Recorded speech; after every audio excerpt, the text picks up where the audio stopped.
Hi.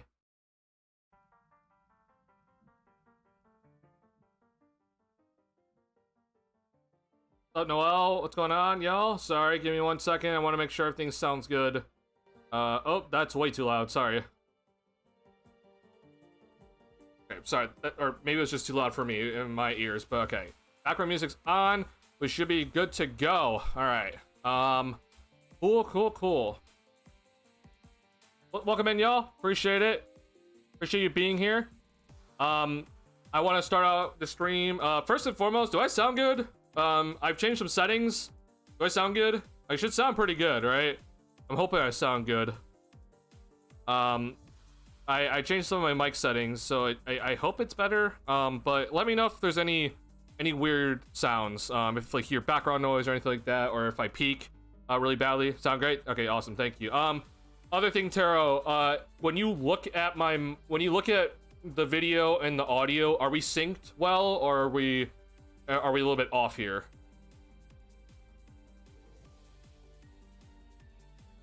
I'll keep talking. Sorry, I should have kept talking there. I do apologize.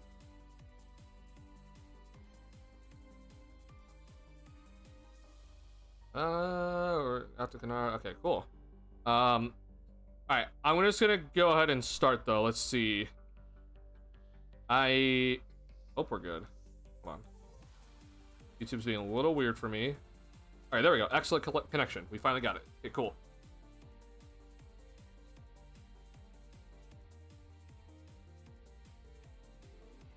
Okay, give me 1 second here.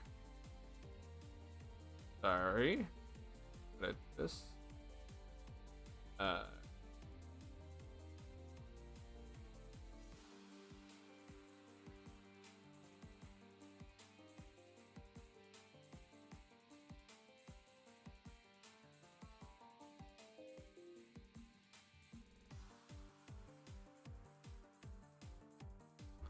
All right, we should be all good to go officially now. Sorry about that. I didn't have my starting screen and everything. I just wanted to get right in. So, welcome in, y'all. This is gonna be the free agency stream. I wasn't sure if I was actually gonna be streaming today because last time I did this, free agency was an absolute dud to start the day, or to start the first couple of hours, and so like it was just pretty bad overall.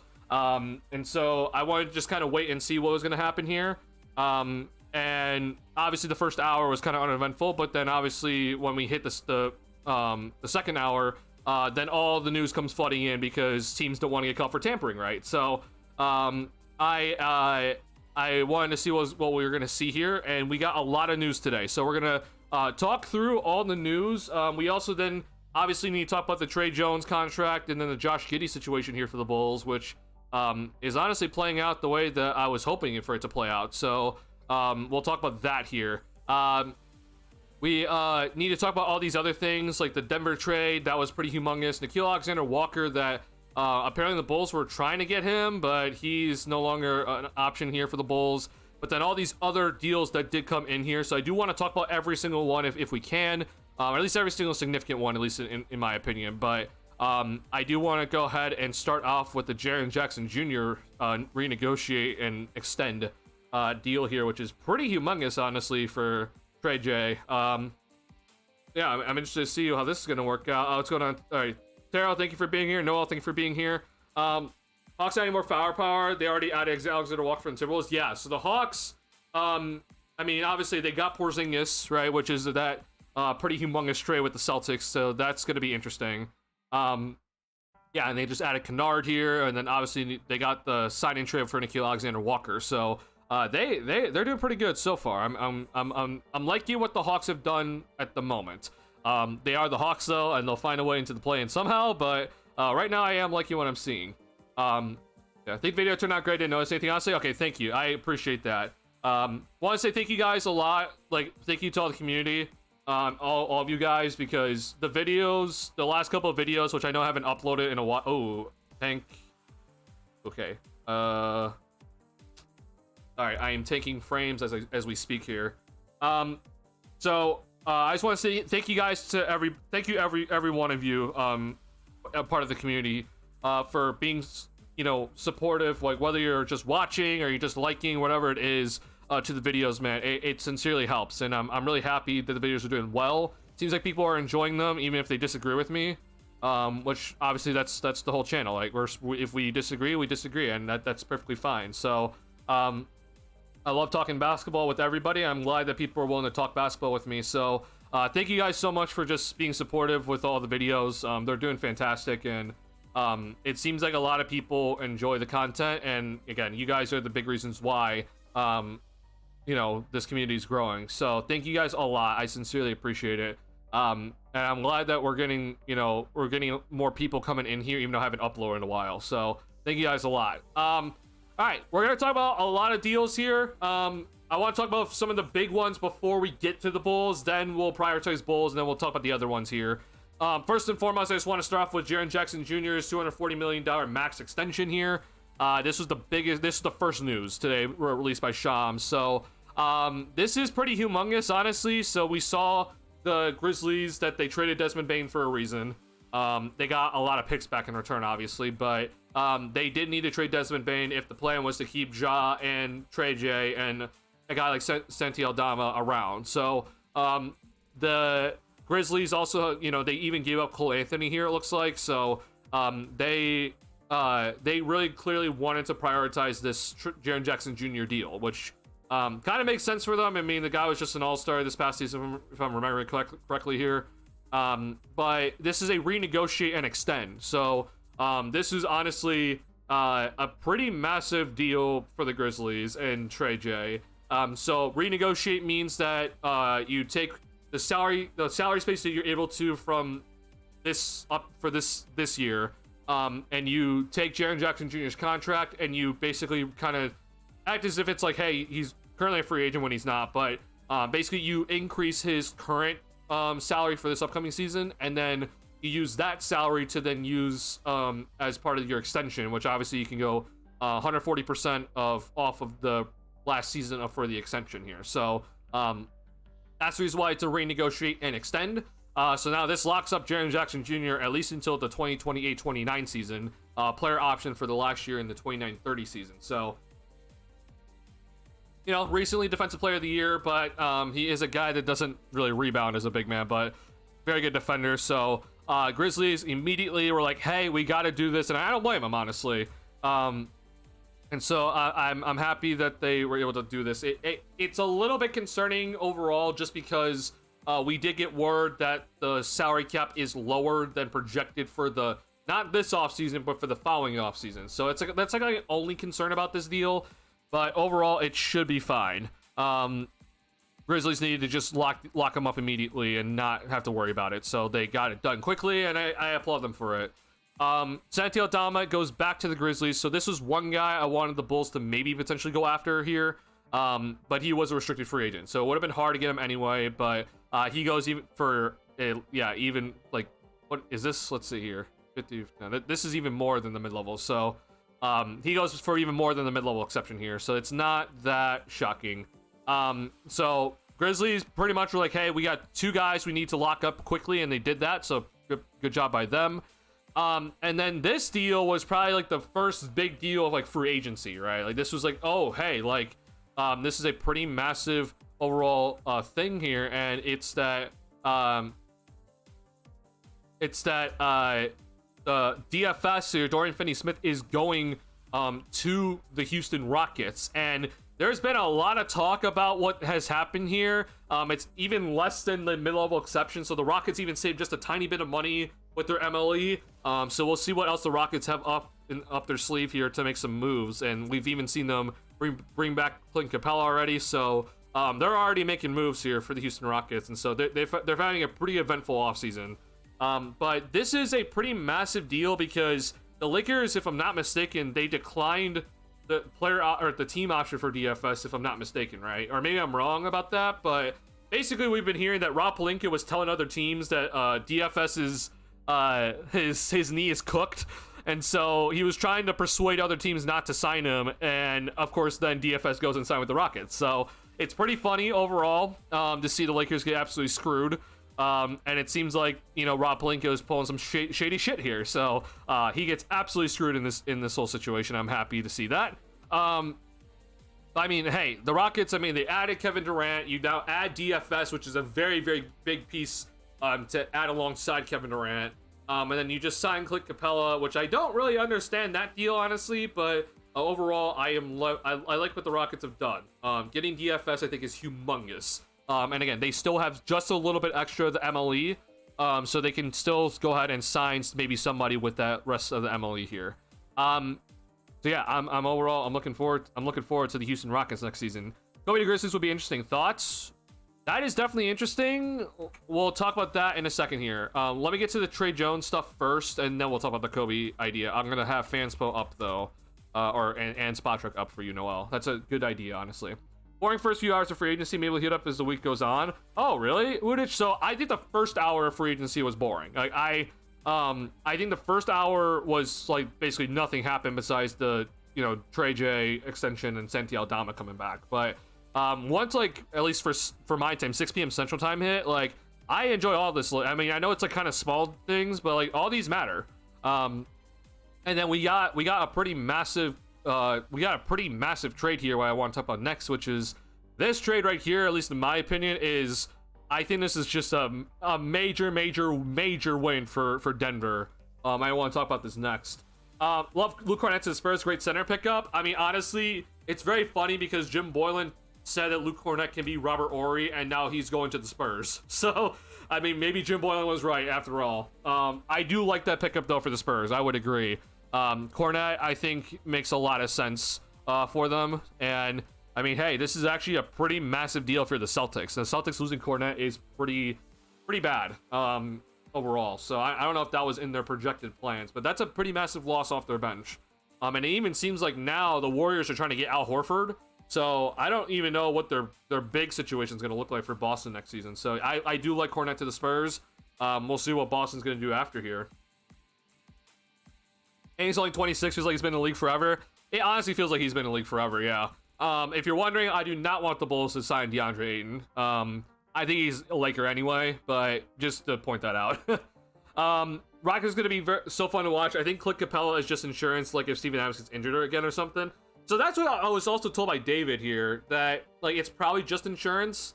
But I'm just kind of looking at it. I'm just like, well, you have Şengün and Adams already, and then you add in Capella. So I guess it just is insurance. But I was making a joke with him that I'm like, man, we're gonna see some Şengün at the 3 next season. So that's gonna be fun. No, I'm kidding. But I guess they are really buying into like the double big. Like we're gonna see a lot of Şengün at the 4 next season here for the Rockets.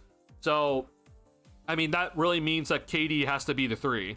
So, I mean, it's going to be a pretty big, tall lineup for the Rockets. And I honestly think that they're just going to continue buying into their slow tempo, like not grit and grind, but like they get a lot of offensive rebounds. They play a lot slower in the half court.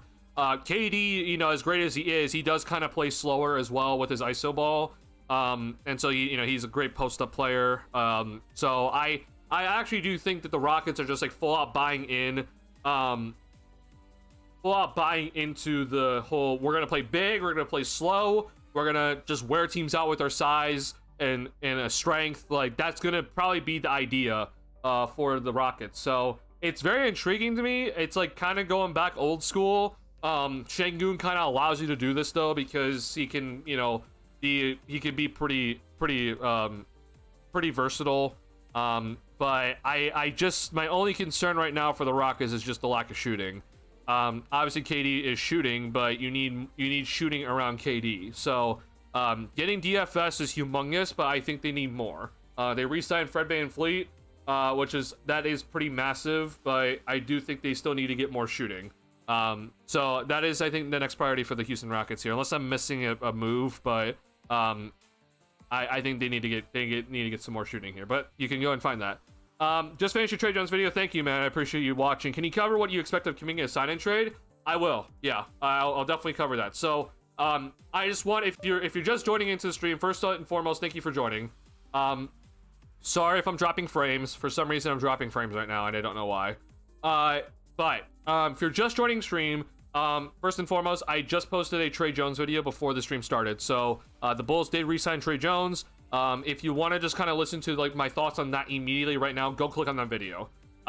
I want to talk about right now for this stream. I want to talk about some of the big moves here in free agency, whether it's a trade or some big moves. And once we get past this Denver one, it's gonna be a short list here. But I want to talk about some of these big moves here, and then I want to go and talk about the Trey Jones signing, what it means for the Bulls, and then look at how, like, you know, maybe a Kobe White to Memphis deal, or a sign-in trade with Kaminga. Is that even a possibility? Which pretty low, I won't lie. But I will be getting to the Bulls before other things here, like, don't worry. But if you are interested in the Trey Jones, stuff here, then this is the link to the video right now. So go click on this link if you're interested in my Trey Jones analysis, which is already up and running. So go ahead and look at that. Does Denver need more further bench? Bruce Brown, Strother, Watson, Daron Holmes. What kind of additions do you think they should add? So I need to look at Denver's financials here. So this Nuggets deal, at least in my opinion, is a humongous win. Let me explain to you guys why. So I think that this move, first and foremost, Cam Johnson's gonna love playing with Jokic. Like that's a perfect fit. Now, if you're just, I want you guys to look at Michael Porter Jr.'s money here, $38 million, okay? The Denver Nuggets were way past the salary cap. They were into the first apron, at least projected to be, okay?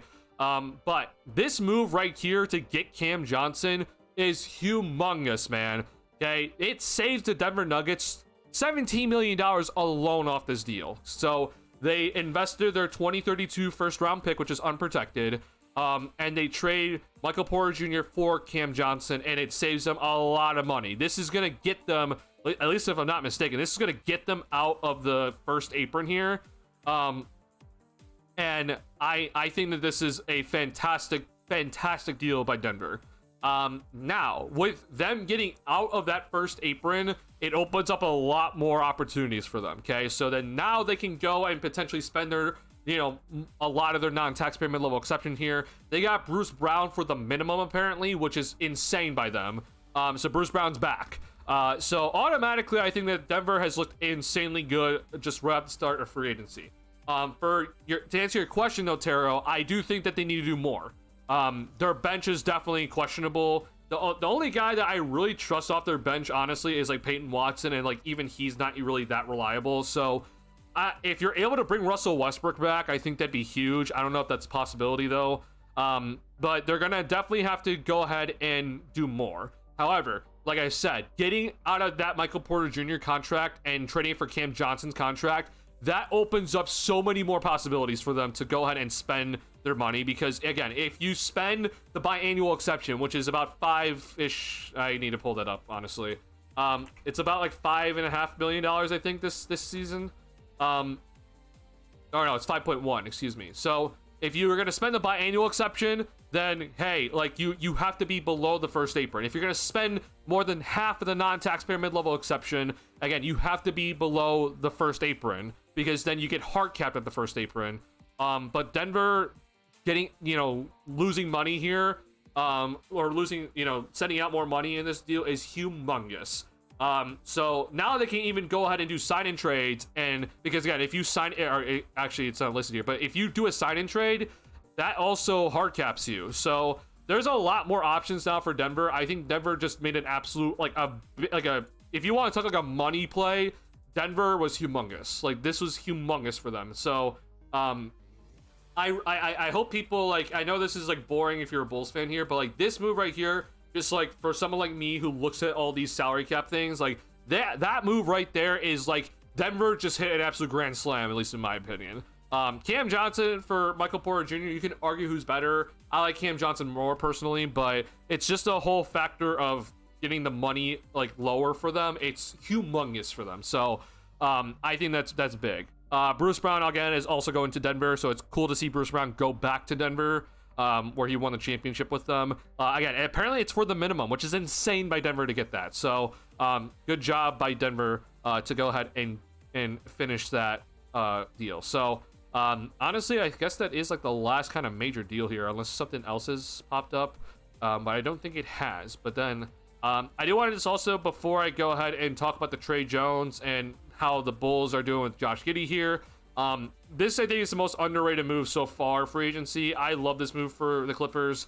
I think Lopez is great.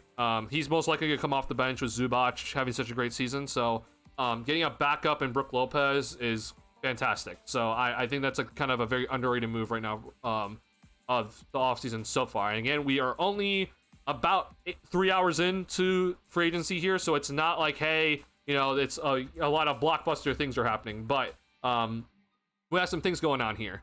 If you have not already hit the like button on the stream, please do. Helps me out a lot. And we are about to go ahead and talk about Trey Jones and the Bulls here, okay? So we're officially transitioning now to the Chicago Bulls. So if you have not been aware of this just yet, but the Chicago Bulls did re-sign Trey Jones to a 3-year, $24 million contract, or as we all know, this is all just a verbal agreement, right? This is no pen to paper yet, because that cannot happen until July 6th. But this is verbally agreed upon by the Bulls and Trey Jones here, that Trey Jones will be returning to the Bulls. So the first move by the Bulls in free agency is to re-sign Trey Jones, which I think for some people it's kind of a big shocker. And even honestly for me, I was kind of expecting a Giddey deal, which was, you know, kind of my own personal, just like, I'm scared of how the Bulls are going to handle this Giddey deal. I was really nervous that the free agency was going to open and the Bulls were just going to offer Giddey a 5-year, $160 million contract. But so far that hasn't happened, and I'm happy that it hasn't happened yet. And it seems like the Bulls are playing this Giddey situation the way I thought it should be played. And I hope that continues, because right now, if you're wondering, only the Brooklyn Nets have cap space, and it's for like about $17 million. So Giddey has no leverage right now. So I think it's kind of interesting that the first move the Bulls do is to re-sign Trey Jones. But right now, this Giddey situation hasn't materialized just yet. That is nothing from Sean. So either way, though, if you're wondering about Trey Jones, so I am happy that Trey Jones is back.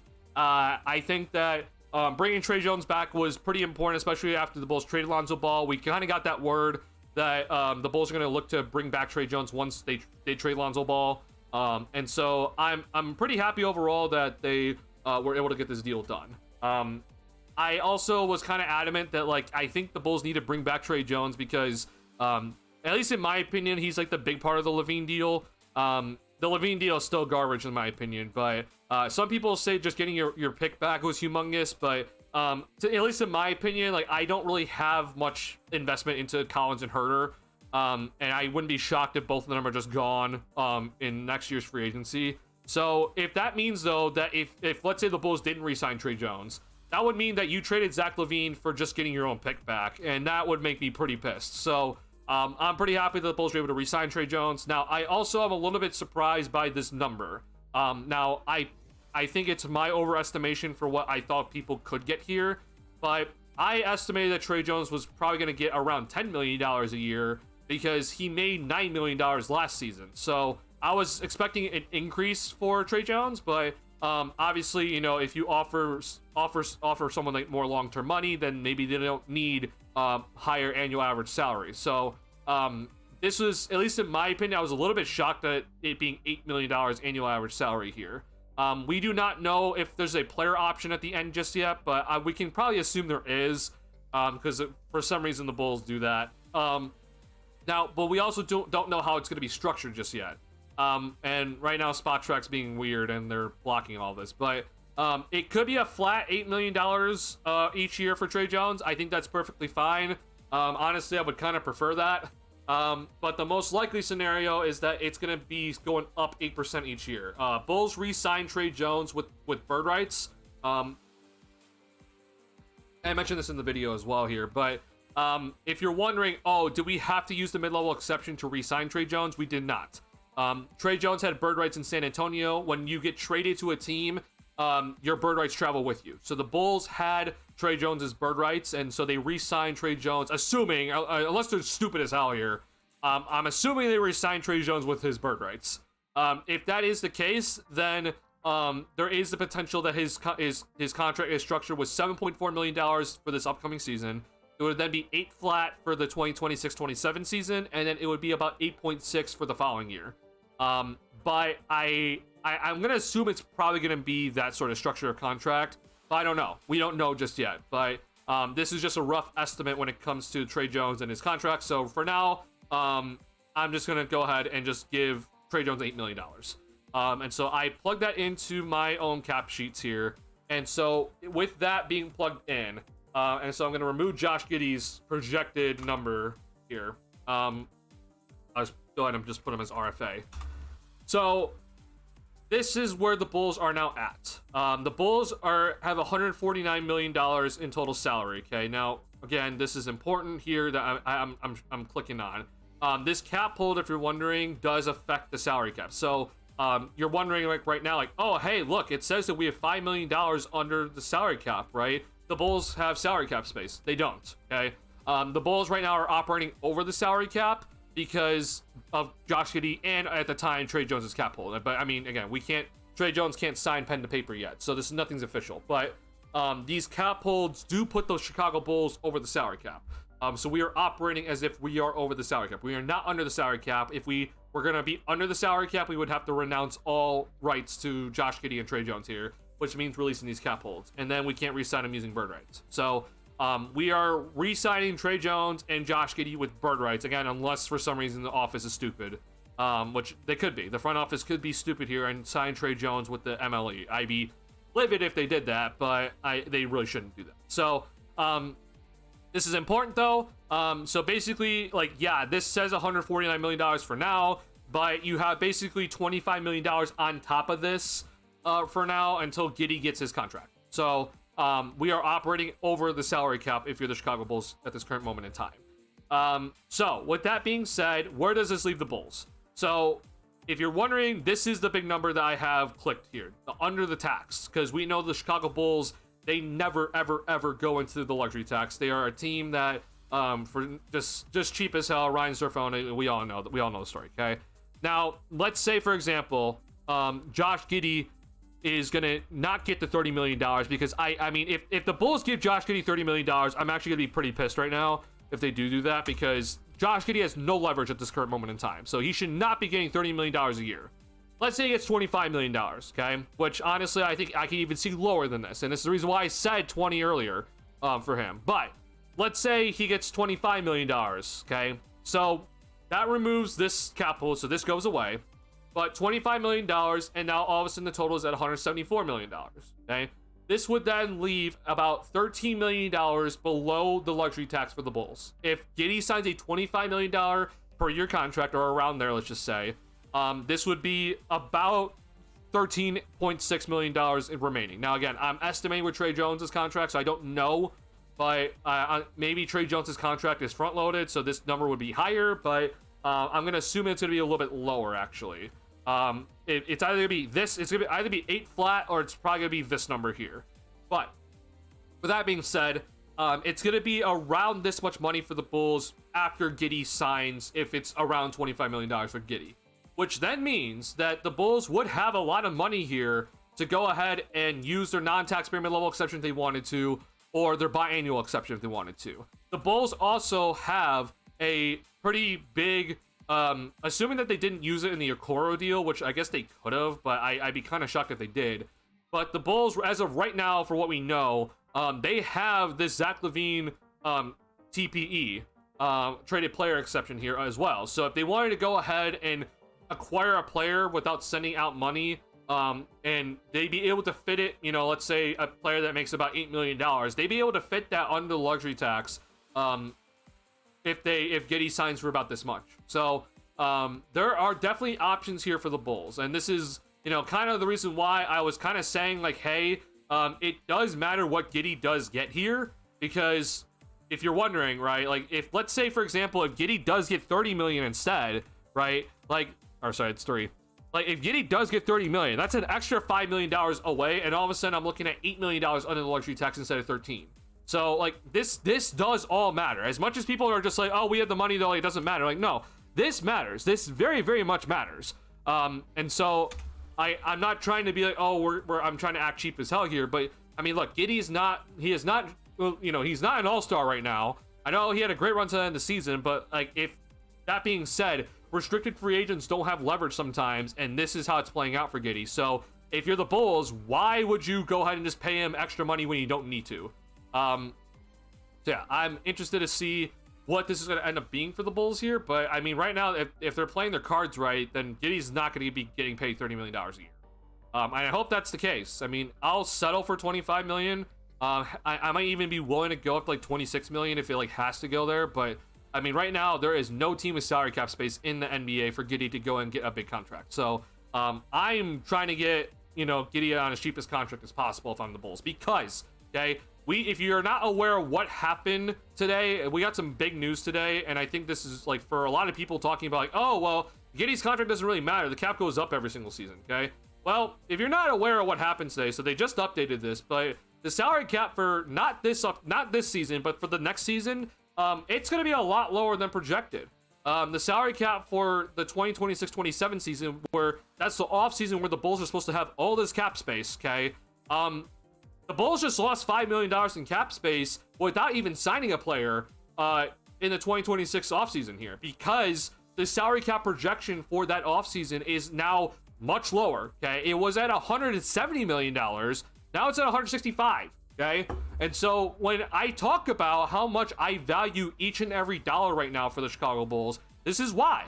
Because if you're going to be looking at a salary cap offseason here for the Bulls, okay, you're not looking at a, you know, how much money below the tax offseason. We're looking at how much money do we have below the salary cap. Okay, well, the Bulls just lost $5 million in salary cap for the next offseason because the salary cap's going to be lower than projected. And honestly, here's the thing.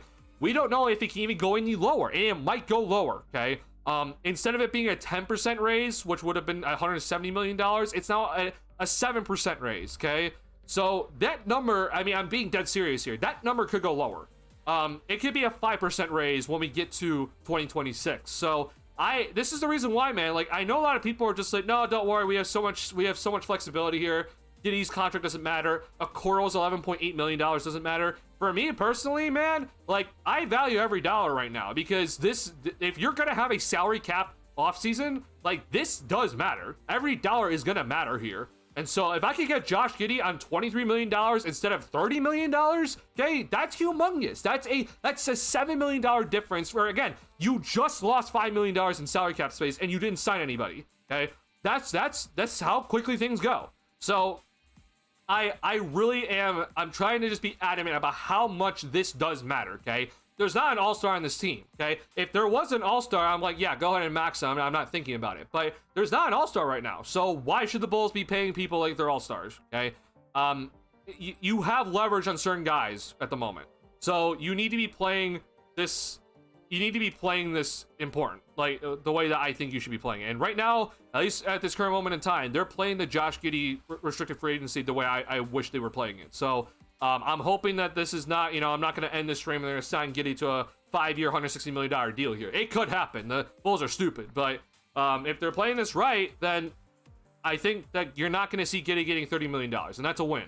I apologize to all the Giddey fans that were like, oh, I want him to get paid. But I mean, look, bro, like, he's not going to be the only person who's going to go through restricted free agency and not get the money that he wanted.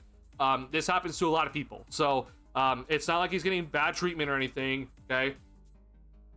But overall, like, this is, I think, better for the Bulls moving forward. Again, you just lost $5 million in salary cap space without signing anybody because the salary cap is going down. Or not going down, but it's much lower than projected for the 2026 offseason here. So keep this in mind, not just for the Bulls and like the Giddey contract, but I mean, if you're wondering how much this affects all the teams in the aprons, bro, all the teams that are projected to go into the aprons for this 2026 offseason, they are screwed. They are absolutely screwed now, because that's a lot more money into either the luxury tax, into the aprons. This absolutely screws them over. They were not expecting a $5 million difference. And honestly, again, this could go lower. So keep this in mind, please. So when I say this, just keep this in mind. Like, look around for all the other contracts. I mean, there's a lot of people right now just kind of signing, like, deals in like the 30 or 40 millions. And some people are just like, wow, that's a steal. And even people were like, hey, this is a steal for Trey Jones. But I don't really know, honestly. I think this is good value for Trey Jones. But at the end of this offseason, we might be saying that this might have been a bit of an overpay. That's not me saying I'm mad at this contract, but it might have been just a tad bit of an overpay because D'Angelo Russell is getting paid less than Trey Jones. I mean, who is the other guy? Kevin Porter Jr. just re-signed with the Bucks for less than Trey Jones just did for the Bulls. So Ty Jerome though signed for more. So who knows, honestly? But it is just important to keep in mind for anything moving forward for all teams. That less salary cap is kind of big. It's a big deal. So I think it's important to keep in mind. Yeah, I am interested to see what's going to happen here. What's the next move? We want Cam Whitmore. I would love Cam Whitmore, man. If the Bulls can get Cam Whitmore, I'd be ecstatic. I wouldn't be shocked if it's an IL for Cam Whitmore deal. I would like some picks attached to that personally, but Cam Whitmore is a guy that I would like to target. Denver Brooklyn deal is a win for the Bulls as well, right, Duncan? It is, yes. So if you're wondering right now for the Brooklyn Nets, they just took on $17 extra million in that Michael Porter Jr. for Cam Johnson trade. So right now for Brooklyn, the Brooklyn Nets do not have the money to give Josh Giddey a $30 million contract per year. They just don't, and they were the only team projected to have that money in the first place. So again, if you're wondering why I'm saying Giddey doesn't have any leverage right now, he just straight up doesn't.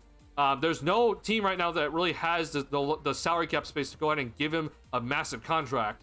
And I've already talked about sign-in trades a lot on this channel, but it's hard to pull off a sign-in trade. But who knows? One of the Bulls going to do a big trade this summer, one that can actually help the team. If I had to make a guess, like if you're wondering if the Bulls are going to make a massive trade that is going to suddenly improve the team, like and get them a lot of extra wins, I don't know, honestly. But with that being said, I do want to talk about this Kaminga deal. We'll see. Denver Mr. Six Man. Oh yeah, Bruce Brown. Yeah. I like Karis LeVert to Detroit. I also think that Karis LeVert to Detroit deal is pretty solid. I do appreciate that deal overall.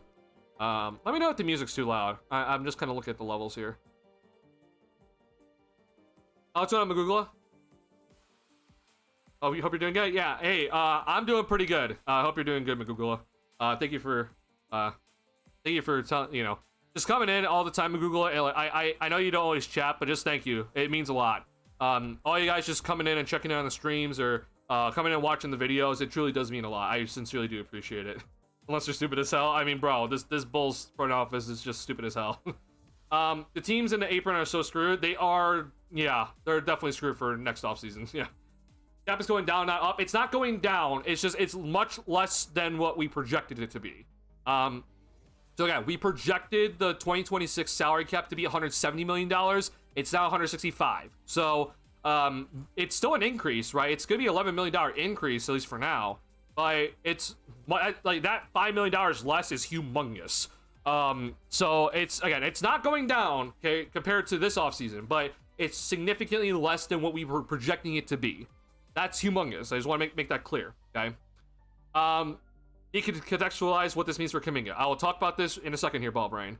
How I feel about Bulls, Bradley Beal and Common Suns, Vooch, Patrick, and Carter. I'm going to go ahead and say salty solution that the Suns are not going to be trading Malawak. I don't know how to say it, honestly.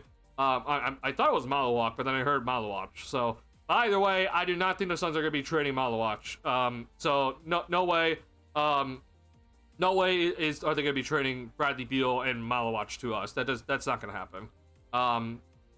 Would I do that if I was the Bulls? I mean, I have to look at it a little bit more. You're getting rid of Patrick Williams, his contract, which is huge, but then you're taking on Beals, which is a big L. So I mean, I think I'd need another first round pick out of the deal.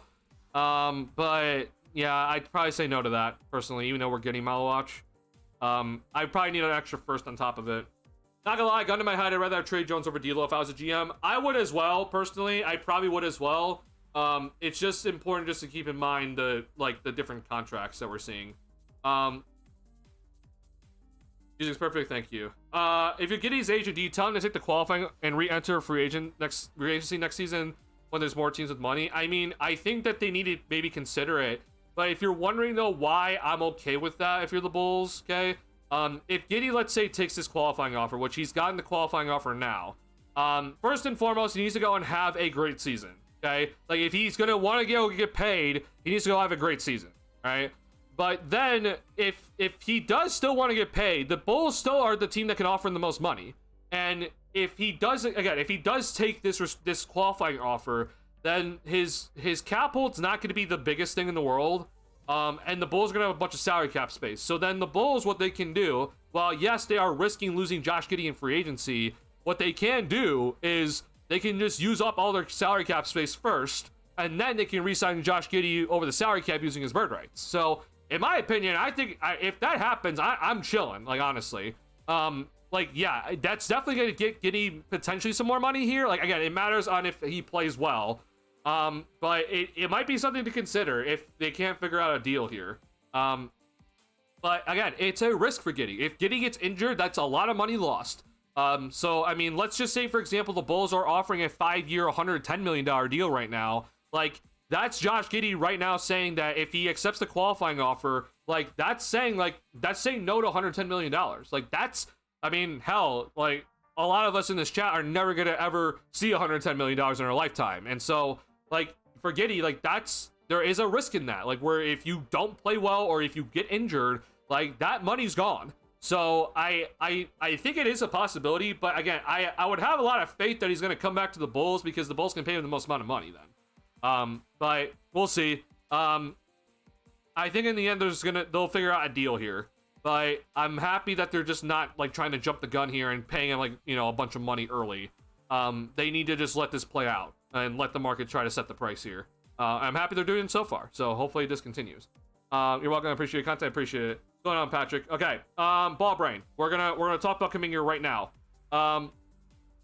Look at free agent 2026. Might as well save it for 2027. The salary cap space for the 2026 offseason, at least in my opinion, needs to be used on, you know, taking back contracts and then getting, you know, either prospects or draft picks involved or back in return, right? So like just what the Brooklyn Nets just did this past offseason or what the Washington Wizards are doing, like same thing. Like that's what they should be doing. Are they going to do that? No, probably not, because the Bulls don't value draft assets for whatever stupid reason. But hopefully they do. I'm going to hope to God they do, but I don't have faith, honestly. Let's see. Before last season, Stacey King was on a different vibe, saying we won't trade LaVine and we'll be competitive. Now he's finally said it's time for the Bulls to be bad and lose this year. That's very funny by Stacey King, bro. Like, he just switches back and forth, honestly. Stacey King did say in his podcast that the Bulls are like 5 to 10 years away from being like a championship level contender. I would agree. I think the Bulls need to be bad next season personally, but I don't know if we're going to even do that. So, yeah. Just the same thing with Luka. Suns look like they're trying to win now, so I'm thinking we sweet talk them into taking Beal's big contracts so they can make more moves. Again, though, like, I don't want to hamper all of our, like, again, if you offer me more picks in that deal, Salty Solution, for Beal and Malawach and more picks, then yeah, absolutely. Like, but the problem is, though, is that first and foremost, you're not gonna be able to get that deal done because actually, I'd have to look at it, but that Malawach is part of the Kevin Durant deal, and that can't be done until July 6th here. But then I don't know how it's gonna work after that, because then you have to trade his rights, his draft rights then. So it's interesting. I have to look into it, but maybe it could be a possibility, but I would still need more picks, because if I'm taking Beal's ridiculous contract, where again, no trade clause, basically an untradeable contract, I would need more than just Malawach in return. So like I need like another first round pick at the bare minimum. But I just don't think it's a possibility, honestly. Yeah, I'm not gonna talk about that anymore. Okay. Okay, we have two trades to talk about. So, Ball Brain, let's talk. I'm gonna talk to you right now about this Kaminga idea. Okay. All right, I'm pulling up Fanspo. Okay. So, when it comes to Jonathan Kaminga, let me just start out by saying that getting Jonathan Kaminga to the Bulls is a pretty tough overall task. If you're wondering why, okay, there's a couple of reasons. So first and foremost, let's just go ahead and just bring these two teams up. Let me ask you this right now, Ball Brain. What was your idea of a trade for Jonathan Kaminga to get to the Bulls, which would obviously be a sign-in trade, but what was your idea of a trade here? Because I already know that there's a lot of people that are like, oh, we just trade Vooch. So, let me know. I want to hear what you have to say here. I owe Carter and Carter plus a future first, maybe. Okay. If it was personally up to me, I am not making that deal. That that deal is not something I'd be interested in. But I'm gonna go ahead and do this for you.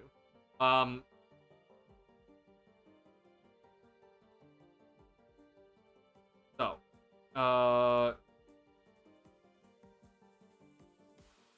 we're gonna do a standard contract here for Kaminga. If you're wondering, this Fanspo allows you to do this.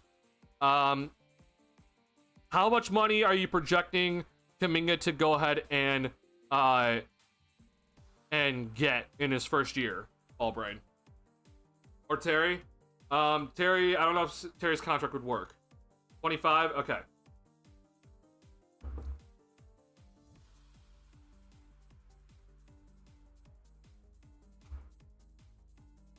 So for now, again, we're just gonna go ahead and just make this flat, 25 for all the years. But obviously, it will most likely be different. Okay. So are you aware, Ballbrain, about how base year compensation works?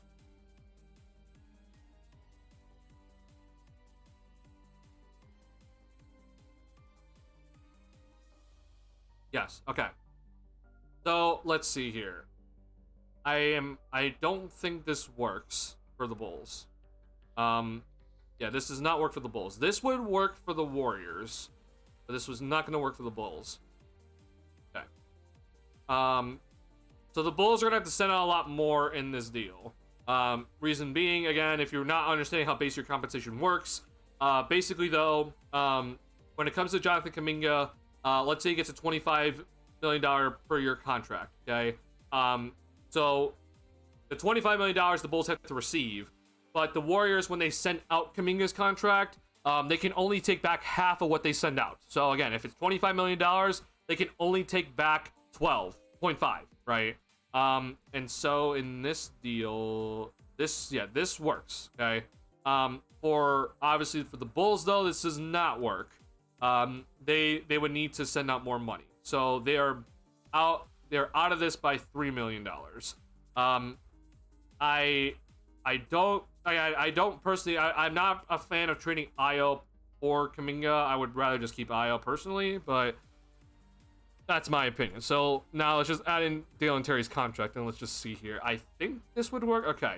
So this money would work. Io DeSumo, Javon Carter, and Dale and Terry for Jonathan Kaminga. For the Warriors, you're getting Io DeSumo, which is pretty huge. Javon Carter's kind of nothing for them, and Dalen Terry is probably also nothing for them. But if it was up to me personally, Ballbrain, I am not doing this deal.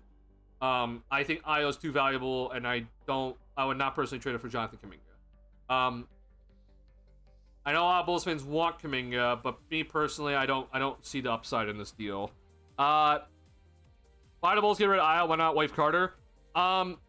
So let me just be clear. You don't need to waive Javon Carter to keep Io DeSumo, if you're wondering. But the idea of trading Io is because right now Trey Jones just got re-signed, and it seems like, according to Casey Johnson, that Io has been the bigger name on the trade block, which kind of makes a lot of sense. He's making $7.5 million this upcoming season. It's pretty cheap money, and I think teams project he's not going to ask for as much money in free agency. You can also you have a good chance of re-signing or extending Io before he even hits free agency. So he's a much more safer guy to trade for than Kobe White would be.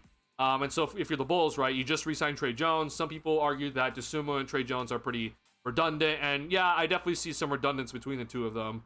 But if it was up to me personally, I am not doing this deal. Couple of reasons. One, I think Io is more valuable, and I don't want to trade Io for Kaminga personally. But here's the other thing. The Bulls just drafted Asenge, and they also have Buzelis. They also just traded for Isaac Okoro. I don't really see why Kaminga needs to be on this roster. I think that you have plenty of minutes filled in at the forward positions right now.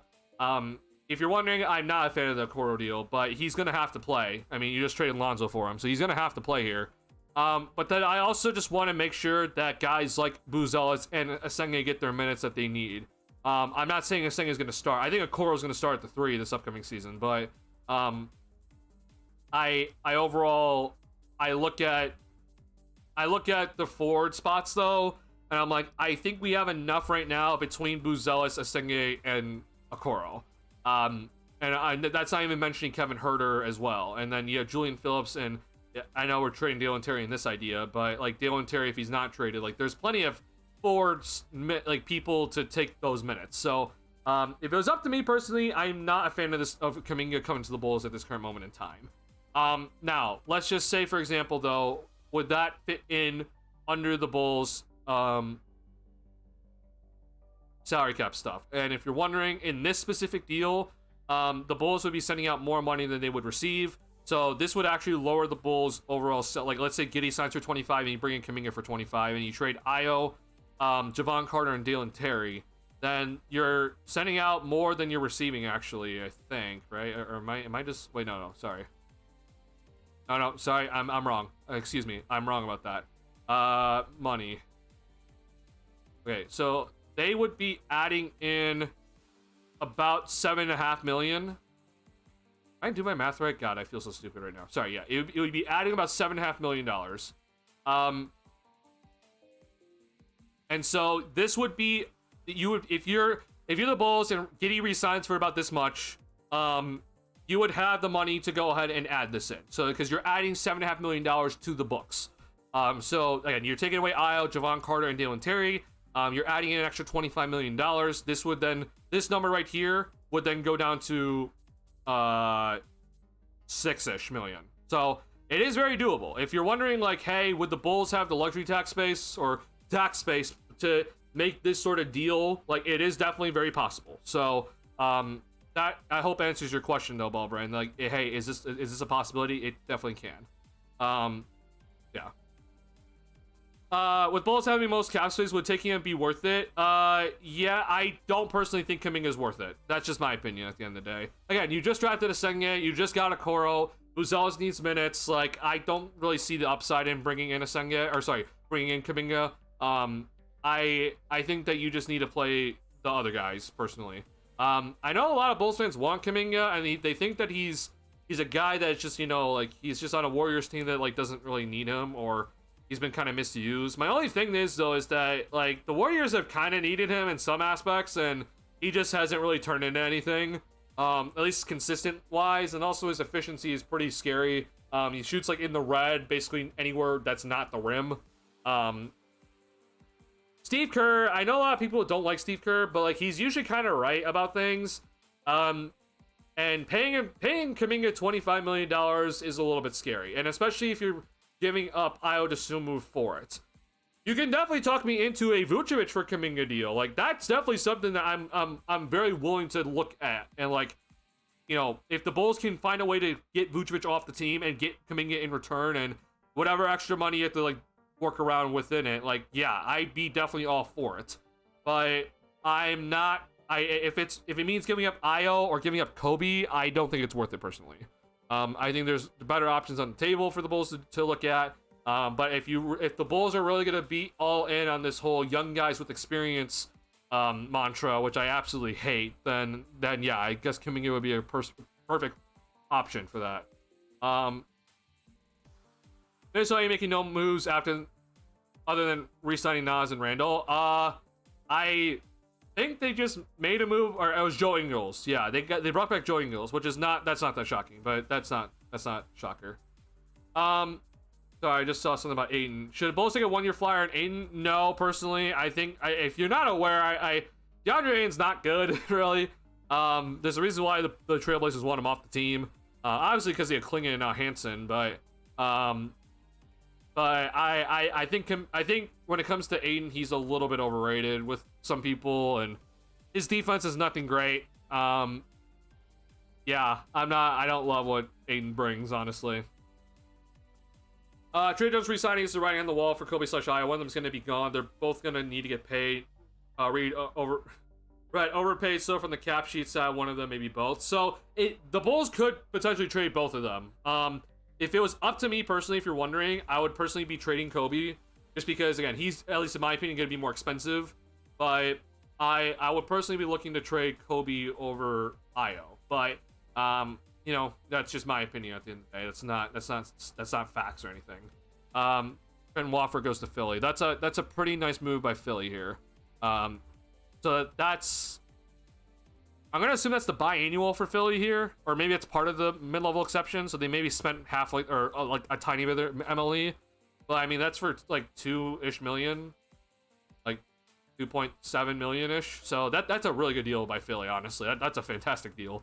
Shout out to Philly for getting that one done. But yeah, Trey Jones and Io are kind of redundant, but I honestly just think that if you're gonna I think if you can just trade Kobe and you just start Io at the 2, because Io was pretty good in the starting lineup last season. Like when he did start, he was really good. It's probably just me, just because I want to see more defense in the starting lineup, honestly. But I know a lot of people want to keep Kobe because he had that Player of the Month March and everything. So. It's all subjective. I can be kind of swayed either way, but if it was up to me personally, if I'm running the team, I'm trading Kobe. But we'll see. Seems like they want to trade Io instead. I'm curious to see what you could come up with in your overall opinions on it as a possible trade and all. Let me give you some possibilities here. Ballbrain. Let me show you a trade that I have been sent that I don't mind. Or There's definitely some trades that I have seen that are rather interesting here by people. God, it's gonna take me a while to find this. I do apologize here. Where is it? I pulled this up on stream before, and I don't know why I can't find it right now. No, that's not it.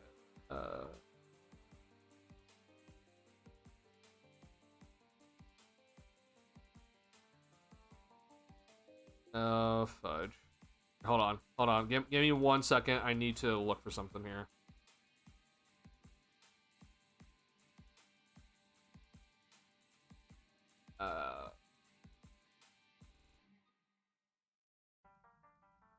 What the fudge is this? No, that's not it. That's not it. Okay.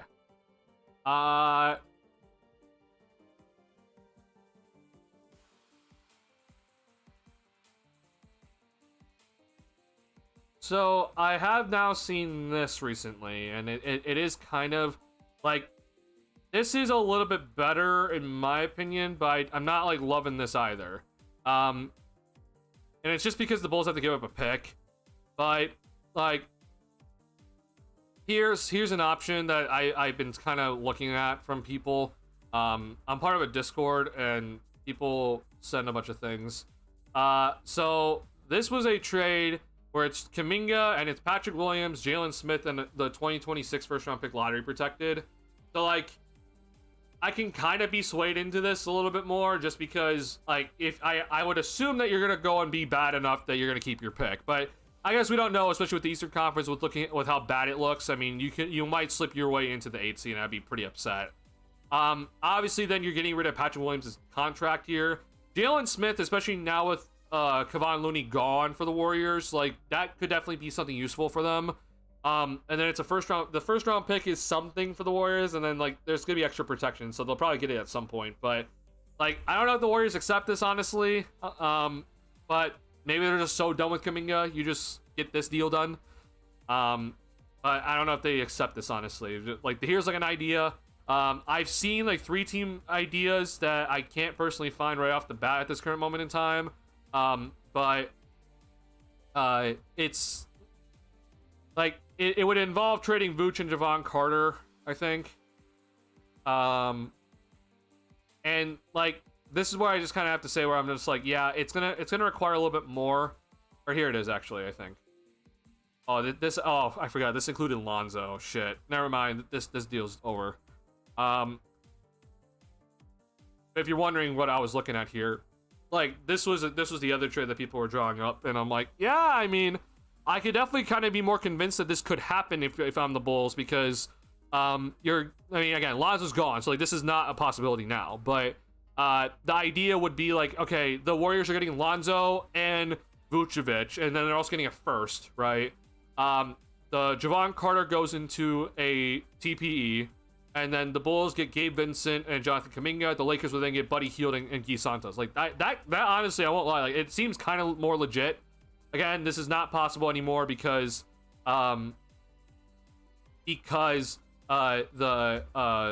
Lonzo trade happened. But it's just kind of like somewhere along these lines, honestly, real ball brain. Like, that's kind of where I'm like kind of thinking. If like you can somehow convince the Warriors to trade, like, to take Vucevic if they want him, and then add in something extra that's gonna really work, and you have to add in more money just to make the money all work out. But it'd have to be something along these lines. Biggest thing is that it have to be like Vuce has to be going in the deal. I really don't think that trading Kobe or Ayo for Kaminga is worth it. I think getting Kaminga in the first place is also kind of scary. But again, if you can somehow convince the Warriors to take Vuce for Kaminga, then yeah, I'd be for it. I just don't know if that's really going to happen. I think the Warriors could have a lot more other options on the table. But that Utah's buying out Jordan Clarkson. Hopefully Minnie can pick him up as a cheap null replacement. Ooh, honestly, yeah, that Jordan Clarkson to Minnesota makes a lot of sense. We'll see. Bob also undervalue Io a lot as well. Both stands overrate IOC.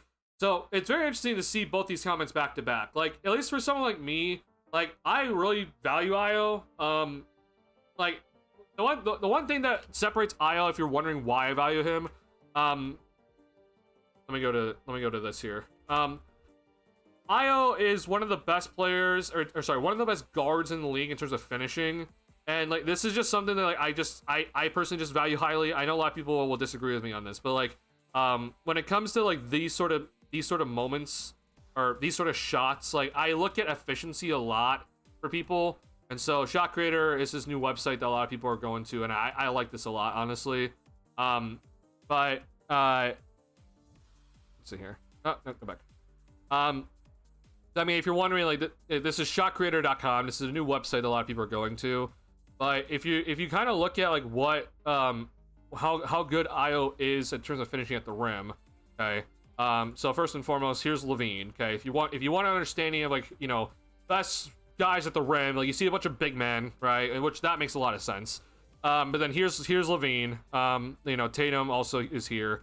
And actually, is this might be by attempts. Sorry, let me go by efficiency here.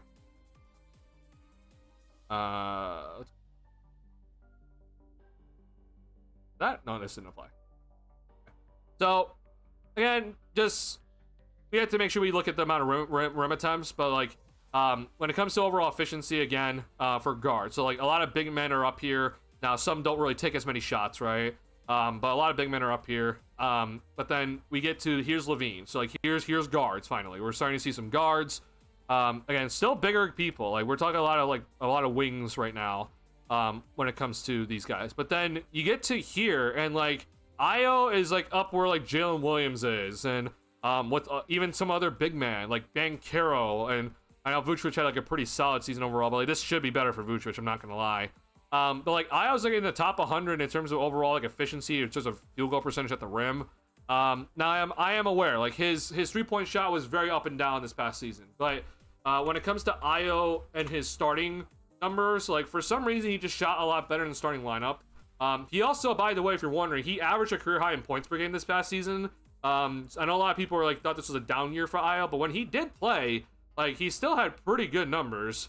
Like, here's his starting numbers. So like, I mean, this is a guy, if let's say this is your starting shooting guard, okay, wipe Io DeSumo from your head for a second, right? If I told you the starting shooting guard is averaging 14.2 points per game, 5 assists, a steal, 1.3 steals, 1.7 turnovers, okay? And he shot 36% from 3-point range, which this number was even higher, like early in the year. Like, he was shooting like 41% from 3-point range for a good amount of the year. But let's just still say, like, he shoots 52% from the field, but 36% from 3-point range. Like, to me, like, I think that's pretty valuable. Like, I know a lot of people might disagree with me on this, but this is a guy that shoots above 50%, and he is pretty much around 50% as a guard. Defensively, I do think that he did take a little bit of a step back this season, but I do think he still has it in him to be a good defender. Again, when he started, he averaged 1.3 steals per game, so that's still very good. I do value this guy. Again, people are gonna disagree with me on this, but I do value a guy that doesn't really turn the ball over. He is great in transition. He finishes really well at the rim, even through traffic. And then he can guard multiple positions. He can play the 1 or the 2.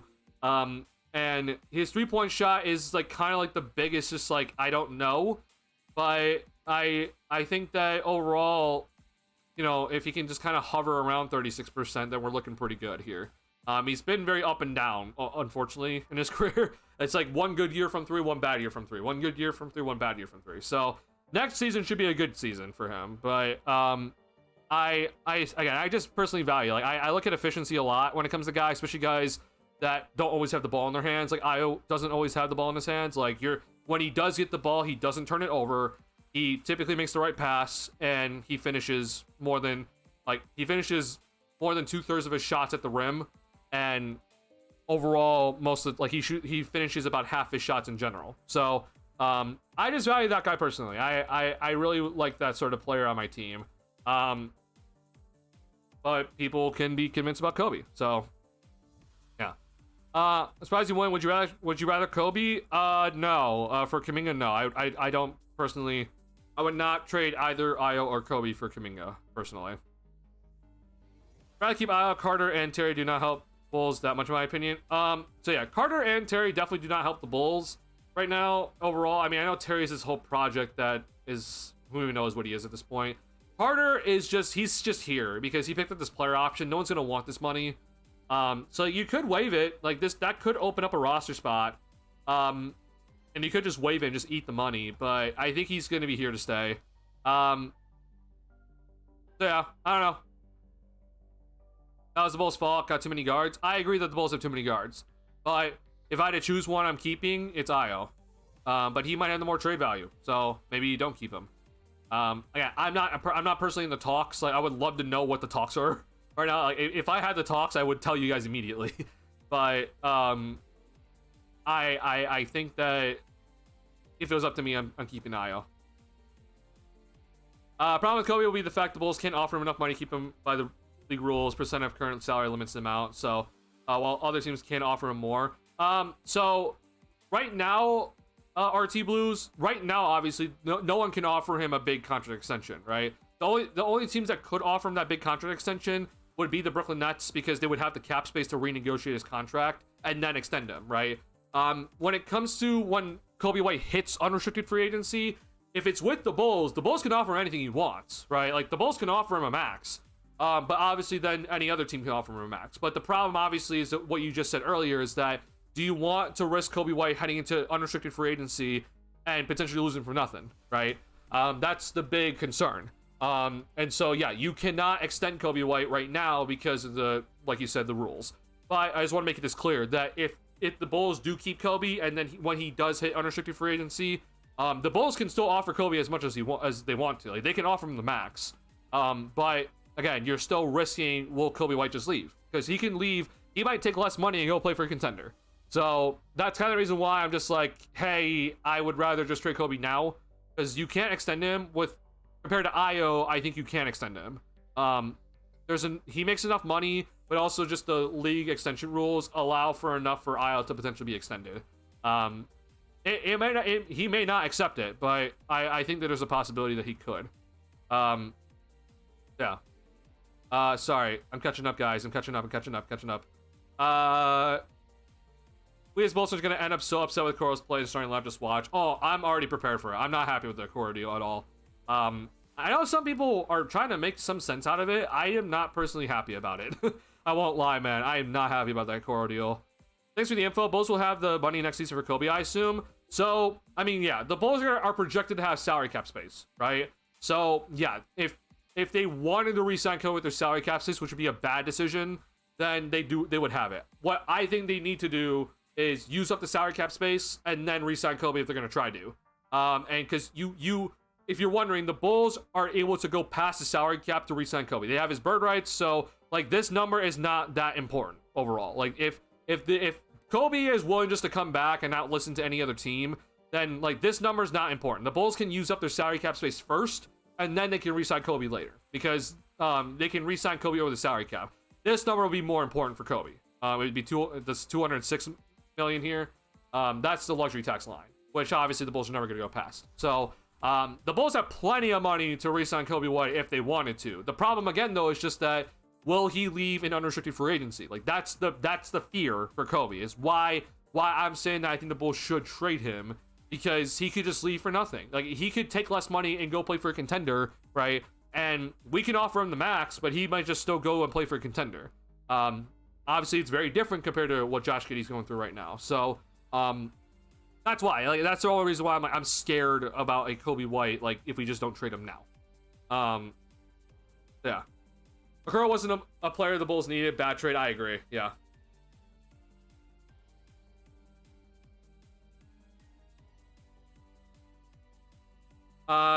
Okay, again, one more time. Okay, maybe this is just old chat from RT Blues, but again, when Coby hits unrestricted free agency, I'm not talking about now. I'm not talking about this offseason, okay? Like, right now, right, this current offseason, the Bulls cannot offer Coby White a competitive extension, okay? It's 140% of his current contract, which is this much, or sorry, it's this much money here, okay? So let's just say $13 million, right? So you take $13 million, you times it by 140%. You get basically, you can only offer him a 4-year, like $80-something million contract. And if Coby accepts that deal, then he needs to fire his agent immediately. Kobe's not going to be accepting a 4-year, $80 million, whatever it is, extension. I think it's $81.9 million, but I don't know the exact number off the top of my head. But that right now, as I said, the Bulls can offer that to Coby now, but there is no way in absolute hell that Coby White's going to accept that. If Coby White accepts that, then like I need to go talk to his agent personally. That'd be stupid if Coby White accepts that deal, okay? Which is why Coby White is going to wait until unrestricted free agency to go ahead and get paid. Because once he hits unrestricted free agency, which is going to be not this offseason, but the next offseason, okay? Then he can get paid as much money as he wants to up to the max, okay? There is no restrictions on this, if you're wondering, okay? Once he hits unrestricted free agency, the Bulls can offer Coby White a max contract if they wanted to, okay? That is a possibility. They are allowed to do that, okay? But, like I said earlier, are you going to risk losing Coby White in unrestricted free agency, or do you want to trade him before he hits unrestricted free agency? Okay? That's the whole argument. Do you want to potentially just go ahead and trade him now and get something that you know in return, or risk Coby White going to unrestricted free agency and potentially leaving? Even if you offer him the most money in the world, he could still just leave, okay? That's the whole argument right now about why you want to trade Coby. Because again, he's not going to accept this extension that you're going to offer him, okay? I'm sure the Bulls are going to offer it to him, but why would he accept that? Like, there's no reason for Coby White to accept that extension unless his agent's lost his mind. So if Coby wants to maximize his dollars, then he has to go into unrestricted free agency and get that, okay? But again, that if he hits unrestricted free agency, the Bulls and any team can offer him the most that they can. Like, they can offer him as much money as they possibly can. There is no limit to what Coby White can get in unrestricted free agency in 2026. There is no limit, okay? I want to make this clear. So, yeah, this is just, again, it's just a back and forth argument of what you think is best for the Bulls. Are you going to risk Coby White heading into unrestricted free agency and then try to re-sign him, but he could just leave? Or do you trade him now and get certain value in return, knowing that, like, hey, like, Coby could have just left us? So, again, you just re-signed Trey Jones, so there's that whole idea as well. There's a bunch of guards on this roster. So, what are you going to do with Coby? What are you going to do with Ayo? That's kind of my big questions right now. Current collection to the Knicks, is that confirmed?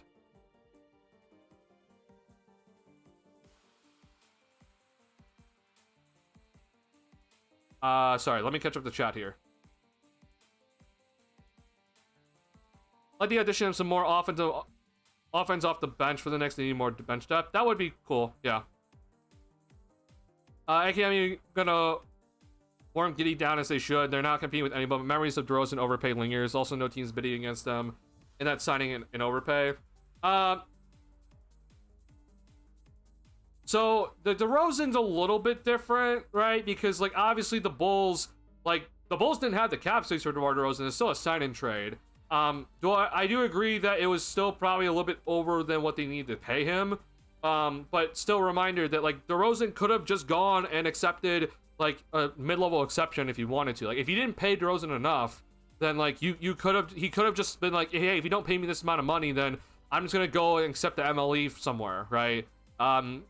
So I do want to make that clear. Like, I understand, like, yes, like, there is no, at that moment in time, there was no cap space for what DeRozan did get. But it is also important to keep in mind that he was still an unrestricted free agent, okay? Giddey is not an unrestricted free agent right now. He's a restricted. It's a much different situation here. I am definitely scared though that the Bulls are going to still overpay Giddey. I don't want to see it. There's no reason to pay him $30 million right now per year. There's absolutely no reason behind it. So if he does get that, then I am going to be absolutely bashing the hell out of this front office again. And I know a lot of the Giddey fan supporters and everything, and like the stands are going to come in and just be like, well, you're such a hater. But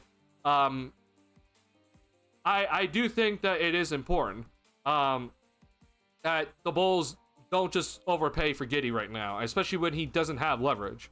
So yeah, that I do want to keep in mind. I'll guess Trey will not get a player option, but a team option, maybe. That'd be ideal, but I think it's going to be a player option just because that's what AK does. Thought your accessing is overloaded. Tonight server can't handle the traffic. Oh, is it, I don't know which one you're talking about. I don't know if it's Shot Creator or Spot Track, but either way, anyone is it's probably overloaded, yeah. This is a Portland pick, it says, not a, oh, I didn't know that, actually. Yeah. Hey, yeah, sure, Portland pick.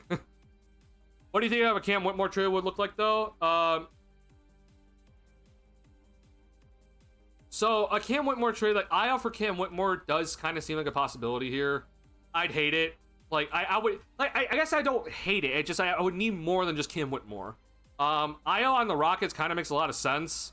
And so, like, again, the money works. I'm just gonna need more though, and I don't know what the Rockets really have. I mean, like, they're not gonna give us this Phoenix pick. Sure, I don't know. I mean, hell, you're probably not gonna get a first round pick for, I would assume. It would just like give us all your seconds then. I don't know. Like, if you offer me 3 seconds, then I'll definitely consider it. But like, if you're wondering, this should work. Oh wait, why doesn't it work? Oh, I forgot. Never mind. This actually does not work. Oh, I forgot about these trade rules. So, what are the Rockets have to add? I don't know. Nate Williams. Sure. Bulls will have to cut somebody here, but I mean, it'd be something like this. I don't really know how else you would get Cam Whitmore on this roster, honestly. The Rockets need help now. I mean, like, Dalen Terry is not going to help now. Neither is Julian Phillips. Like, that doesn't help. So, unless they're willing to take, like, Kevin Huerter or something, then I think it has to involve Io, personally. Maybe I'm wrong.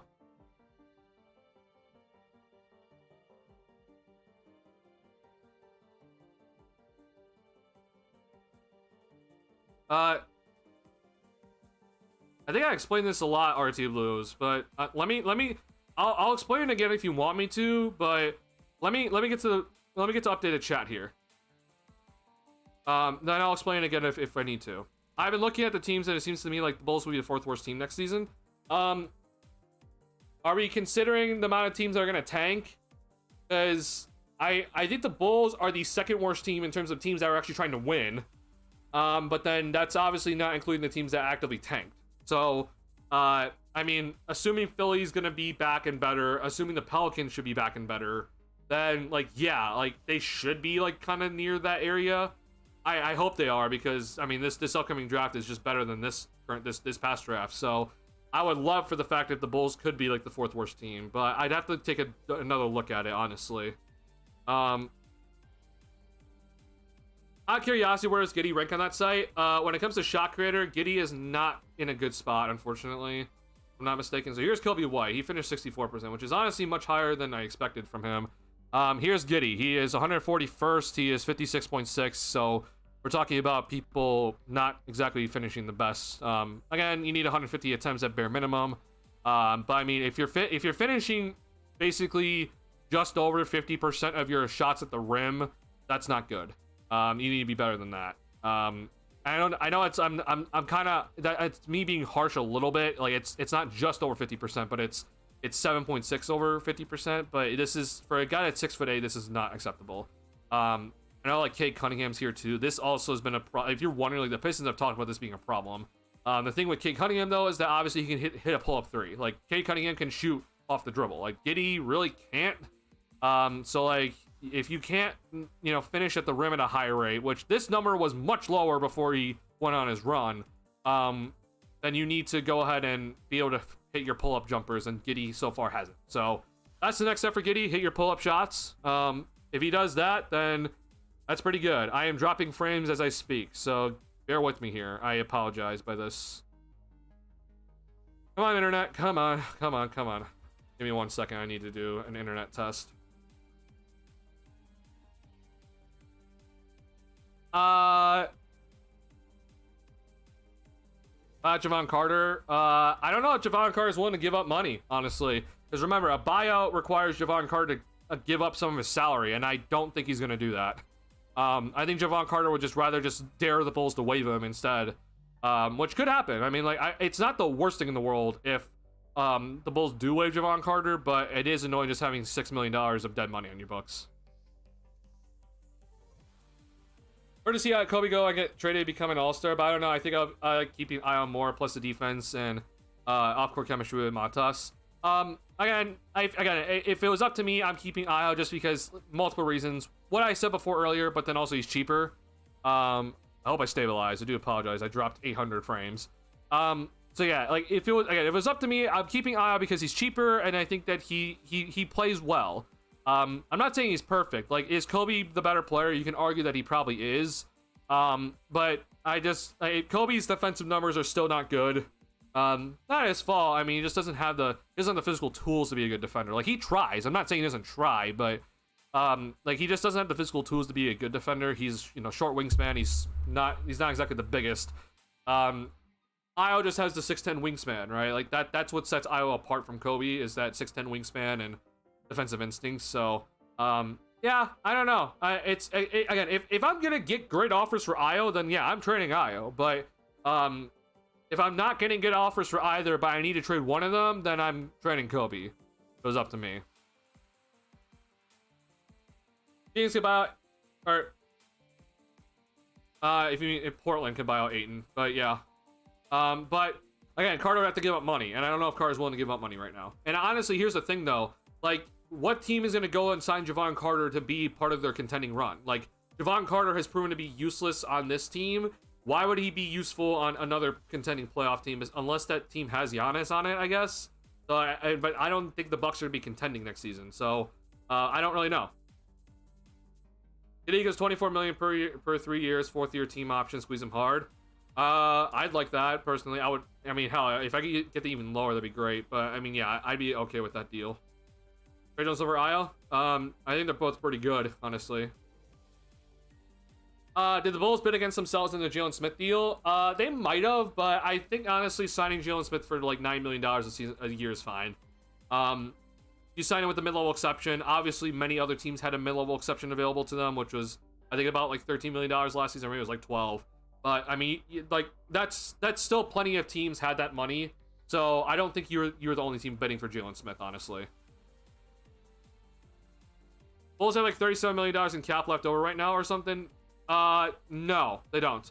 The Bulls do not have cap space, okay? The Bulls headed into this offseason without cap space. The Bulls do not have cap space, okay? There's a difference between cap space, which is you could just use that money just to sign anybody in free agency, okay? Or room under the tax, okay? You can only go over the salary cap to sign guys like Josh Giddey, for example, if you have bird rights on them or you have some sort of exception on them, okay? There's a big difference between salary cap space versus room under the tax, okay? So, like, let's say, if you're wondering, okay, like, yeah, if right now with the current situation, because we're waiting on Giddey's deal here, with this Trey Jones contract, and we don't know Giddey's deal, the Bulls have $38 million below the tax, okay? They do not have salary cap space. This $5 million here, I know it says that here, but that gets nullified by this cap hold, okay? This $25.1 million cap hold that is on for Giddey, that takes away this $5 million, okay? So basically, if you're wondering right now, the Bulls currently, as we are speaking, with Trey Jones, again, it's not pen to paper yet, but we're just having Trey Jones just on our books right now. Basically, the Bulls are $20 million over the salary cap at this current moment in time, because this cap hold nullifies this salary cap space, and it keeps going. And so, take 5 away from 25, you get 20, right? Now, this cap hold will go away when Giddey gets his contract, but then obviously Giddey's going to get, we think, at least 20, like people are saying at least 24, 23, $25 million a year, right? So then that, again, puts the Bulls right over the salary cap again. So the Bulls don't have salary cap space. They have a lot of space under the tax though. So that's the biggest thing, obviously, for the Reinsdorf owned organization, is that you stay under the luxury tax. That's the big thing. But in terms of salary cap space to go out and sign guys like outright, we do not have that. We only have to sign free agents. We only have that are not our own free agents. We only have the non-taxpayer mid-level exception, the biannual exception, which are these two are listed here. And then if we wanted to trade for a guy and not give up any money, we have a traded player exception from the Zach LaVine deal. So that's the only ways we can really add on people without either sending out money in trades, like sending out players, or yeah, it's like signing, and then we sign guys with free agency stuff. So yeah. Bulls are looking to draft capital in trades. Any Cam Whitmore trade would be a straight up trade. Oh, I know for sure. Like if let me just tell you this: if Io DeSumo is traded straight up for Cam Whitmore, I'm not gonna be happy. Like I think trading Io for Cam Whitmore and picks is okay. Like I could be okay with that, but trading Io for Cam Whitmore straight up, I am not okay with that. That's not enough for me, at least in my opinion. I know there's gonna be the argument like, hey, Io's in the last year of his contract, so maybe there is that, but at least in my opinion, I think I need a little bit more. Cam Whitmore is an unproven player, so I would want more for Io if it was gonna be Cam Whitmore in the deal. Is he on 1 year left? He has 2 years left. Okay. Honestly, that does kind of increase his value a little bit, so maybe. They'll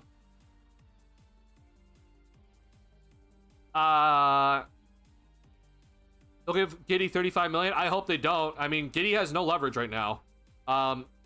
Like no teams right now currently have the salary cap space to give Josh Giddey a $30 million contract per year. So I mean, if the Bulls do that, then they are absolutely idiots. That if you're gonna sign Giddey to the max, so if you're wondering, okay, the max for Josh Giddey starts at $38 million his first year. Okay, the max contract for Josh Giddey is $38 million his first season. So if they pay Josh Giddey $35 million in his first season, that's basically giving Josh Giddey the max. Okay, that's insane if they do that. Like that'd be absolutely insane if the Bulls did that. And I here's the thing, I don't put it past them, honestly. If there is definitely a possibility the Bulls go ahead and do that sort of deal, I'd be livid. But this front office is stupid. But again, like right now, because of the Michael Porter Jr. deal and all the other moves the Brooklyn Nets have made, there's no team that has any salary cap space to sign Josh Giddey to a big contract right now. So if you're the Bulls, like you need to absolutely use this leverage and get this contract down. He wants $30 million. Arguably, he probably wants more, okay, per year. Get this down, okay? Say like, hey, we're like start very low. Like start at like $20 million a year, okay? Offer him a 4-year, $80 million contract and just say, hey, this is on the table if you want it. If you're gonna deny this one, then go ahead and try to find a bigger deal, okay? Then you start low, like start very low, and then work your way to a middle ground. And if it's under $25 million, then I'm pretty happy overall with the deal.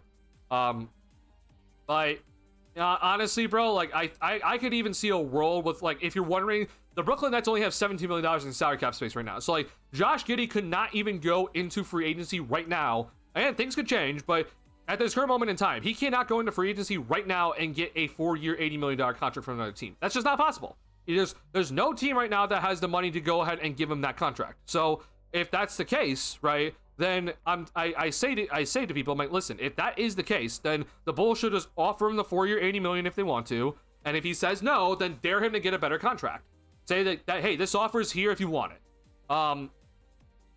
And we'll move from there. And if you really need to start negotiating to a middle ground, but like you better be kind of hard nosed and kind of say like, hey, like if you're not gonna accept this, like a deal that's like under $25 million, then like just tell him to just take the qualifying offer, honestly. But again, that's a risk for Giddey. Like taking the qualifying offer is a 1-year contract, and it's a risk for Josh Giddey. If he does that, he's risking, either like he could not play well, he could go and get injured, right? He has to go and play well and then get paid. He'll then be an unrestricted free agent, which means he'll have more leverage, okay? And there is definitely a lot more salary cap space in the 2026 offseason from teams. But at the end of the day, again, it is a risk to do that. So I really think the Bulls need to play hard-nosed here. And right now, I mean, the fact that we have not gotten a Josh Giddey announcement yet of his contract is just like, it's big. Because like I genuinely thought that the Bulls were going to offer Giddey like a massive contract at the start of free agency here. because that's what it seemed like things were headed towards. But I don't know if it was just the new salary cap that just got implemented that the Bulls kind of reconsidered or something, or I don't know what it was. But I'm glad if they did reconsider, I'm glad they did. Or if this was the plan from all along, then they're playing this right. Like, this is exactly what I said they needed to do. And, you know, a lot of people are like, oh, you're being hard on Giddey, or this is unfair to Giddey. I'm like, this is not unfair. This is just how it goes. Like, restricted free agency is weird. Especially when there's not a lot of salary cap space around the league. Like, a restricted free agent doesn't have a lot of leverage. So, hell, I mean, if you're wondering, like, Isaac Okoro, you're wondering, like, he kind of got screwed by the same thing. Like, Isaac Okoro, it was the same offseason that Patrick Williams signed his massive deal, which he shouldn't have gotten. But Okoro, for the Cavs, like, he was a restricted free agent, not a lot of teams with cap space, and he went out there and tried to get a better contract, but instead they signed him to a 3-year, $33 million contract, which is probably what the Bulls should have gotten Patrick Williams on. But Okoro couldn't get a better deal, right? Like, it's not just like, oh, this is just the stars or like your main starters. Like, it happens to everybody.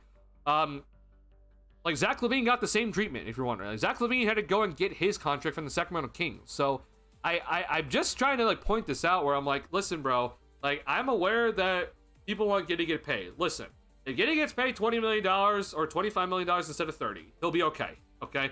Like, he's gonna be fine. I promise you. I understand it's a lot of money, but he's also making, no matter what, a shit ton of money, whether he gets paid 20 million, 25 million, or 30 million. Okay?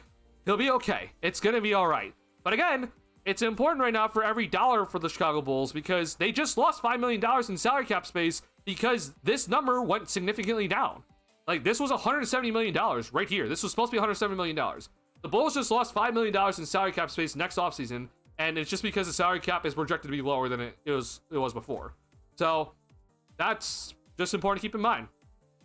All right. Let's say Javon Carter would be a good fit in Orlando, but they got Tyus Jones, who's way better, so never mind. Yeah, I don't love that Tyus Jones signing for them, but my friend David did say that, you know, having Tyus Jones be a guy like, you know, off the bench, doesn't turn it over, that's kind of useful for them because they turn the ball over a ton. So I can definitely kind of see it, but yeah, Tyus Jones is better than Javon Carter for sure when it comes to Orlando. And honestly, probably most teams. Anything over 25 million for Giddey, I'd be a little bit disappointed. If it is 25 flat, I'll be okay. I would have liked to have been lower, personally, but I can live with it being 25 flat. If it's 27, 28, I think the Bulls messed up a little bit. If it's 30, though, I'm going to be pretty pissed. It should not be 30 at this point. Yeah, I'll be pretty livid if it's 30 million a year. Looking from now, what I missed, see Trey Jones sign. What's going on, Tyler? So yeah, I commented to you, Tyler. So I'm glad that you eventually got here. So yeah, when it comes to Bulls news, here's the big news here today. First and foremost, there has not been a Josh Giddey signing yet, so that's news. The Bulls are playing the free agency with Josh Giddey the way I wanted them to, so I'm happy that, as of right now at least, I mean, this could change any moment. At least for now, they're playing the Josh Giddey signing the way I think they should, or free agency the way I think they should. It has been confirmed though by Shams and Casey Johnson that Trey Jones is coming back to the Bulls on a 3-year, $24 million deal. So just to kind of just immediately plug this into the salary stuff for the Bulls. So again, we don't really know what it's going to be. If you go to Spot Trek right now, here's the projected number. It's 7.4 million. Is like, again, it's just an estimate. We don't really know. So as you see here, I had this exact number here. So it's either like, it could be 8 flat, it could be front loaded, so this number could be higher, or it's most likely if the Bulls did re-sign him with his bird rights, it's probably gonna be 7.4 million here. But either way, I'm just gonna put 8 flat. And so what this does though, it brings the Bulls to $149 million in terms of guaranteed money, at least at the moment in time. When it comes to then under the luxury tax, then they have $38 million before re-signing Josh Giddey. They have about $38 million, again, just an estimate, before they re-sign Josh Giddey. So let's say if Giddey does get this $25 million per year contract, which, yeah, I can live with it, then if he does get this, then the Bulls would have this much money below the tax, which then means like they could spend part of their mid-level exception, biannual exception. They could go and use their traded player exception to get a player with the LaVine traded player exception here. So there's options here for the Bulls. But yeah, that's just like kind of the little update for you, Tyler. Again, no Josh Giddey update here at this current moment in time. And honestly, I wouldn't if the Bulls are gonna play hardball, which I think they should, then we might not get an update for a while. Like, it might be a long time before we get an update about Josh Giddey and his contract. So wouldn't be shocked if this takes a couple of days, or even maybe even a week for Giddey to kind of get this contract done.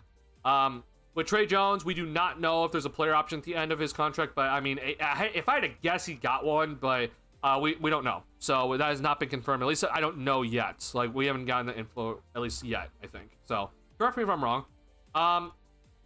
Yeah, here's the current situation for the Bulls. Yeah, I'm looking forward to seeing what they're gonna do here. What? Why is this here? What?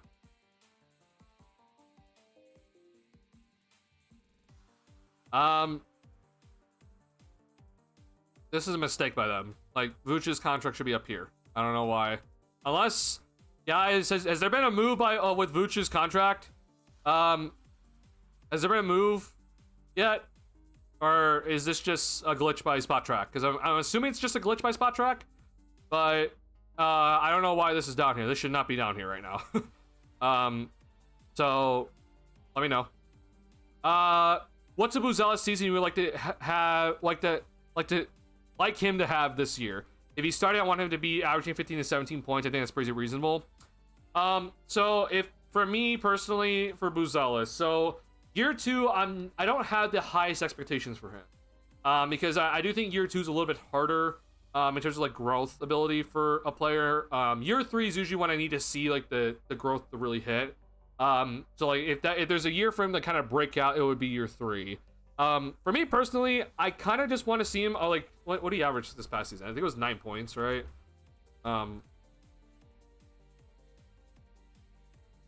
So assuming he is starting, why I want this load? Assuming he is starting here, 8.6 points per game. If he is starting, and I know there's going to be some ups and downs for him, but if he is starting almost every game, which I think he should be, I mean, he should be starting. If he's not starting, then I'm going to have an issue. But if he is starting, then I think for me personally, I want to see like 13 to 14 points per game. Maybe even a little bit, like I'll say 12 to 14 points per game, honestly. The biggest thing for me is I want to see these blocks, like his blocks per game. I want to see this at least at like 1.2. If you're looking at his per 36 numbers, his blocks per 36 is 1.8. So like ideally, you want to see that blocks per game get to like 1.2, to like up to 1.5. I think that would be pretty significant if he can get up there. And then rebounding wise for me, I do want to see him at least get 5 rebounds a game if he's starting. I do think that overall for me, what will be a successful season for him is just seeing that he's improving. Like, I don't need to see him like, oh, I need you to exceptionally increase your scoring ability, or I need you to like suddenly average like 2 blocks a game. But I just need to see you just improving in areas, and also just like stuff off ball, right? Like I want to see him run the fast break better than he did. I want to see him be able to finish through contact better than he did this past season. I want to see him, when it comes to his defense, not get as lost as we saw sometimes last season. Like, even though he got a lot of block shots last season, like I just want to see him improve overall. I think for me personally, year 3 is going to be where like my high expectations are set. Like, having year 3 to me is like a big year 3 shows that you're on a great trajectory. Year 2 is a little difficult for a lot of people. Like, you're just coming off your rookie season, and it's like, hey, like, okay, we're, rookie season. It's like, you're in a freaking race car, and you're just trying to hold on. Sometimes, like, it can get very chaotic for you. Sophomore season, then it's just kind of like, hey, it's your first official year where you have a year under your belt, and there's, especially for a young guy like Buzelis, like, you're still kind of growing into your body. You're still trying to kind of figure things out, like what you're good at, like how you can effectively move on the floor. But then year 3 is when things should start slowing down. So to me, it's more about year 3 than year 2 for Buzelis. But like I said, he just needs to improve in areas and just show me that he's continuing to get himself better. And then at least for my opinion, it projects for him to be a pretty good year 3 player. And hopefully that will be the case. Because in year 3, if you're wondering, like, if he hits my wishes for year 2, then year 3, then like I need him averaging at least 16 points per game, ideally more, and blocking more shots and getting more rebounds and just being a more overall and pretty effective player. But if he's averaging like 16, 17, 18 points per game in year 3, and he's blocking shots at a high rate, getting steals and getting rebounds, just being an overall very effective player, then we already have ourselves a bona fide starter in this league at 21, 22 years old. So yeah, if he wants this like superstar idea, then it takes a lot. Year 3 is gonna be a big year for him to kind of show out that superstar level potential. But if that's not the case, then I do still need to just see improvement over next season overall. P was a player option in 2028. He does. Yes, it sucks. I hate it. Here it is. 2028-29. Patrick Williams, $18 million a year. I love Tyus Jones for Orlando. Yeah, I'm probably hating on it a little bit too much, but it's probably a good deal. Atlanta's winning so far. I love the Gnaw and Kennard signings. I do like Nickeil Alexander-Walker to Atlanta. That's a very good deal, at least in my opinion. Kennard's a little bit less impactful, but I mean, adding shooting to that team is always good. Yeah. Yeah, Giddey, are you really turning down $80 million for over 4 years? I think his agent would say to turn it down. I think they would try to bet on him getting more money earlier, but I don't know, man. I mean, it's a lot of money, right? Like, that's a lot of money to be turning down. Now, granted, like, Giddey is kind of set a little bit easier because he was a 6th overall pick, and he being a 6th overall pick, you get more money in your rookie deal. So like, he's a little bit better off, like better set off than like a late 1st round pick. So maybe they're willing to take the risk, but I think they say no to 4 years, $80 million. But if you offer him 5 years, $100 million, I don't know. Like, he might not be able to turn that down. What are some realistic free agent options for the Bulls right now post Trey Jones signing? So Day'Ron Sharpe was my main guy. Like, the Brooklyn Nets didn't offer him a qualifying offer, and he was an unrestricted free agent, but he just went right back to Brooklyn, unfortunately. I'm gonna have to look, honestly, because Nickeil Alexander-Walker was another guy that I thought the Bulls could get.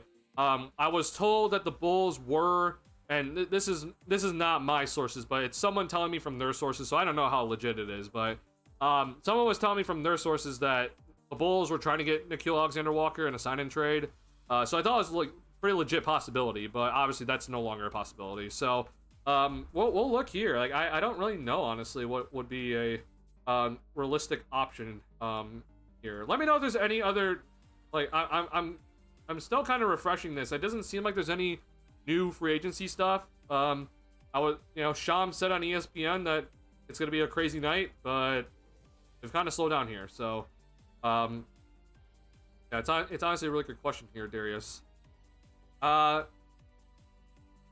be a glitch, okay. Yeah, that whole Vooch thing is a little weird, but I'm actually happy with the Trey re-sign. Is this new contract very tradable? It is definitely tradable. The only thing though about the Trey Jones deal, guys, is just that, and I put this in the video.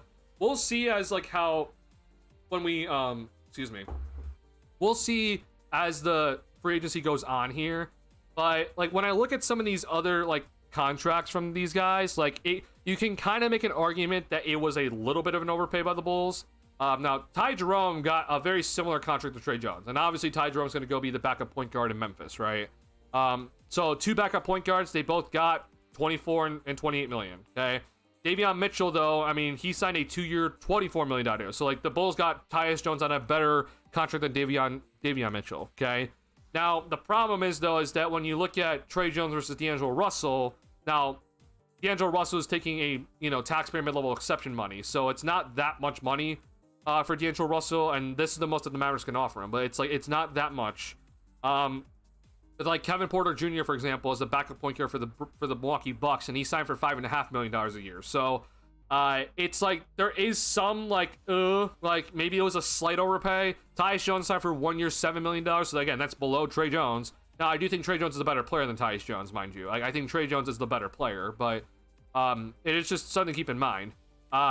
So we'll get kind of a better understanding as like the other kind of guards kind of go here, but it could be a little bit of an overpay. Now, again, reminder, Trey Jones was an unrestricted free agent. So like, the Bulls might have been willing to offer him just a tad bit more to make sure he does come back. And I think, again, unrestricted free agency, that's fine. Like, I can live with that, right? But restricted free agency, obviously, that there's a whole different story. So, obviously, you know, $8 million is something that many teams have. Like, all teams have the mid-level exception, or not all teams, but a lot of teams do. So I don't, you know, if you need to pay just a little bit extra to make sure Trey Jones stays, I'm okay with it.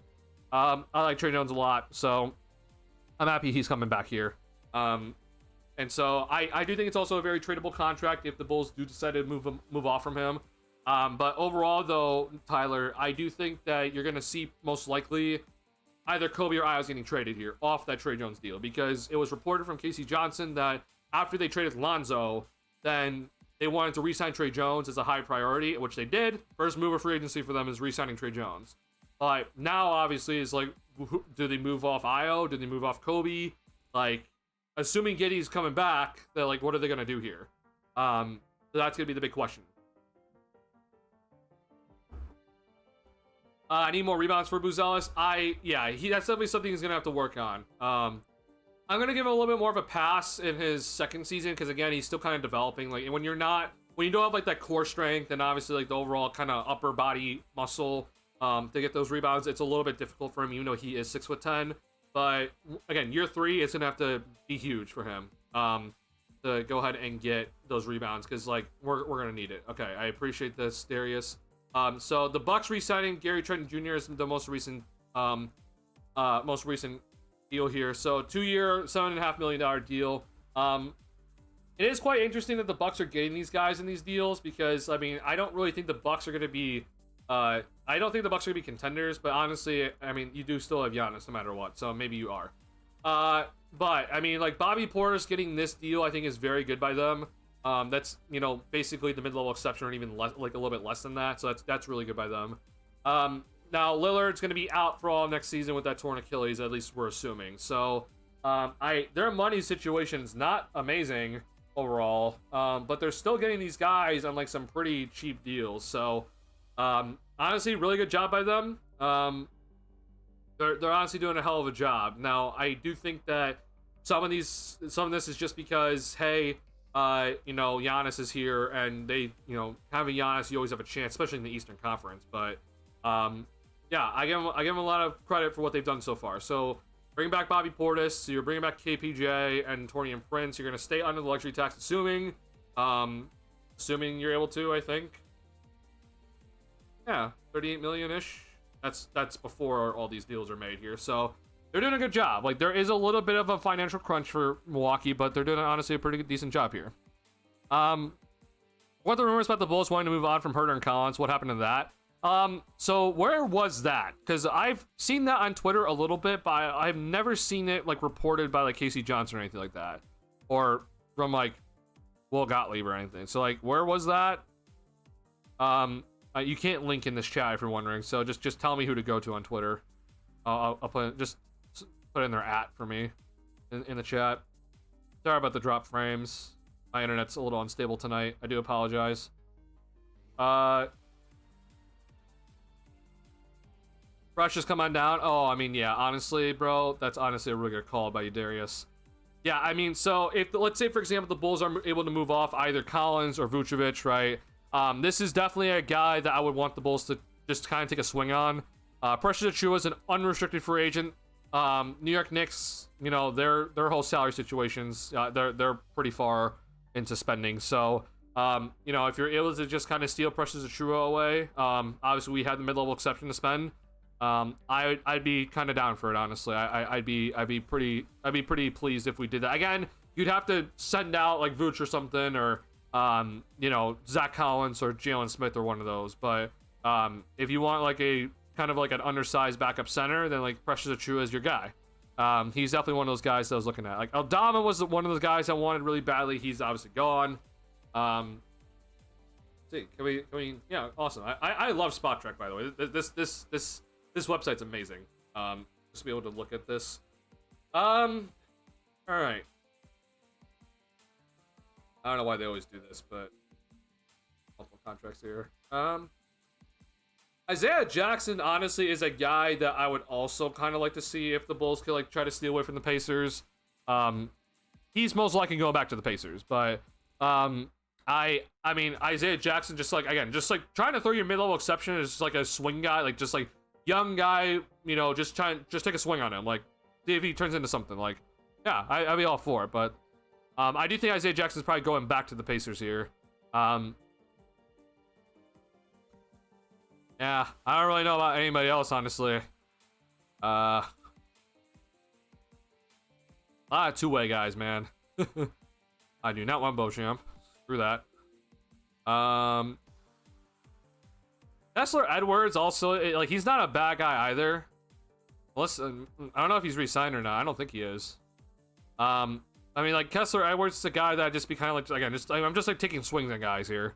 I kind of like this game a little bit.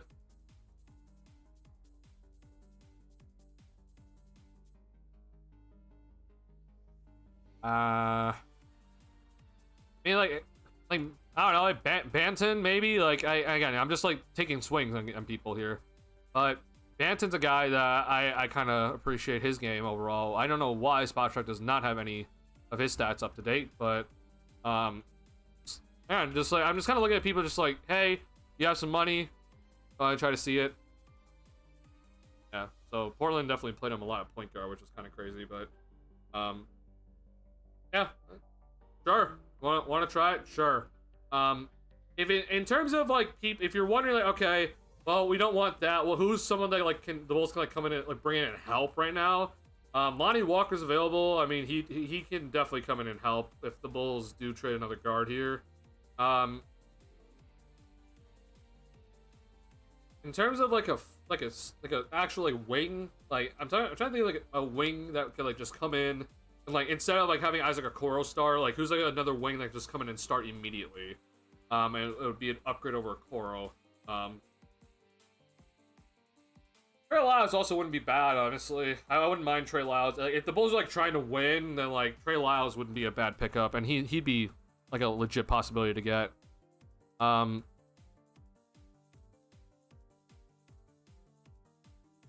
Corey Craig, bring him back. Honestly, I don't really know. I remember this. Okay, so this right here, I won't lie. Okay, this is the main guy that a lot of Bulls fans were talking about. Trey Mann is a unrestricted free agent. Charlotte gave up his rights, so I mean, look, I understand has not had like a successful career or anything, but if you want to take a swing on a guy, like. This is the type of guy I want the Bulls to take a swing on. Like Trey Mann, like first and foremost, his aura is amazing. I love his aura. But secondly, I mean, like if you just want to take a swing on somebody and just be like, hey, you know what? Let's just see what you have here. I know he didn't play a lot last season, but like sure, like you want to try it?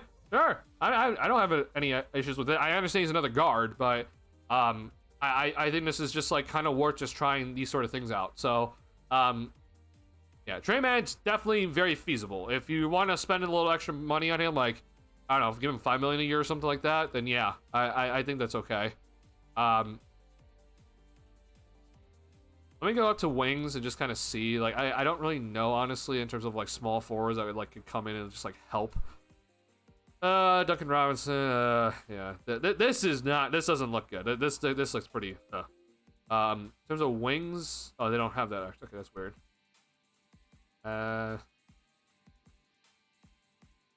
Quinn Grimes is restricted. We just lost GTJ. I mean, Gary Harris, I guess, would just like I don't like that deal either. I mean, Amir Coffey honestly wouldn't be that bad of a deal.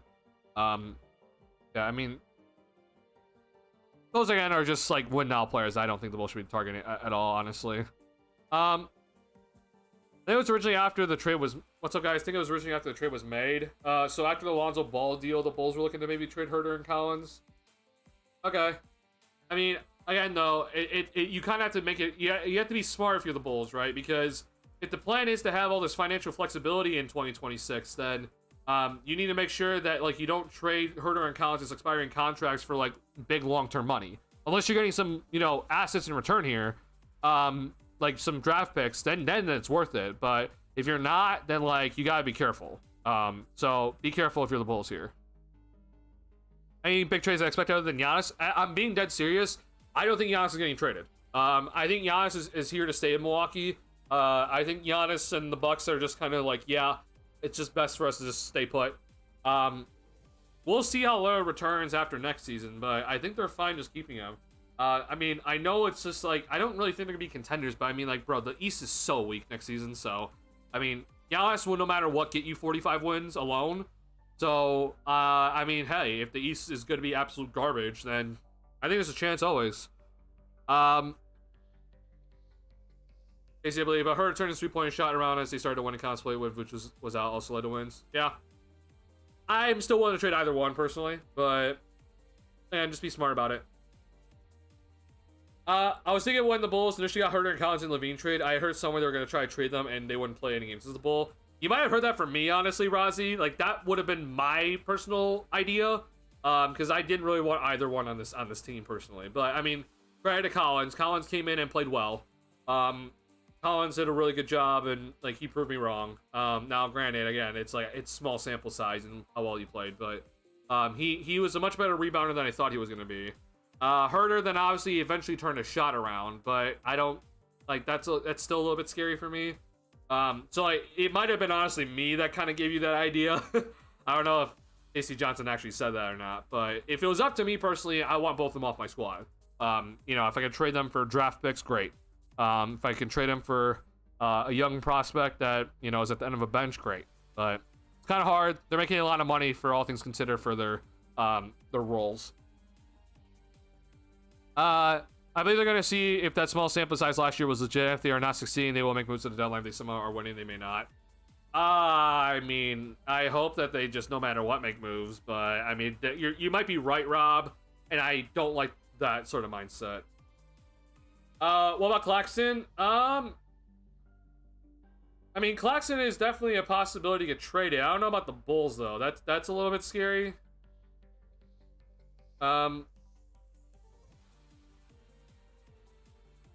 I mean, yeah, here's Nick Claxton. Here's his contract's not bad by any means. I will say though that like he had a pretty disappointing year last season overall.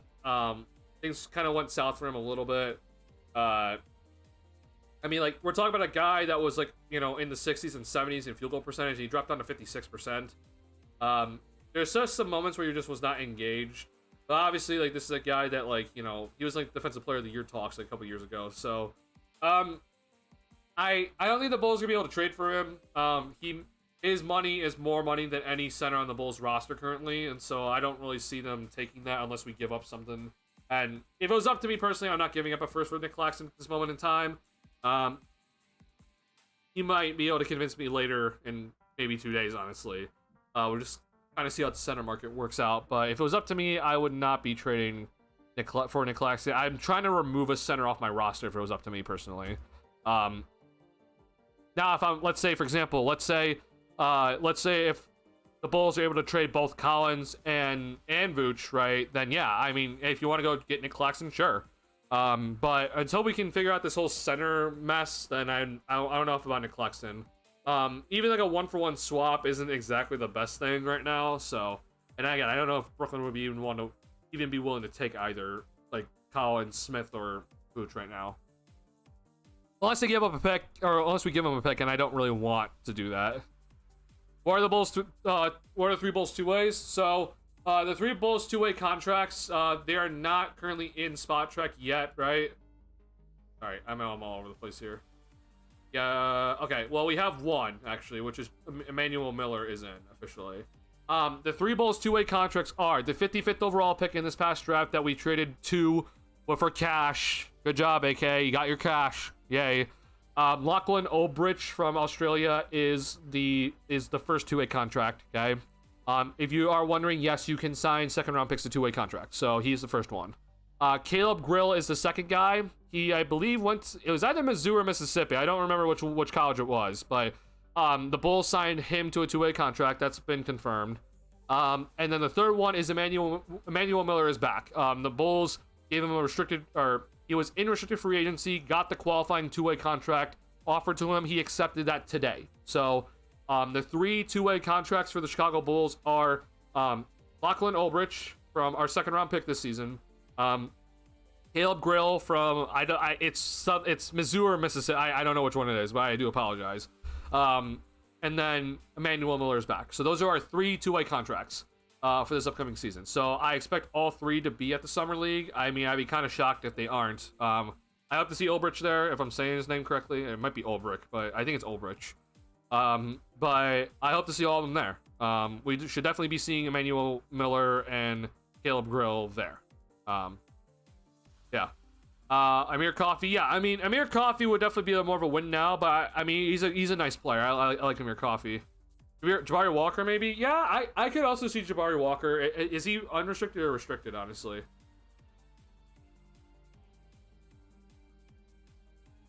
That's Lonnie Walker. Oh, oops. Oh, wait, we're... Nope, that's double. He's unrestricted. I mean, yeah, I sure. Let's definitely, if we're willing to take a risk on Jabari Walker, sure. I mean, I'd be all for it. Hearing his stats this past season, like, yeah, I'd be completely down if we wanted Jabari Walker, sure. Again, just throw some money at a young player, honestly, is what I would personally do. Will the Bulls do that? Probably not. They're probably going to look to sign someone that's like a win-now player, which is really annoying, but it is what it is. So, yeah, Jabari Walker, I'd be definitely down for that. Can the Bucks still afford DeAndre Ayton after the Gary Trent signing? I don't know off the top of my head. It matters how much Ayton also wants, right? If you're the Milwaukee Bucks, for example, I just closed out their thing, of course.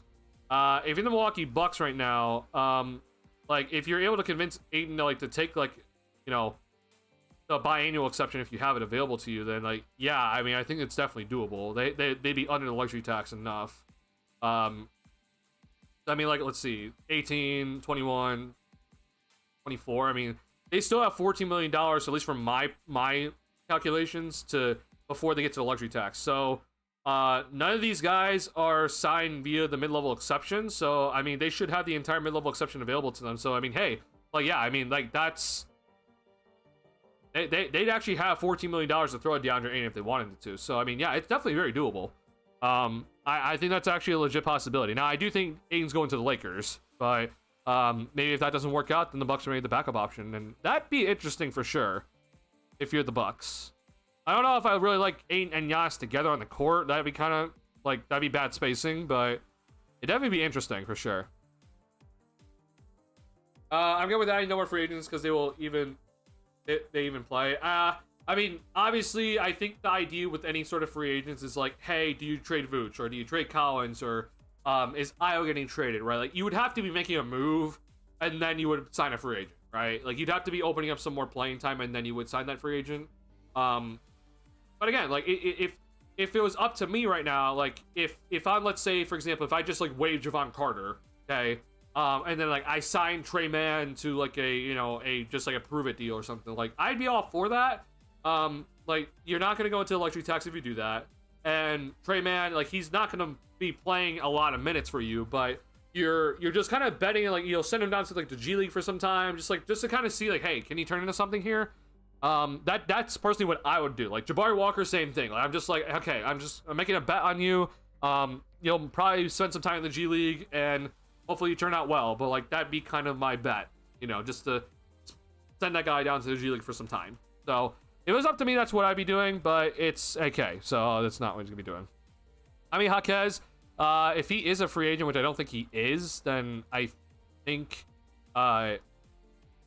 he's a restricted free agent, if I'm not mistaken. I closed out a very important tab. Whoops. Is Jaquez actually a free agent? I didn't really even know.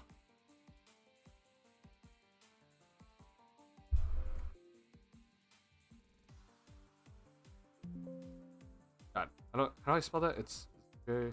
Oh, I put a C in front of it. Q. Yeah, I don't think he's a free agent, honestly. Yeah. Let's see here. I'm pretty sure Jaquez has another year under his contract, but I'll make sure. Yeah, I can never... I don't know how to spell it off the top of my head. Okay, no, it was... I had it right in my head.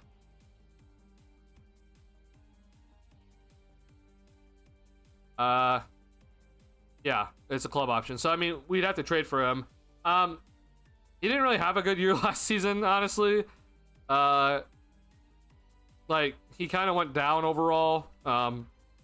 Also apparently he hooked up with Eric Spoelstra's ex-wife, so not sure if I really want him, honestly. Yeah. It's probably mute just because they might just end up bringing back THD. Well, reminder, if they don't make any more moves, then THD can't come back. But if they do make some more moves, like if they waive Javon Carter, then yeah, I mean, I could definitely see them just bringing THD back, which is not the worst thing in the world, but I would like something better personally. Sorry. Hold on, I'm catching up here. KC reported the Bulls originally would be shopping Herter and Collins right after the trade. Oh, okay, after Levine trade. I guess they just, we'll see. I mean, if it was up to me, I'm definitely shopping them, but their contracts make it hard to like trade for value for your team. So, yeah, if it was up to me, I'm definitely shopping them, but I don't know what you're gonna really get, honestly. I kind of just value the cap space, so. But Trey was the first we heard they were fond of any three. I mean, they definitely should, yeah. Trey Jones should have definitely been like the main piece of that trade, and he was. So glad they brought him back. Actually, really like the potential of the Ulbrich pick. I mean, I won't lie, I don't really know anything about him. I've watched, I think, about 5 minutes of film on him. No jump shot, so there's that. But yeah, I mean, there's definitely some things about him. I'm like, yeah, all right. I mean, you got a chance. You got a two-way, which many people don't get a two-way. So I hope that he's gonna show me something here. Glad they kept Trey. He fits so well in the system in the small sample size of the pace, and he provided solid defense too for his height. Yeah, I think Trey did a really good job in his small sample size. But again, like I think Trey Jones, honestly, just like even before he got here, like Trey Jones has been like a pretty like underrated, like under the radar type guy because San Antonio, but like he's also just a guy that off the bench a lot of people don't really look at. He started a lot in 2022-23. I mean, like averaging 12.9 points per game as a starter and 29 minutes is like no joke. 6.6 assists. Again, you don't really turn it over. Like this is like no joke. Now, granted, again, like you probably don't want him starting because he doesn't shoot the three ball. Ideally, that's something that he somehow was able to fix, but it's gonna be tough for him to become a good 3-point shooter at this point in his career. But as a guy off the bench, right, like a TJ McConnell type. Which we saw McConnell's effectiveness in the playoffs, but having a guy off the bench that plays good defense, is able to get steals, and not turn the ball over, but effectively can get to the basket with the ball in his hands and play in transition. Like that's Trey Jones in a nutshell. Trey Jones, especially with the Bulls, but also just in general, is also another guy that is pretty efficient with the basketball. He gets to the rim pretty consistently, and either draw some fouls or he's finishing, and he has some pretty insane finishes for him at 6 foot. So yeah, Trey Jones is a guy that I really do appreciate. Definitely not someone I want to be starting like for this Bulls team, and he did not get a starting level contract. Obviously, $8 million a year is not starter level, but as a guy to come off and lead your second unit, yeah, definitely a guy that I think is pretty valuable. Again, if you're a guy that is not going to be turning the ball over that often, that's pretty valuable to me, especially if you can get to the basket like he does. So I like him a lot. Combine scrimmages kind of made me not hate the pick. I saw him at the time. I didn't even think about it until he was drafted. Are you talking about Asenge? I mean, like are you talking about Ulbrich actually? Okay, yeah. I haven't really looked much into Ulbrich's combine stuff, so I gotta look into that a little bit more. My lazy count, but the Ulbrich kid is probably slightly more athletic Cameron Bairstow. I mean, I know that the Australian connection's there. Yeah, Cameron Bairstow did not have a good career. And like it's not even like, oh yeah, Doug is a second round pick, but like, it's like, I'm sorry, I hate to do this to Cameron Bairstow, but if you don't know, Cameron Bairstow, I think he was like 34% in his career from the field or something like that. No, not even 29%. Yeah, it was awful, bro. This guy shot 29% from the field in his career. Limited games, obviously, but it's like, dear Lord, like that's insane. But I'm gonna go ahead and say that Ulbrich will not be that. He'll be better than Cameron Bairstow, at least. Like that's obviously a low bar to clear, but I think Ulbrich will be better than that at least. But there is definitely some similar things, but I hope Ulbrich will be a better overall player. What I read is after the combine, they were saying he's got a soft touch and he's physical. He's a good passer, a screener. So He's providing effort and mobility. He could be a poor man's Collins, or yeah. I thought they signed Kale to Exhibit 10 day along with Wooga Poplar. So if I'm saying that correctly, it's Wooga, right? So Wooga is a Exhibit 10 deal. We gotten word though that the Caleb Grill deal is a two-way. That has been, at least from what I have seen, has been confirmed. Hold on. Do I have news? No, we don't have news. Okay. I'm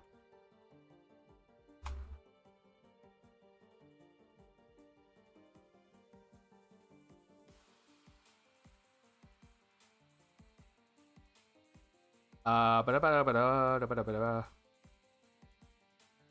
have to go to Bleacher Nation because nothing's showing up when I type that in. Alright, give me a second here. If you guys not already hit the like button on the stream, please do. Helps me out a lot.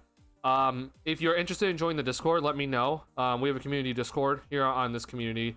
If you're interested in joining the community, I think we don't have a lot of people in the Discord, but the people in the Discord enjoy the time there. So if you want to talk with me, even when I'm not on stream, or if you want to hear my thoughts on anything that like just happened, please let me know. So if you want to join the Discord, I'm gonna go ahead and just link I'll link into the chat right now. So if you want to go ahead and join it, please let me know. That's the wrong link. Holy shit, I almost linked a private server that is not supposed to be public. That's bad. Okay, here we go. So if you want to go ahead and join our Discord, please let me know. Here it is. Here's a link to it. So go ahead and join the Discord if you're interested in doing so. We have a lot of fun in there. Also, just to let you guys know, I also do plan on doing some Twitch streaming this upcoming off season here. So I've already done a couple of Twitch streams. So if you're interested in my gaming channel here, there is my gaming channel. So let me know if you're interested in anything in terms of gaming. But with that being said, with all the plugs, thank you for listening, by the way. Let's talk about a couple things here. All right. So if you're wondering, Boo Boo Baba, here's Caleb Grill. Caleb Grill has so according to Kyle McGreevy, so I mean maybe he's not exactly trustworthy, but according to him, he is citing a. Well, wait. Oh, okay, Boo Boo Baba, you're actually correct. Bleacher Nation is wrong. So this is what I personally read, and I thought that I also read a tweet that he signed a two-way, but I guess I am wrong. So yeah, this is actually incorrect. So I appreciate this a lot, Boo Boo Baba. So it looks like it is an Exhibit 10 contract for Caleb Grill. So that actually does mean that the Bulls have one more a two-way contract available then. So I apologize. Sorry about that, Boo Boo Baba. Thank you for that. So yeah, I do apologize for that misinformation. I was obviously fed in misinformation because I was told that this was the two-way. So all right, so it might actually then be Jameer Young is going to come back. I know the Bulls offered him the qualifying offer, so maybe that's going to be the guy that's going to come back here. But yeah, okay, I did not know that. So okay, that changes things. So my tweet earlier also is misinformation. So great, love that from us, man. Love just tweeting misinformation. My bad, y'all. I'm gonna go delete that tweet. Let me just, honestly, I'll fix it later. I'll say to everybody that I'll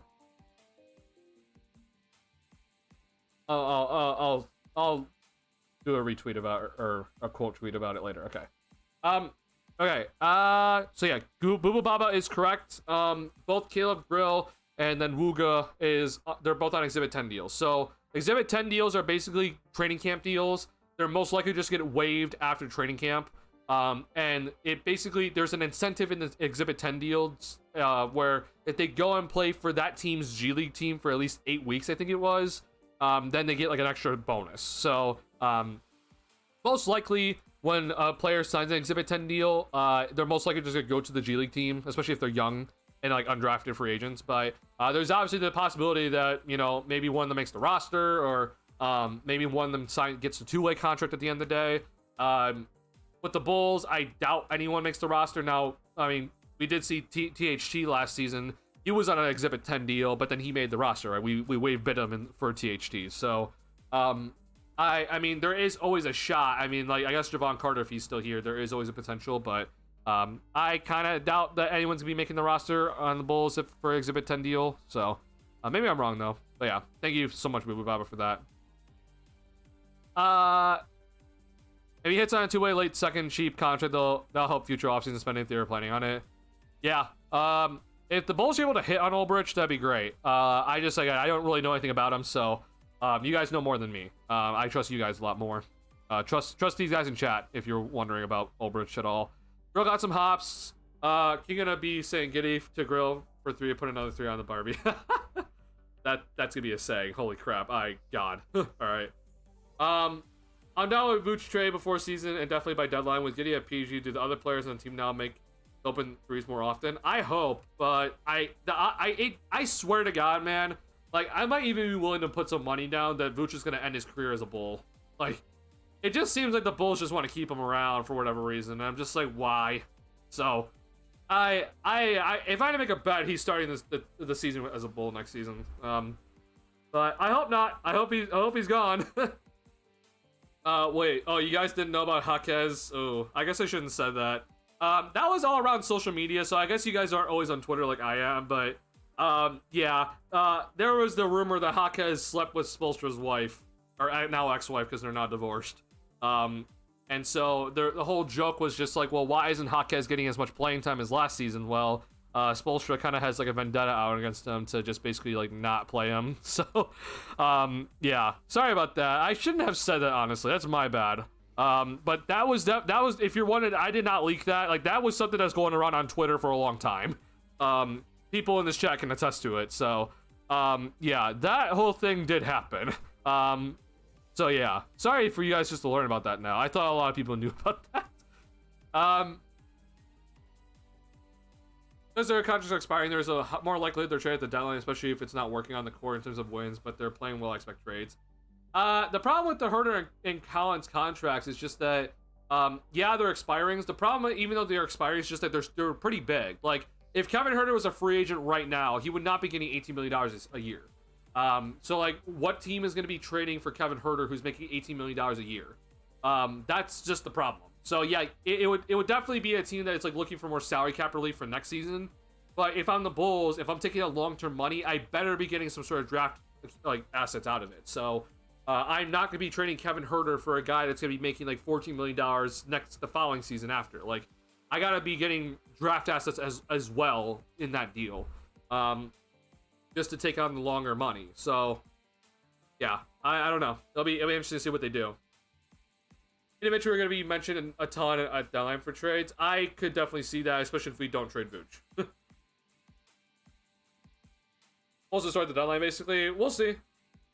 Matters who they trade now. I mean, Lonzo obviously is gone. So, I mean, if it was up to me personally, I would have kept Lonzo. If I knew that the best offer was Lonzo for a Carl, then I'm just keeping Lonzo. I don't know why all of a sudden, like, everyone's like, yeah, we just got to get rid of Lonzo now. Like, I don't understand that at all. I mean, the Memphis Grizzlies were willing to offer a first-round pick for Lonzo Ball, and that was last season where he missed 22 games before the trade deadline, and was making $20 million a year, okay?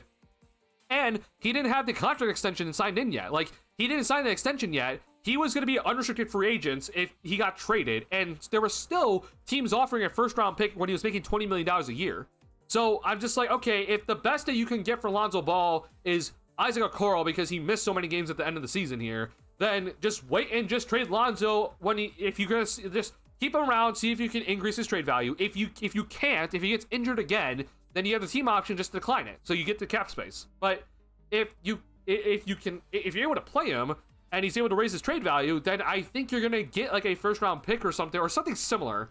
Okay, something better than Isaac Okoro. I hate the Isaac Okoro trade, honestly, and it's for multiple reasons, just a process of everything. But Bulls are skipping steps yet again.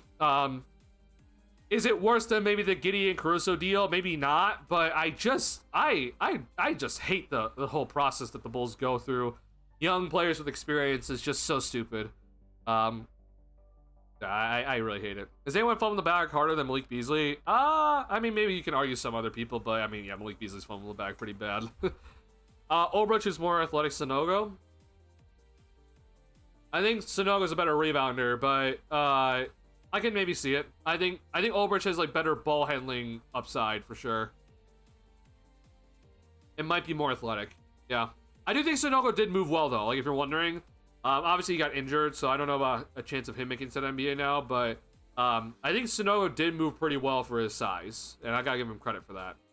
Trey's development San Antonio maybe helped this game, and again, we see it often, guys. Guys lose their chance or fall out of favor for new guys brought in, and they lose their opportunity. Now it takes another. Well, with Trey Jones though specifically, he doesn't need to start anymore. Like he should always be coming off the bench. So I don't know if he lost his chance. Now, I will agree that San Antonio all of a sudden was getting an influx of guards this season with Stephon Castle, De'Aaron Fox. Like, I agree. But overall, though, I do think that Trey Jones, like, I don't know if he, like, lost his spot, but like, he was getting playing time. Definitely not as much as past years, but he was still getting some time. That's why I understand the whole, we like guys with experience over rookies, because I think Billy prefers specifically his head of development now, or you heard that in the press conference? Yeah. So it's we heard that they hired somebody for head of development, and I wouldn't be shocked if it is Billy, honestly. I hope it's not. That if your coach is head of development, then that's a problem. I'm not a fan though of this whole we need young guys with experience either. I'm gonna have to disagree with you there, Rob, because I think young guys with experience is absolute BS. I think that means you're trading for guys to help now instead of guys with upside for the future. Like right now, for example, if the Bulls were offered two trades where they can trade for either Isaac Okoro or Cam Whitmore, I think they choose Isaac Okoro. And if that is the mindset in the Bulls front office currently right now, that's a problem. I cannot stand that sort of mindset, okay? I would much rather have Cam Whitmore over Isaac Okoro at this current moment in time. And it's just because the Bulls, all they care about is the floor. Like, all they care about is making sure that they're going to be hovering around 39 wins this upcoming season, keeping butts in seats, selling tickets, and being at the top of attendance again. That's all they care about, okay? They care more about raising their floor for this upcoming season rather than raising their upside and long-term potential. That's what they care about more. And again, Isaac Okoro is a guy that is just going to raise your floor. You traded Lonzo Ball for Isaac Okoro, knowing that Isaac Okoro is going to be most likely play more games than Lonzo Ball, but who knows? Bulls medical staff is garbage. And, you know, maybe Lonzo can go to somewhere else and be much healthier. But, like, the idea of trading for Okoro is just like, okay, well, he'll most likely play more games than Ball, therefore our floor is higher, and hopefully that's going to help us this season. Like, the upside for Isaac Okoro, when he's soon going to be 25, this is going to be age 25 season, okay? I don't really see it. I don't think there's really much upside. He's going to enter his 6th season here. I don't really think there's much upside. He just had his worst season of his career. So I hate this whole idea of young guys with experience. I think it's absolute BS, personally. I would much rather take risks on guys that are very young, like 20, 21-year-old guys that don't have a lot of playing time, but they have some physical tools that are enticing, and just take a risk on them instead. Like, if the Bulls traded Lonzo Ball for I don't know who, but just like a 21-year-old that didn't play many games last season, but you know, has a good wingspan or whatever, I would much rather that than trade for Isaac Okoro, personally. I understand that there's a major risk in doing that. Like, that guy that you just trade for is, like, he might not turn into anything. But for me, personally, I do not care about this upcoming season at all. I think the Bulls need to be bad. This upcoming draft is going to be a much better draft than this past draft. You need to go be bad. There are plenty of guys at the top of the draft that you can go and draft that are potentially franchise changers here. Like, you need to go and do that. So, I'm not happy with what the Bulls' process is overall. Trading vets overall for younger guys is the right decision, but you need to make sure that you pick the younger guys that you trade for correctly. And unfortunately, Isaac Okoro is just not one of those guys. A lot of people are talking about his three-point percentage. His three-point percentage to me legitimately does not matter. I want to show you guys a stat, okay? This is a pretty bad overall stat for Isaac Okoro. And it's just going to show you how much teams just don't really care about his shooting, honestly. So this past season, okay, if you're wondering, so Isaac Okoro shot 37.5%, or sorry, 37.1% from 3-point range, okay? He made 56 of 151. Now, obviously, he came off the bench, didn't play as many games, etc. But, sorry, I'm on the wrong thing here. If you're wondering on these shots, okay, they're pretty important to look at. But on all of his 3-point field goal attempts, okay, most of them come off 0 dribbles, which makes sense. He's just a catch and shoot shooter, okay? Now, keep in mind this, right? Last season, he shot 37.8% from 3-point range on wide open 3-point attempts, okay? He shot 26% from 3-point range on open 3-point attempts. He shot he shot 100% on tight coverage, but it was very, very low attempt rate. That it's a 0.0 in NBA.com. And then he shot no threes ever when he was very tightly contested. So very clearly, if I'm just trying to show you this, it's just like, hey, he doesn't shoot threes unless he's wide open. So to me, when he doesn't really take a lot of threes and he doesn't shoot a lot of threes that are, threes that are not just like wide open, I don't really value your 3-point shot. Now, here's the other thing too, okay? This is important, okay? Last season, okay? 3-point shot. Where do they come from, okay? Above the break 3-point is 58, but most of his 3-point attempts are all here, okay? Corner 3-point attempts. He doesn't really shoot from anywhere outside of the corners, okay? Now, even more problematic, okay? Isaac Okoro has taken 908 3-point attempts, 3-pointers in his 5 NBA seasons. 14 of them have been from the top of the key. So basically, overall, Isaac Okoro does not take threes at the top of the key. If he's at the top of the key, he's basically just a guy there. Like, don't guard him, because he doesn't take them, okay? Now, he takes some above the break, but most of them are all from the corners, okay? Or just above the break, right? And out of 908 3-point attempts in Isaac Okoro's career, okay, 896 of them are qualified as open or wide open, okay? This guy is not a floor spacer. He is a guy that will take a wide open 3-point shot if he's wide open and the defender's like nowhere near him, okay? It's just, I just think that there's a little bit too much like glazing going on for a guy that has been overall a pretty big disappointment in his career. And I hope that he can prove me wrong, but overall, man, I really do think that Okoro's a little bit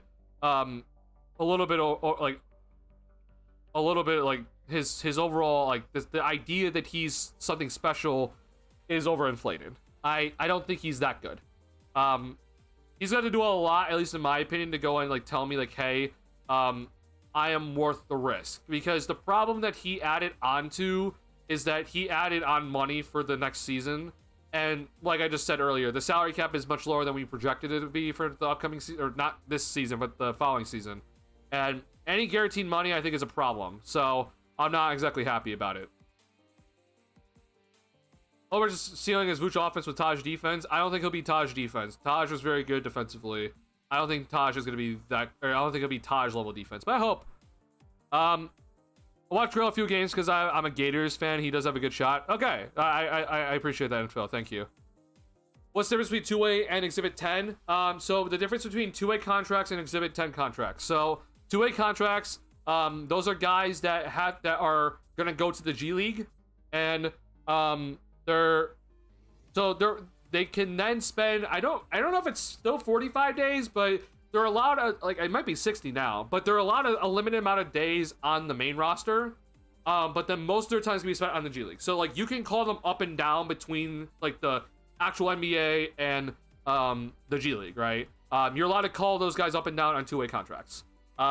They're not part of the salary cap, but they're paid for, it's like basically it's a 1-year contract, and so these guys are paid pretty decent money, honestly, to go play in the G League. So that's a two-way contract. So Adama Sanogo last season until he got waived, Emmanuel Miller, Jameer Young, these guys all had two-way contracts last season, okay?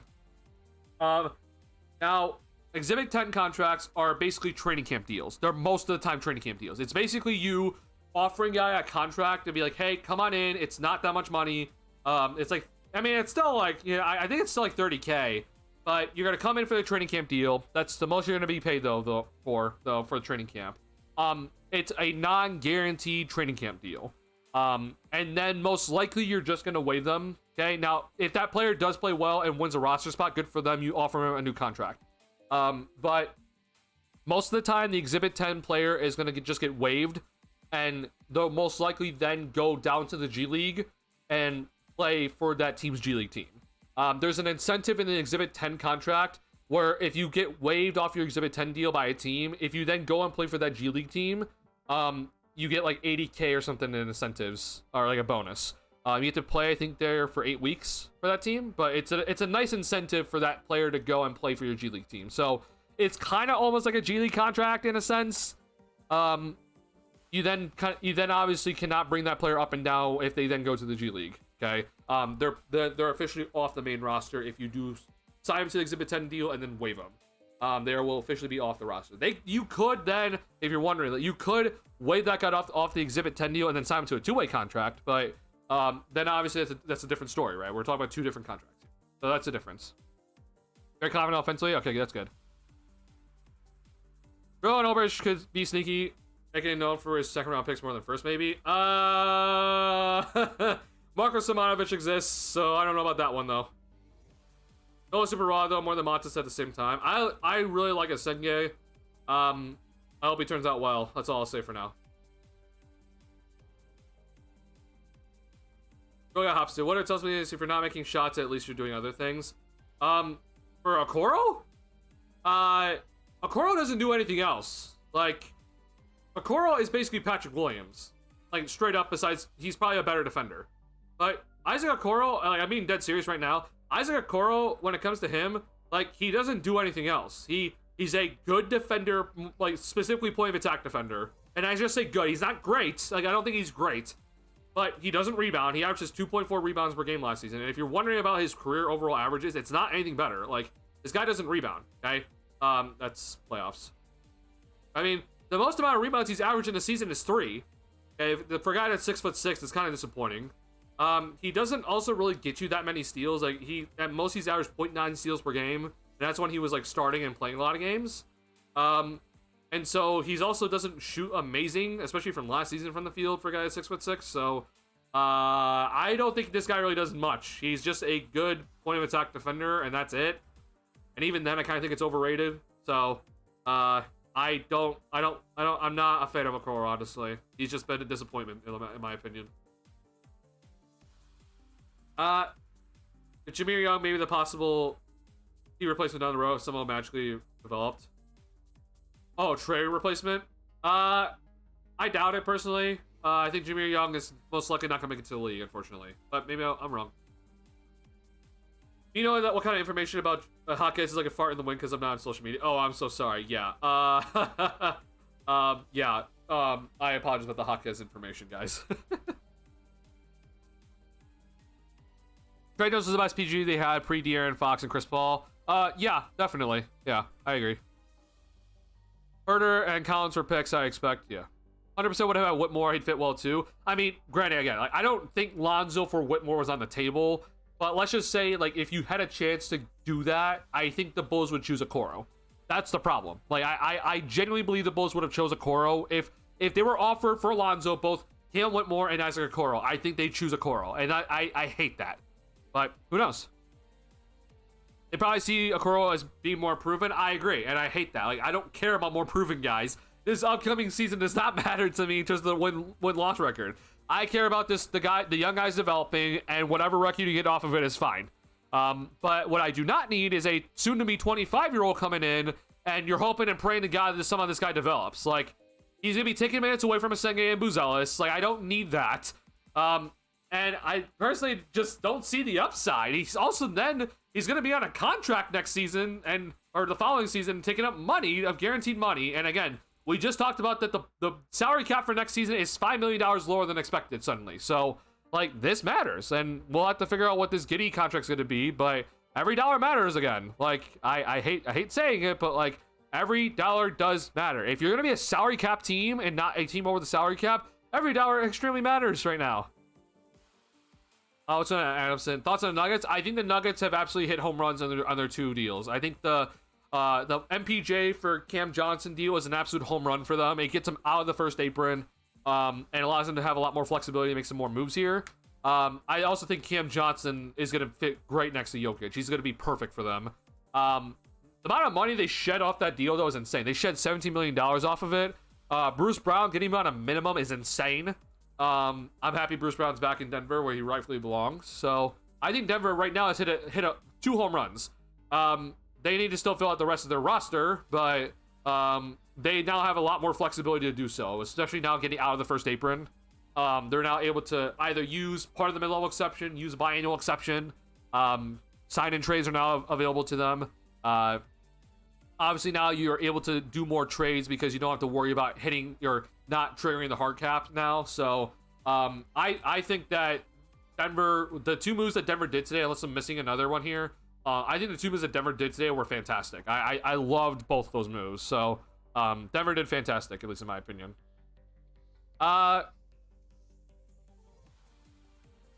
I'd ask you, since you're more of a ceiling guy than a floor guy, how do you feel about LaMarcus Aldridge for Tyrese Thomas trade at the time it happened? I was not watching the Bulls at the time that it happened, Darius. If you do not know, I'm 24.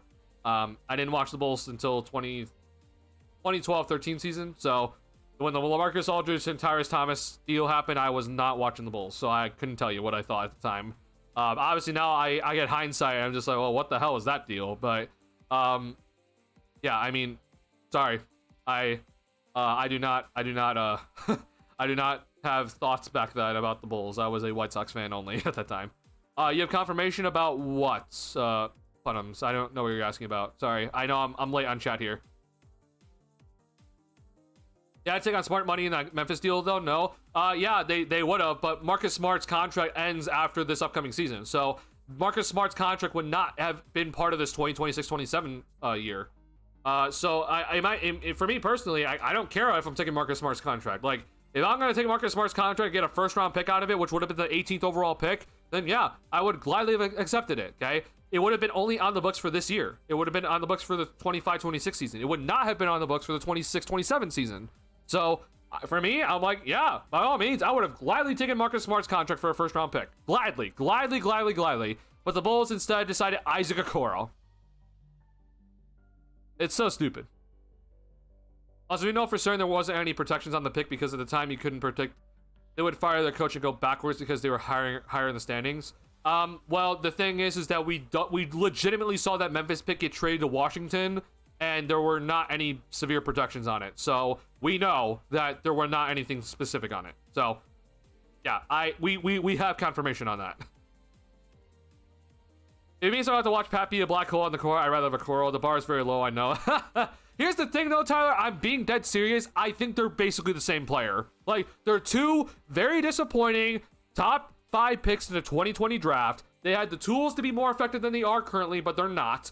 Their teams need them to be more effective than they are currently, and they have not turned into anything. Now, again, I do think Okoro is a better defender than P. Will on the perimeter. But besides that, I mean, neither of them rebound well enough. They both shoot the 3-point percentage at a decent clip, but they don't take enough threes to show it. Like, they don't have a good 3-point shot because they don't take enough threes in general. But like, they just don't fill up the stat sheet. Like, they're just very not even that players, just like disappointing players. So I mean, if I said to you guys, we traded Lonzo Ball for Patrick Williams, I think a lot of people would be pretty pissed. But, I mean, this is kind of basically doing that. You're trading Lonzo Ball for a guy that's similar to Patrick Williams in terms of production.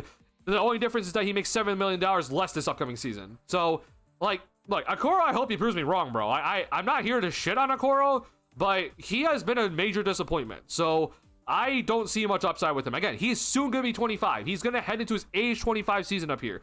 Like, this upcoming season. So, like, I don't see the upside. Yeah, I'm not loving it, honestly. I'm sorry, y'all. I'm probably being harsh, and Okoro's probably a better defender than I'm giving credit for, but I don't see the upside to it. I don't, even if he does come in and shows like, yeah, I'm a really good defender, then like, okay, well, I have a really good defender that averages 2 rebounds a game. Like, sure, I guess. You don't really shoot the threes either.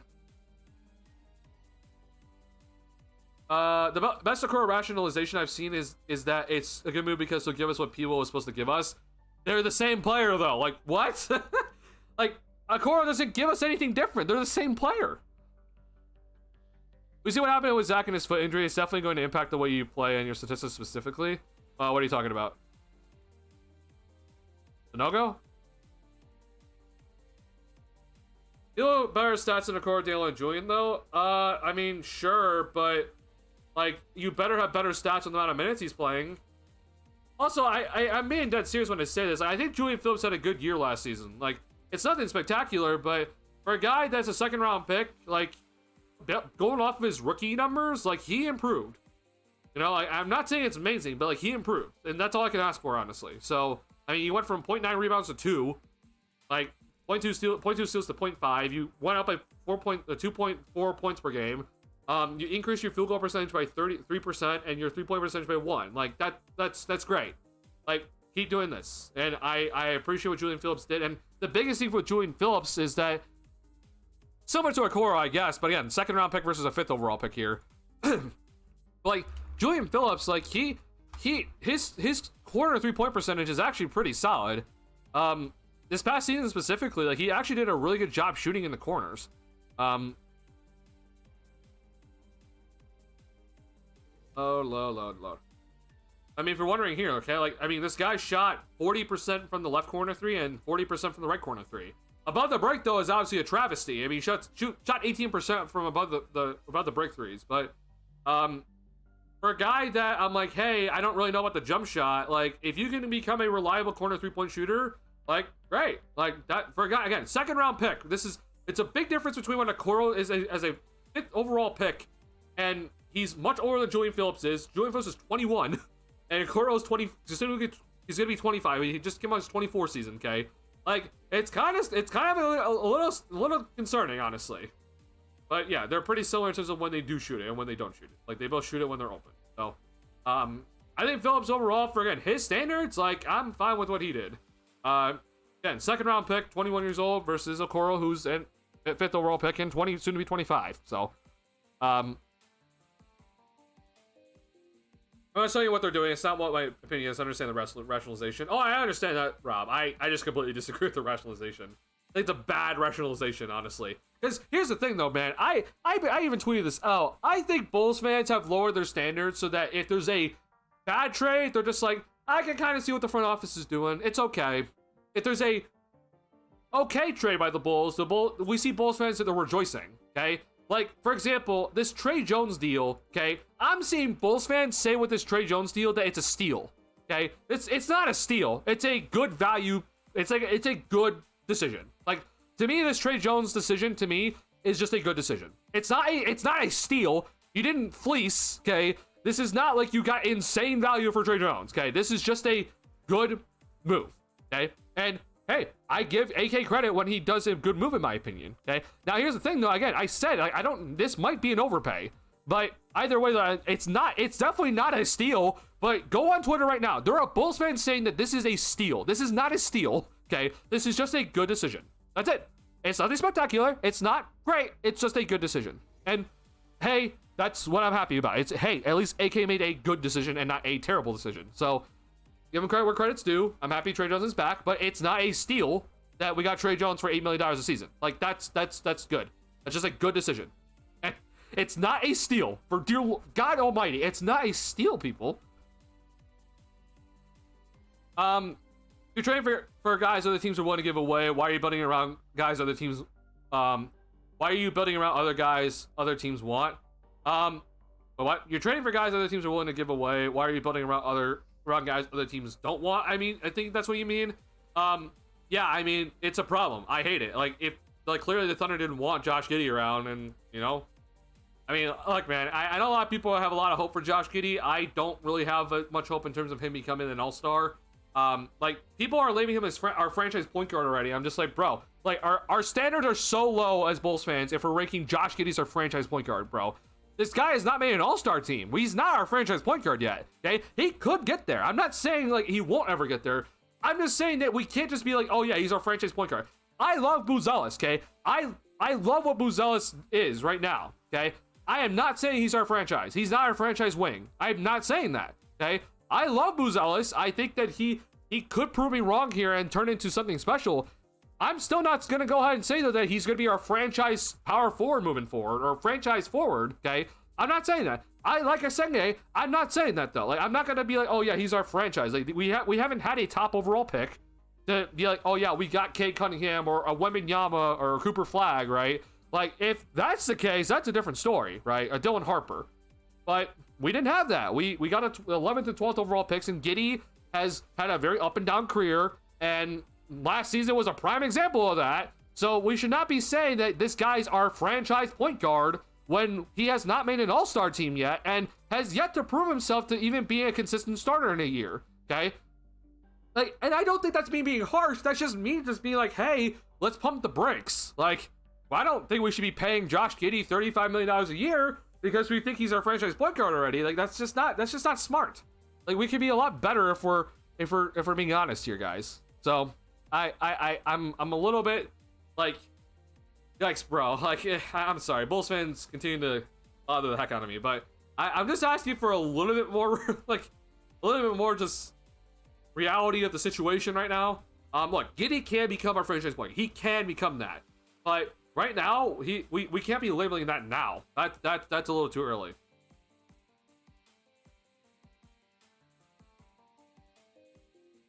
Last time I checked the Vegas odds of the Bulls for 25th to win the championship, that they're going to be next to the bottom and win total again. I mean, I hope. I mean, I want them to be next to the bottom, but we see teams that actively tank, and then the Bulls don't actively tank, and then, you know, we end up with a better record than we thought. So, yeah.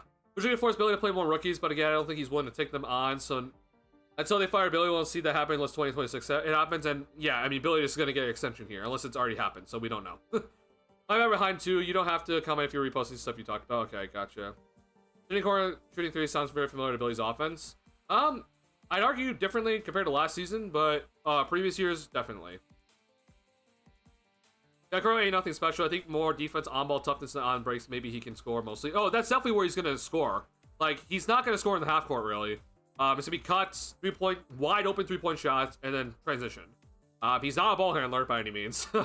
So I'm definitely not. I'm not thrilled about Okoro moving forward, but I am hoping it works out better than I'm predicting it here. Sorry, I'm catching up here. The Bulls not taking Smart in number 18 for Lonzo's malpractice. It for sure is, bro. Like, the fact that we didn't take that deal is insane.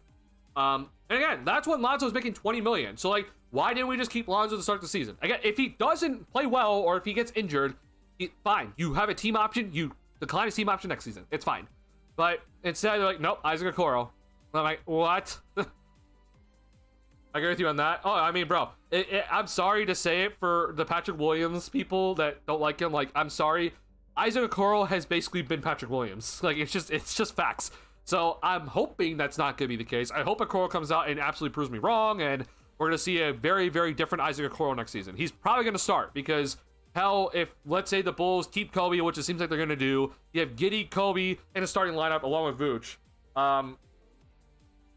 I mean, then Buzelis is your best defender if you don't put Okoro in there. So I think you're going to need to have Isaac Okoro in the starting lineup. Billy's going to want him in there for sure. So I'm expecting him to start. So, hey, man, he's going to get his opportunities. If he doesn't prove it now, then, I mean, when will he ever? Like, if he doesn't prove it this upcoming season, then I am absolutely I already have little to no faith he's going to prove it this upcoming season. He's going to break out. But if he doesn't prove it this upcoming season, he's definitely not going to do it in his 26-year-old year. Like, why would he prove it then? It doesn't make any sense. Bulls are number one in defensive rebounding last year, but we're complaining about certain guys not getting enough rebounds. You rebound as a team, and ball doesn't always go where you stand. Is that actually true? I didn't realize the Bulls were that high in terms of defensive rebounding.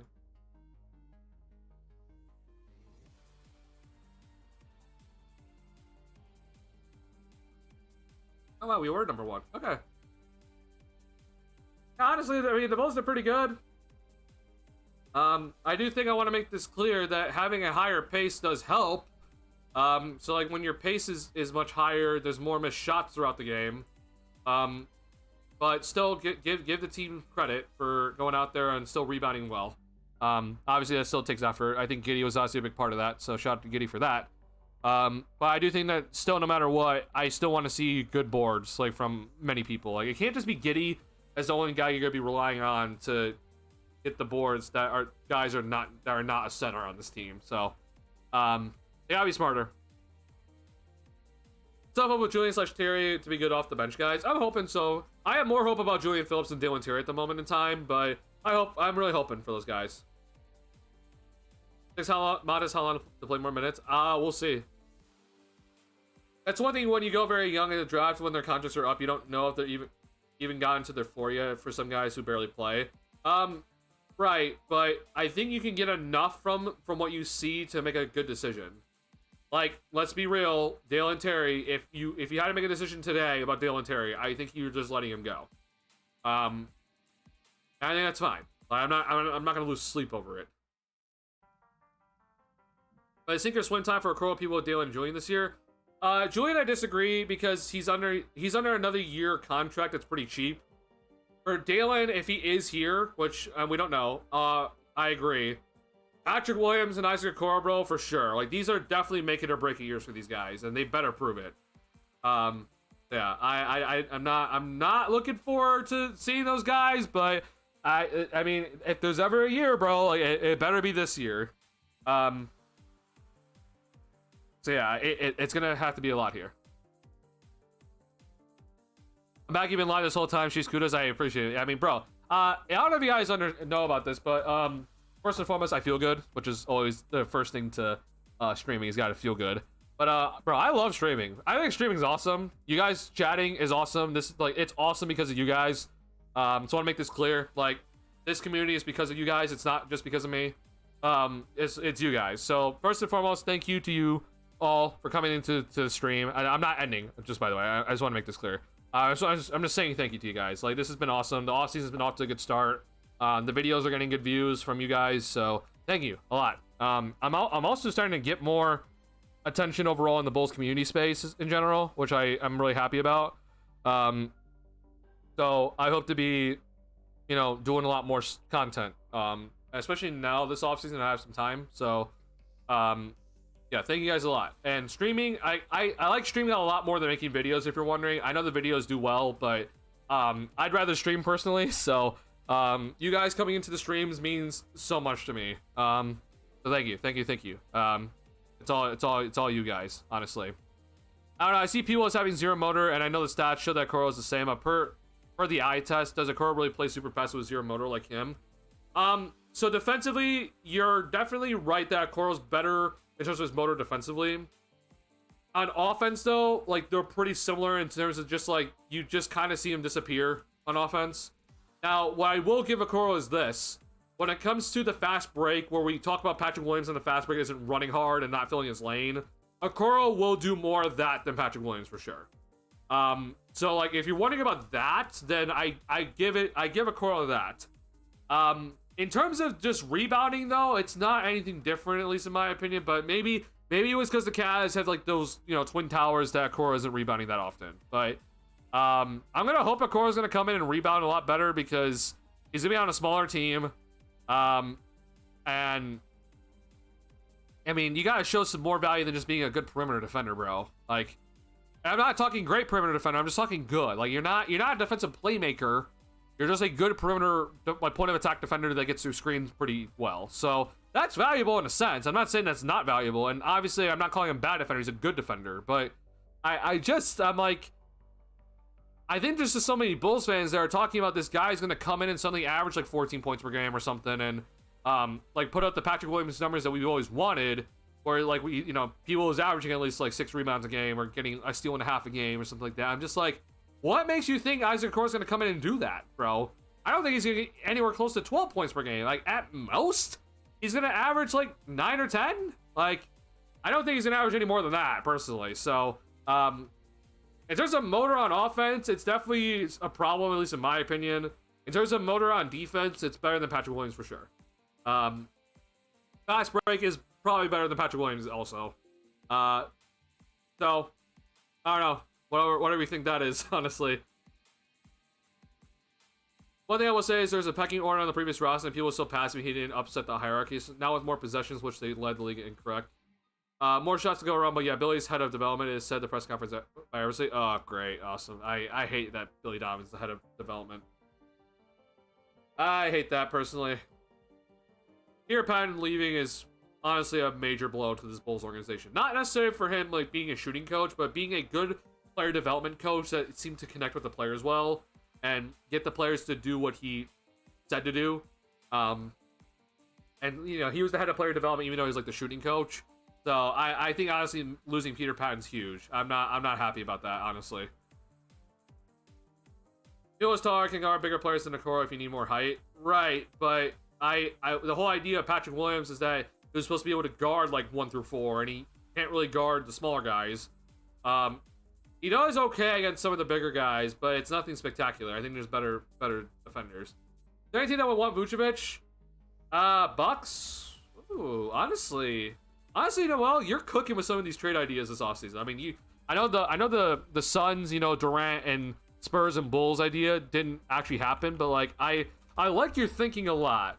You're much better at coming up with these trade ideas than I am, because I'm all about like, hey, where are the numbers and everything, but like in terms of like fit, that's actually not that bad. Because the Bucks did lose, they just lost Brook Lopez here. Let's see here. Okay, Fanspo.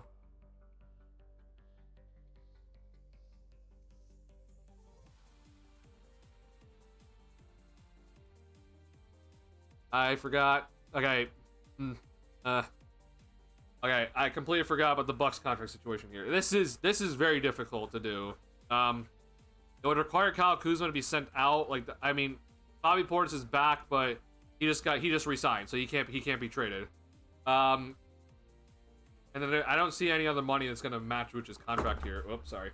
Sorry about that noise. So yeah, after Kyle Kuzma is traded, I mean, maybe they value this. I doubt it, but maybe this would work.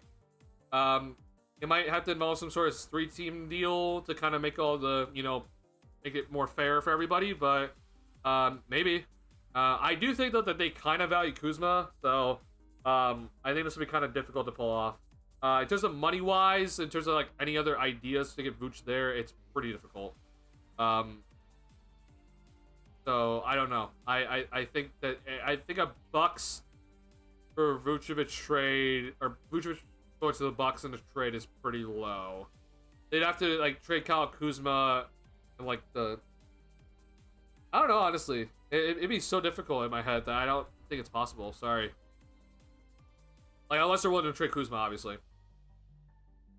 You think that Okoro does more things that don't show up in the stat sheet that people does? Yeah, I think his screen navigations that obviously doesn't show up on the stat sheet is better. Yeah. I do think that's gonna show up more of like overall like impact that doesn't show up in the stat sheet. Being able to guard like some of the smaller guys pretty effectively. Like that's really it. After that, it's kind of just like meh. I'll probably see Smith Montes or people with small ball at some point, I bet. Yeah, definitely.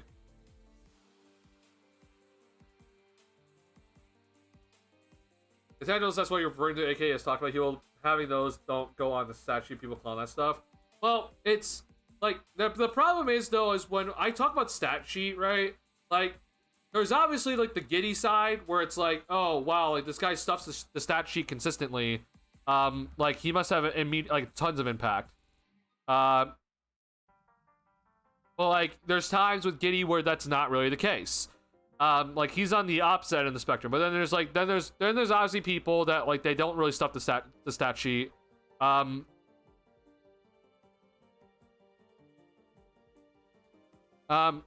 Hey, give me a thumbs up, guys, if you could still see the stream and it looks good.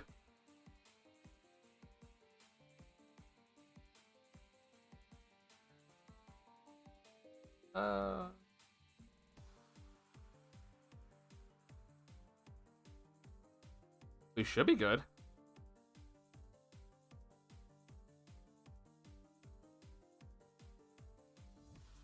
Good? Okay, thank you.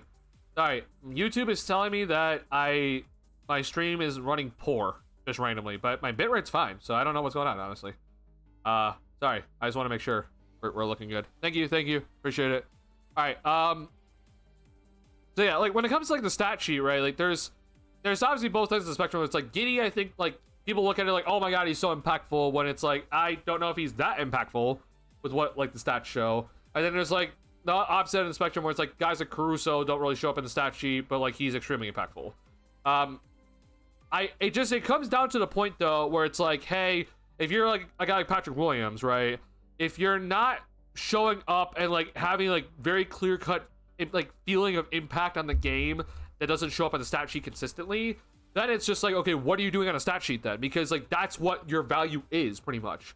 So there's this, like, whole balance of it where it's like, there's some things that, yeah, they don't show up on the stat sheet, but if you don't do those things well or don't show impact in those areas well enough, then it's like, okay, well, then what do you do that shows up on the stat sheet? And neither Okoro or P-Will have done a lot on the stat sheet overall, which just really significantly lowers their impact. Because it's not like Okoro is going out there. Again, this is just my opinion. I'm probably wrong about Okoro with his defense, but, like, Okoro, at least in my opinion, is not like this elite defender. Like, I don't think he's, like, coming in here to be like a lockdown defender. So, like, there's that. You're also then, for Okoro, like, he's not going out there and spacing the floor because he's a great three-point shooter, right? Like, that doesn't always show up in the stat sheet, but because his three-point, like, he'll shoot it if he's wide open, but he's not a guy that's gonna be drawing the defense over to him because of his elite three-point shooting, right? That doesn't show up in the stat sheet, but that's obviously something that's not his game. So if I'm looking at, like, those two areas, I'm just like, okay, well, what do you do then? And the stat sheet says not a lot of rebounding, not that many steals and blocks. Like, you don't really score a lot. Like, it's kind of hard. Like, I'm not loving what I'm seeing. So that's all it really is, honestly. Like, that's kind of where like, the stat sheet, it doesn't show the whole story, but it's also just an important gauge to, like, for some of these guys where you're just like, I really don't know if you're that impactful with stuff that doesn't show up. But then you're also not really showing anything in the box score. Like, kind of disappointing. How's Ricky going to get his minutes? It's probably going to be similar to how Buzelis had to get his minutes, where he's just have to earn them, which I hate. Yeah, I hate the fact that's the reason why I don't want a core here, because it's just like you're just taking away, Asengi's minutes. But yeah, it's probably gonna have to be like a Buzelis route. He's gonna have to, like, earn his minutes. Buzelis also went down to the G League last season, so I wouldn't be shocked if Asengi also goes down to the G League. I wouldn't hate it, honestly. I think that's fine. Yeah, it's gonna require Asengi to really show out in his limited minutes that he's gonna get. But I'm looking forward to watching Asengi. Julian hustles and grabs rebounds too. I mean, yeah, I appreciate what Julian did last season. Again, it's second round pick, so I don't have high expectations for him, but I appreciate what he did. Part of it is strategy on defense, because I heard certain guys are meant to hit the offensive rebound while other guys are supposed to be back to handle a fast break. Now, I understand that, but overall, though, you need to, like, there's always moments where, like, hey, Giddey's not on the floor, like, P-Will, Matas, like, you need to go get these rebounds. So, that's all it is. Hey, man, I just came into the stream. Thank you for watching, man. Giddey, Buzelis can even work defensively. I mean, like, Buzelis obviously is, like, your back in the line defense, but, like, he's, like, your safety, I guess. But yeah, I don't love that trio, honestly, defensively. I mean, hell, add Kobe White to that equation too, and it gets even worse. Yeah, I don't love that I don't love that core in the first place. But then also I'm like Kobe and his defense. Like, I don't think it's gonna really work defensively, and, like, when they hit their peak. And I'm wrong. Like, maybe Kaminga turns into something good. Giddey's not a good defender, but he does at least enough off ball that I'm like, hey, I can live with you, and you're also 6'8". So, yeah. Let's talk about rebounds. Lack of more. Why they said he was perimeter, which is what I said about P-Will. They said Cooper, other players, they'll keep rebound. Vooch, Giddey rebound well. So I mean, with Malawak, like, yeah, my big concern with Malawak was his lack of rebounding. That was definitely a concern. Like, you're 7'2". You need a rebound. That's just how it is. I'm aware that, yeah, Vooch and Giddey rebound well. But there are times then where, especially when Vooch was not on the floor in that late run in March, and then there's also times when Giddey's not on the floor where he also missed some games. And it's just like, these guys are still not rebounding. So you need to go, if you're P. Will, Buzelis, and others, like Okoro, you need to go and rebound. If you don't have your main rebounds out on the floor, I need to see more effort from you. That does not mean that you need to get the rebound. I'm just saying you just need to box out better. Because there are times where you just don't.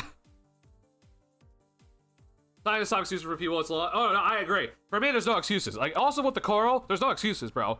Like, these guys specifically that are about to enter like their age 24, like 25 seasons, like, there's no excuse. Like, there's nothing right now for in any way, shape, or form that you can tell me is an excuse right now. I am aware of Patrick Williams' injuries. Okoro has not had those injuries. Okay. Yes, Okoro missed a lot of time last season. He missed like 20-something games, 27 games. But like, these guys, to me, you're heading to your 6th season, especially for Okoro, who, again, if you're going off of what the front office says, which is young and with experience, right? So that's them saying that they have plenty of experience. So you cannot tell me that, oh, Okoro's missed enough games to the point where we can't judge him correctly. That's legitimately, like, the front office will disagree with you on that.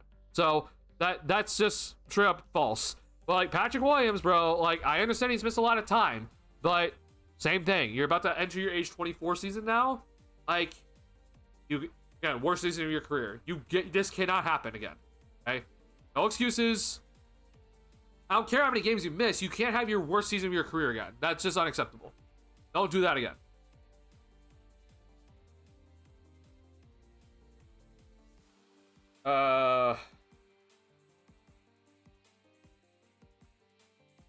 This is the final season. I see a healthy new offense for P. Will. He's basically had the same amount of injuries as Lonzo, right? No. Lonzo's missed two straight seasons. So, no. Lonzo's missed more games. Not even close. What's your dream trade this offseason? Something spicy? Oh, I have actually not thought about that, honestly. Dream trade. Huh. I might have to get back to you that on that one, Ball Brain. I have been just so reserved to the point where I'm thinking that there's nothing gonna be special from this Bulls offseason. So, like, a dream trade is not really something I had on the table. Like, if we're being unrealistic, then like Giannis, obviously. I mean, if we could get Giannis, bro, oh my god, so many things change. It would fix the world. It wouldn't fix everything, but it would fix a lot of things. But like, I mean, like, let's just be real. It's just not gonna happen. So, I mean, I'd have to kind of look into like a Kobe White trade, probably. Honestly, I won't lie. Like, this would bring me a lot of joy if the Bulls just trade Nikola Vucevic for like a 2nd-round pick. Would bring me a ton of joy. I just want this man off my roster. I'm sorry, Vooch. I mean, like, not everything's your fault, but I mean, bro, like, you need to just go play for a contender. I don't want you here anymore. But in terms of like, hey, like, this would actually be like an absolute slam dunk by the Bulls, I'd have to go look for it. Personally, I'd have to do some more research. Honestly, I'm sorry. Unfortunately, when it comes to my brain, I'm not that creative when it comes to like all these trade ideas. I'm very good when it comes to all the numbers, obviously. So, you know, you send me a trade idea, I look at the numbers, I tell you what's important, and etc. But yeah, in terms of like creating a trade, like, I have some like realistic ideas in mind of what the Bulls could do. But in terms of like what would be like a dream trade scenario, I don't know. I always, like, in my head, I'm just like, ooh, that's not realistic.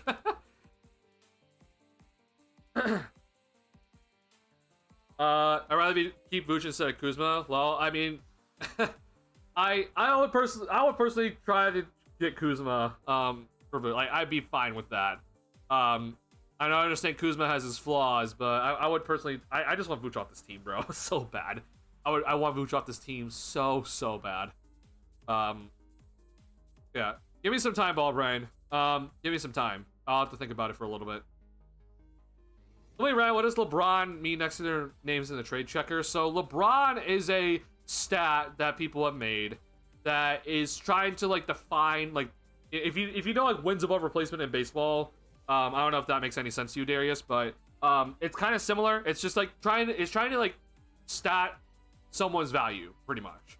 So like they have a formula that they like take points, rebounds, assists, steals, blocks, etc.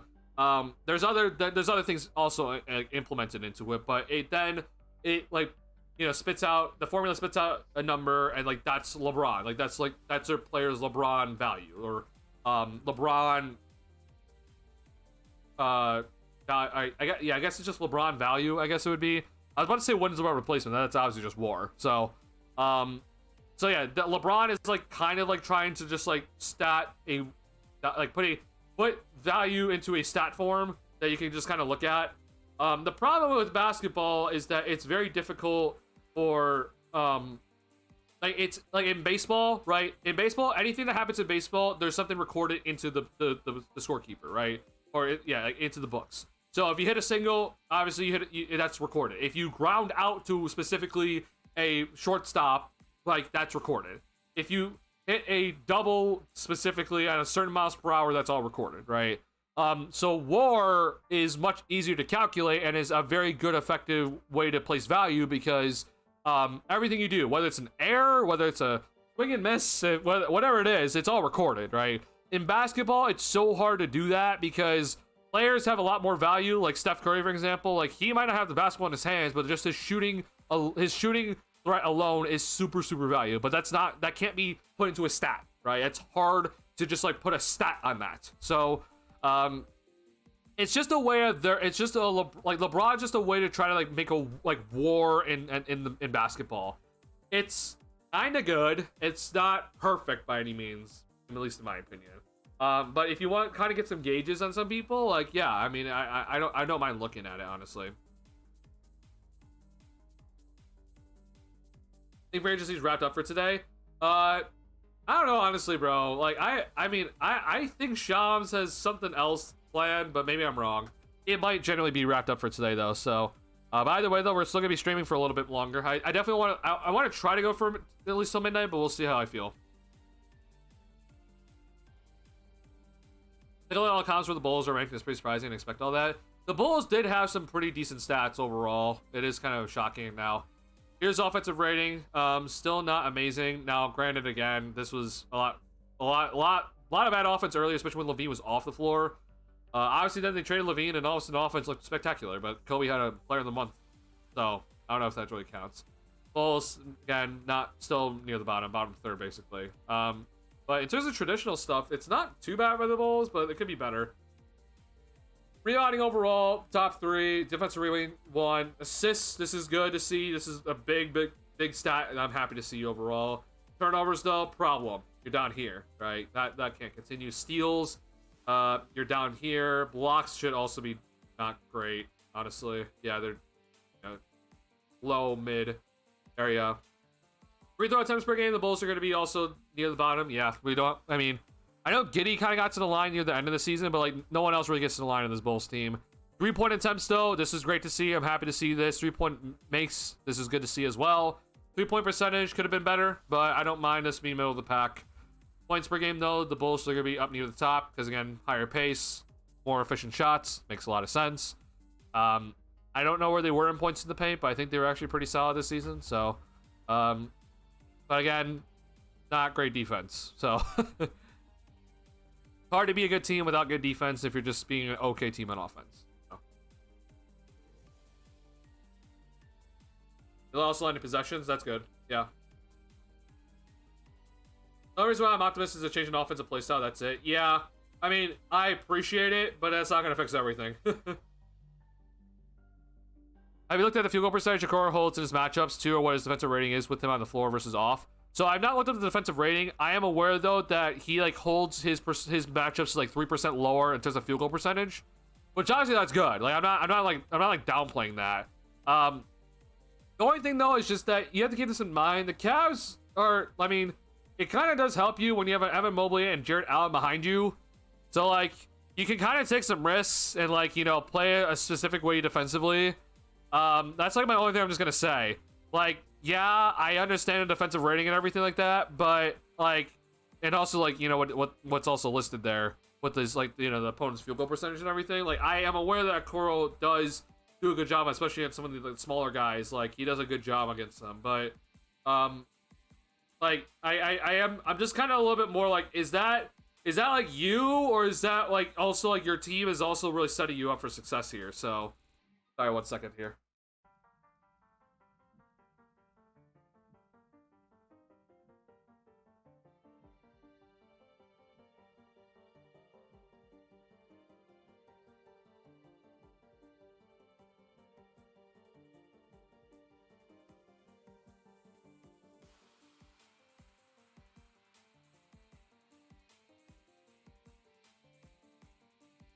Sorry, I apologize about that. I hate blowing my nose on stream, but I had to. So yeah, I'm aware of Okoro's like defensive numbers, like in terms of like opponent matchups, but I guess and this is definitely gonna be the test for him this upcoming season. Like I guess I just want to see if that's gonna be sustainable under this Bulls team, where you don't have really have a rim protector. You're not able to gamble as much in terms of how you're gonna like play like specific defensive coverages. So that's like my only thing. If he proves me wrong there, then yeah, I'm definitely gonna call him then like a really good defender at that point. But I'm not loving that overall. From what I see for Record, just because I'm just like, I don't know how much this was you versus how much like your team as a whole defensively. If I'm not mistaken, though, I haven't looked into this, but I do think the Cavs were better defensive rating with him on the court. I could be wrong.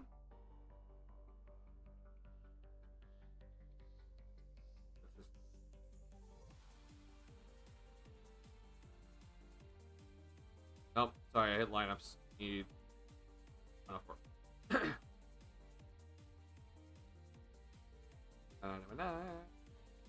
Oh, got. Thanks.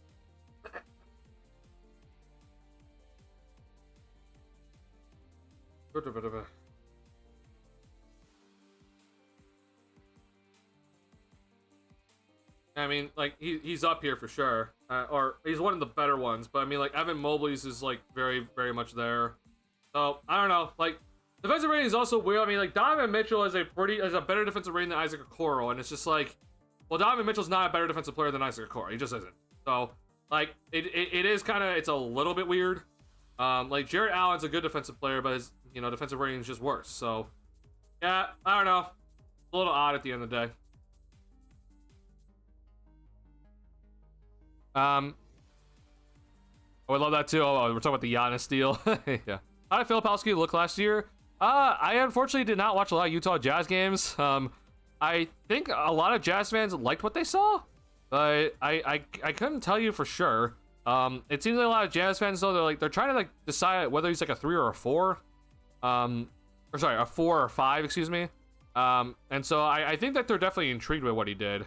I honestly hope that he has a good career. Honestly, these numbers are pretty good for a rookie, like second round rookie. Like, these are pretty good numbers, honestly.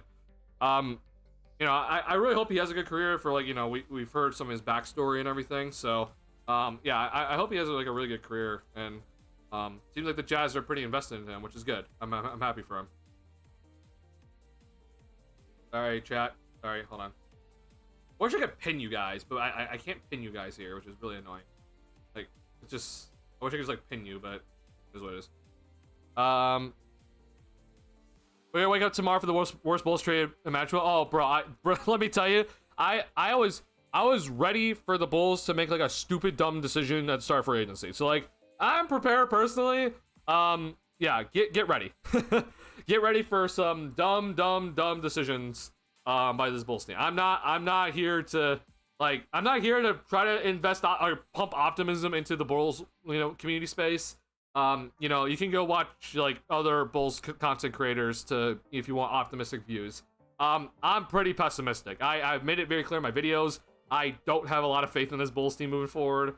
You know, again, I love Booz Ellis, but I don't think he's gonna be a star. Asenge has that all-star potential, so I'm really hoping that he's going to turn into it. But if you're wondering why, like, I don't have a lot of faith, bro, I mean, if the Bulls are ever going to become suddenly contenders, like, unless AK pulls off a massive trade or a massive free agency signing here, I think if the Bulls are ever going to suddenly become contenders under his regime, it's not going to be because of him. It's because, like, guys like Abu Zealous or Asenge, like, just suddenly blossomed into something special. And then we're just going to be riding on their, you know, on their backs to, like, help us lead the charge, and hopefully they're going to lead us to contention. Like, that's the reality when it comes to this Bulls team. Like, I don't think AK is gonna be the guy who's gonna suddenly, like, magically make moves, or, you know, if he was, like, if you're wondering right now, for example, like, if the Bulls are just accumulating draft picks, I'd be perfectly fine where the Bulls are at. Like, we didn't have that many young prospects at this current moment in time. We're just accumulating draft picks on top of draft picks, second or first. I don't even care, honestly. Just get draft picks, bro. I'd be fine. Like, I'm sitting here, I'm thinking, like, hey, we're in a decent spot. I won't be sitting here, like, you hear in some of my videos where I'm just like, I'm pretty pessimistic. I don't think the Bulls really have much of a future. Like, this is the reason why. Like, the Okoro deal is prime example. Yeah, it's either gonna be right now for, like, the Bulls, like, Asenge or Buzalis are gonna blossom as, like, superstars. Or what Darius just said here, it's gonna just, like, some lottery luck. But the Bulls are trying to make the playoffs right now, it looks like. So, I mean, I honestly think that things are gonna go the opposite way. Where the Bulls, you know, accidentally make the playoffs one season, and no, it's gonna, you know, that'd be the year where you should be definitely not making the playoffs. So, look, I'm usually if you're wondering, I don't want to tank. I usually don't want to tank if I'm ever, for me as a Bulls fan, like, I definitely have been like one of those people, like, I don't want to tank. But where the Bulls are currently situated right now, with no extra picks besides their own and maybe that Portland pick, like, to me, I'm thinking, like, you kind of just have to tank. And I don't want to do that, but, like, I think you kind of have to at this point.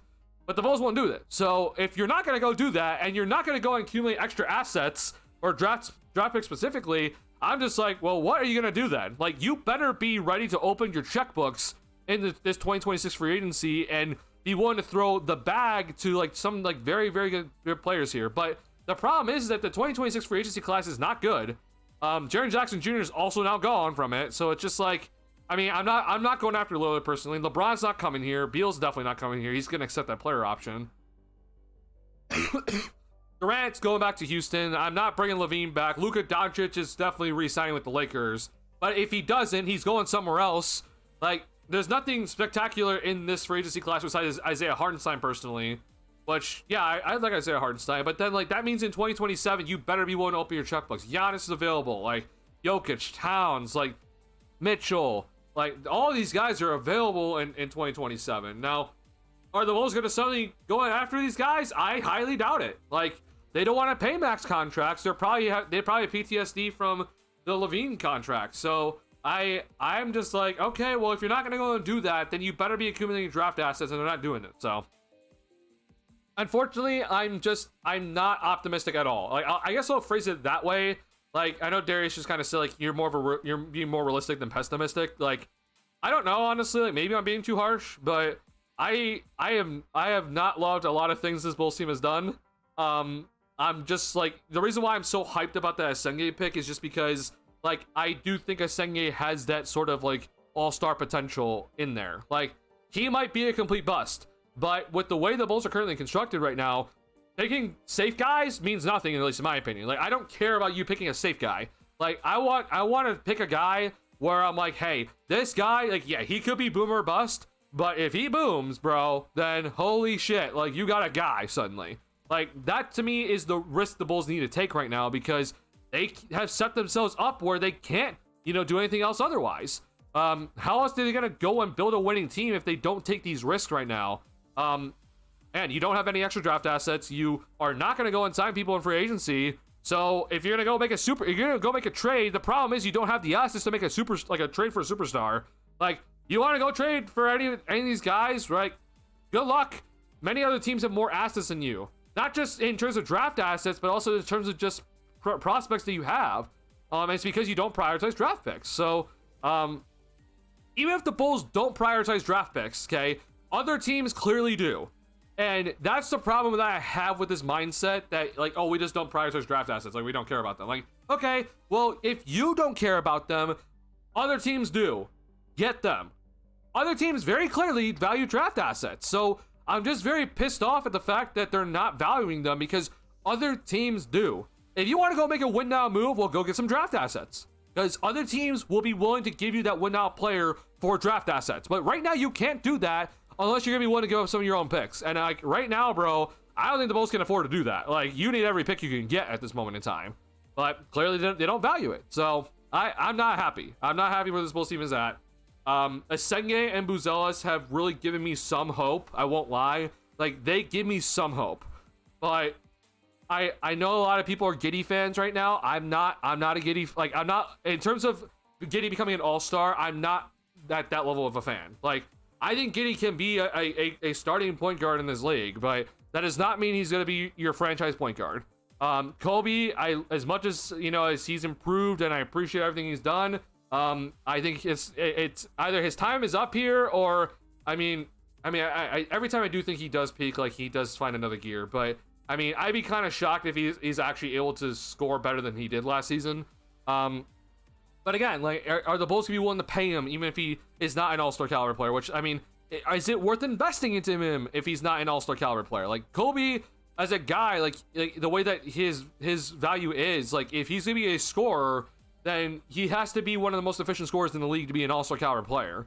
Because he doesn't bring defense, right? He's not exactly the best assist guy in the world. So, like, you just have to go out and score and be like what Levine was, right, in his two years as being an all-star. So, it's a tough road.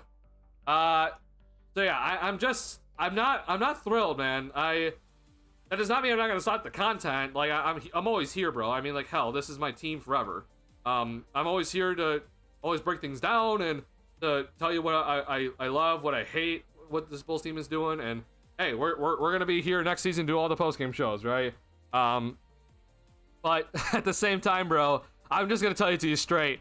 I mean, I don't have much faith with this Bulls team moving forward. I hope that changes. Like, you know, if they're able to get Giddey on a much cheaper deal than, like, as they should, then I'm gonna have a lot more faith moving forward that this Bulls team is gonna make some better decisions. But I won't be shocked if I wake up next morning and Giddey signed a 5-year, $160 million contract. So can't wait, bro. Can't wait, honestly. Gonna take some line like with Derrick Rose. I mean, yeah. I mean, where were the Bulls going before Derrick Rose hit? Like, I mean, I know you got Dang, I know you got Kirk Heinrich, but it's just like, where are they going, bro? I hope Cody Williams doesn't end up being a bust, but it's not looking too good. Cody Williams obviously was not, like, if you're wondering between the difference between him and Asenge, like, Cody Williams, bro, like, he has like all the physical tools in the world, it looks like, or kind of, honestly. I'd argue Asenge is better. Like, Asenge is taller. But Cody Williams, though, like, he just doesn't move the way that I think Asenge can move. I'm actually interested just to see Cody Williams' combine stats, like, because Asenge, at least in my opinion, has more in his arsenal. But maybe I'm wrong here. I just want to look at this. Oh, sorry, hold on. No, go back. But we all knew that Cody Williams was definitely gonna be he was definitely gonna be a project. So, like, I'm not gonna, like, write him off after season 1. But I will say this was a very rough year. Like, T-John Salon also, if you're wondering, like, T-John Salon had a very rough year. He's a guy that I'm like, yikes, bro. Like, this guy right here, like, yeah, very rough year. So, like, I guess you can argue is kind of similar to what Asenge is. Like, you know, 9'2" standing reach, 7'1" wingspan. Like, yeah, I can kind of see it, but I think Asenge has better athleticism and length than him overall. Where is Cody Williams, bro? Maybe here. Oh man, okay. I did not realize how small Cody Williams was. Okay, did not realize that. Cody.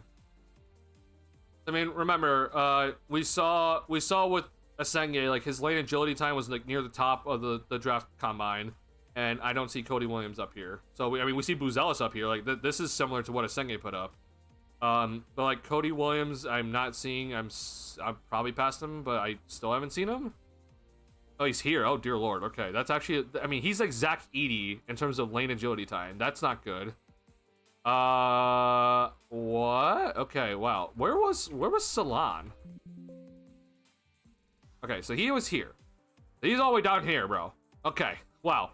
So, if you're wondering why I have a lot more faith in Asenge, like, these two guys, if you're trying to compare the two, like, these guys, like, they're just overall, like, agility and movement is just much worse than Asenge was. Asenge was also near the top here. Let's see here. Asenge was near the top here as well, if I'm not mistaken. Was he? Yeah, he was here. 310. Okay. So he was 310. And then Cody Williams. So Cody Williams should definitely be up here, right? Okay, yeah. So Cody Williams is 306. Now, I mean, this should be the case because he's shorter, he's less size than Asenge. So if Cody Williams was not faster than Asenge in the 3/4 sprint, then there's a serious issue. Buzelis was basically on par with what Asenge did. Let's see here. So we're still on. Yikes, bro. Yeah, I don't know what the Hornets were thinking. Salon's also his overall his vertical is not amazing either. That could definitely be better. Cody Williams' vertical is definitely better. That's definitely more in tune. So if I had to make a guess at who's gonna have a better career, it's gonna be Cody Williams, and they both had pretty bad careers. Unfortunately, we do not get Asenge's vertical, but I think it's gonna be. I think it would be pretty good. Maybe I'm wrong though. His height makes up for it. He's taller than both of them, so doesn't need as good of a overall vertical at the end of the day.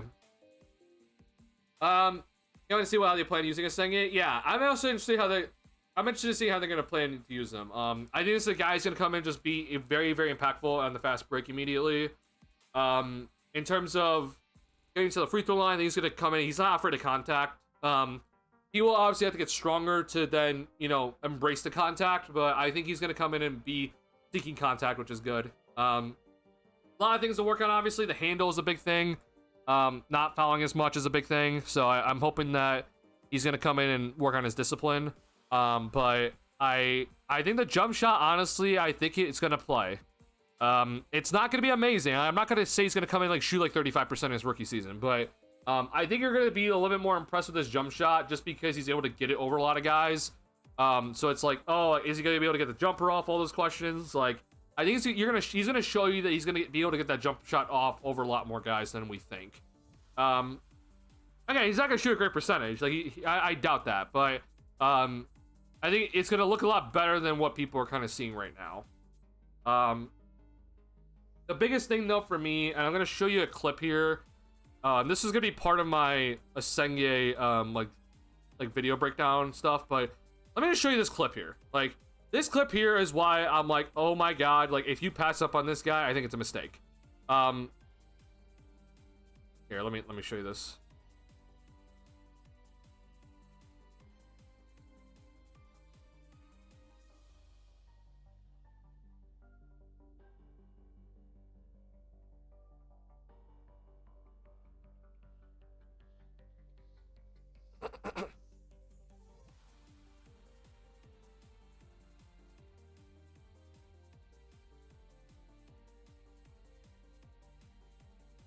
Okay, so first and foremost, there's this. Okay, now there's another clip I want to show you after this. Okay, like, I mean, so if you're wondering, so this is Asenge right here. I'm circling with my mouse. Okay, steal. That's a lot of ground covered, and look at him go. Like, this is something I'm like, I can't just pass up on this. He moves too well with his length and size that I'm like, I can't pass up on it. Like, if I'm personally the Bulls, bro, I'm like, bro, I have to take him.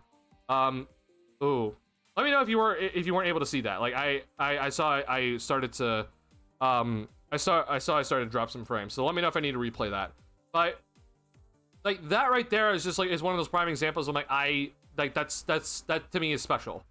Again, it might not end up being anything here, but I really think that's something that I cannot personally pass up on.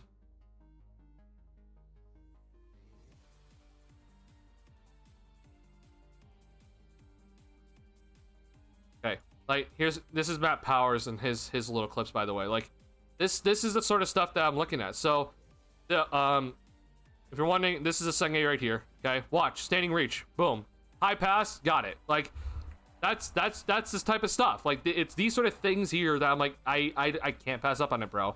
Now, there's one play that I'm trying to find here, and it might take me some time, and I might just have to wait. You might just have to wait for the video of mine to come out, but there's one play that I'm just like, it sold me.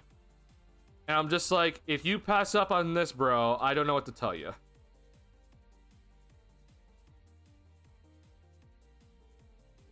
And I can't find it, of course. I guess I didn't save it, and I'm feeling really stupid that I didn't save it. Woohoo! Give me 1 second here.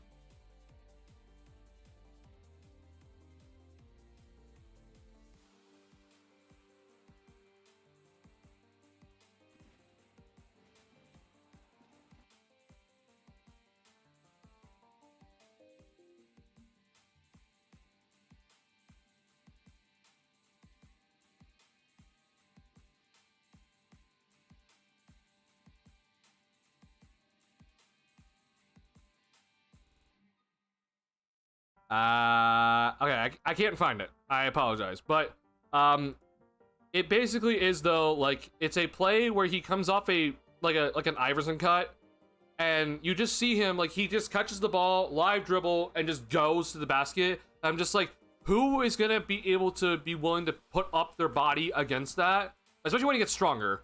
Like, he covers so much ground in such a short amount of time that it's almost like the Giannis effect, where it's just like, well, I either have to foul him or I just kind of let him go. Again, I'm not saying he will become Giannis. I'm not saying he's gonna become him, but there's just parts of it where I look at him and I'm just like, oh, bro, like that right there is like it. I see that potential. Or like, yeah, he might not ever get there, but if I pass up on this, bro, and he ends up actually turning into it, bro, I'm gonna lose my mind. So I'm happy the Bulls selected him. It's gonna definitely be a process. Like, I mean, it's gonna be a while. He's not gonna come in and be like that impactful day one. I do more comparing to like Pascal Siakam type of player.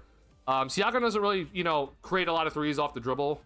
And so I think Asengi is not gonna be that sort of player either. He's gonna have to like just shoot a high percentage from 3-point range, off of catch and shoot.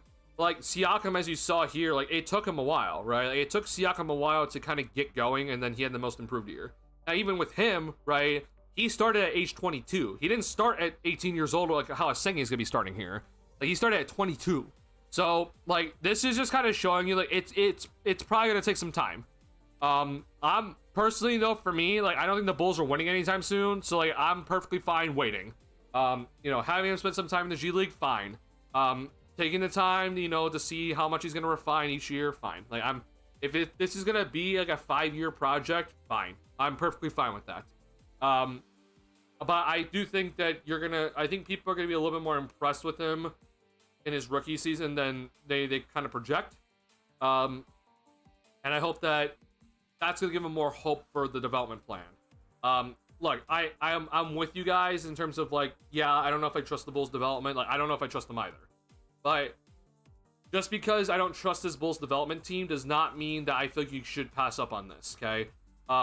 We saw with the Milwaukee Bucks, and I know I always go back to that comparison, but like we saw with the Milwaukee Bucks development program is not great, but Giannis turned into something special, okay?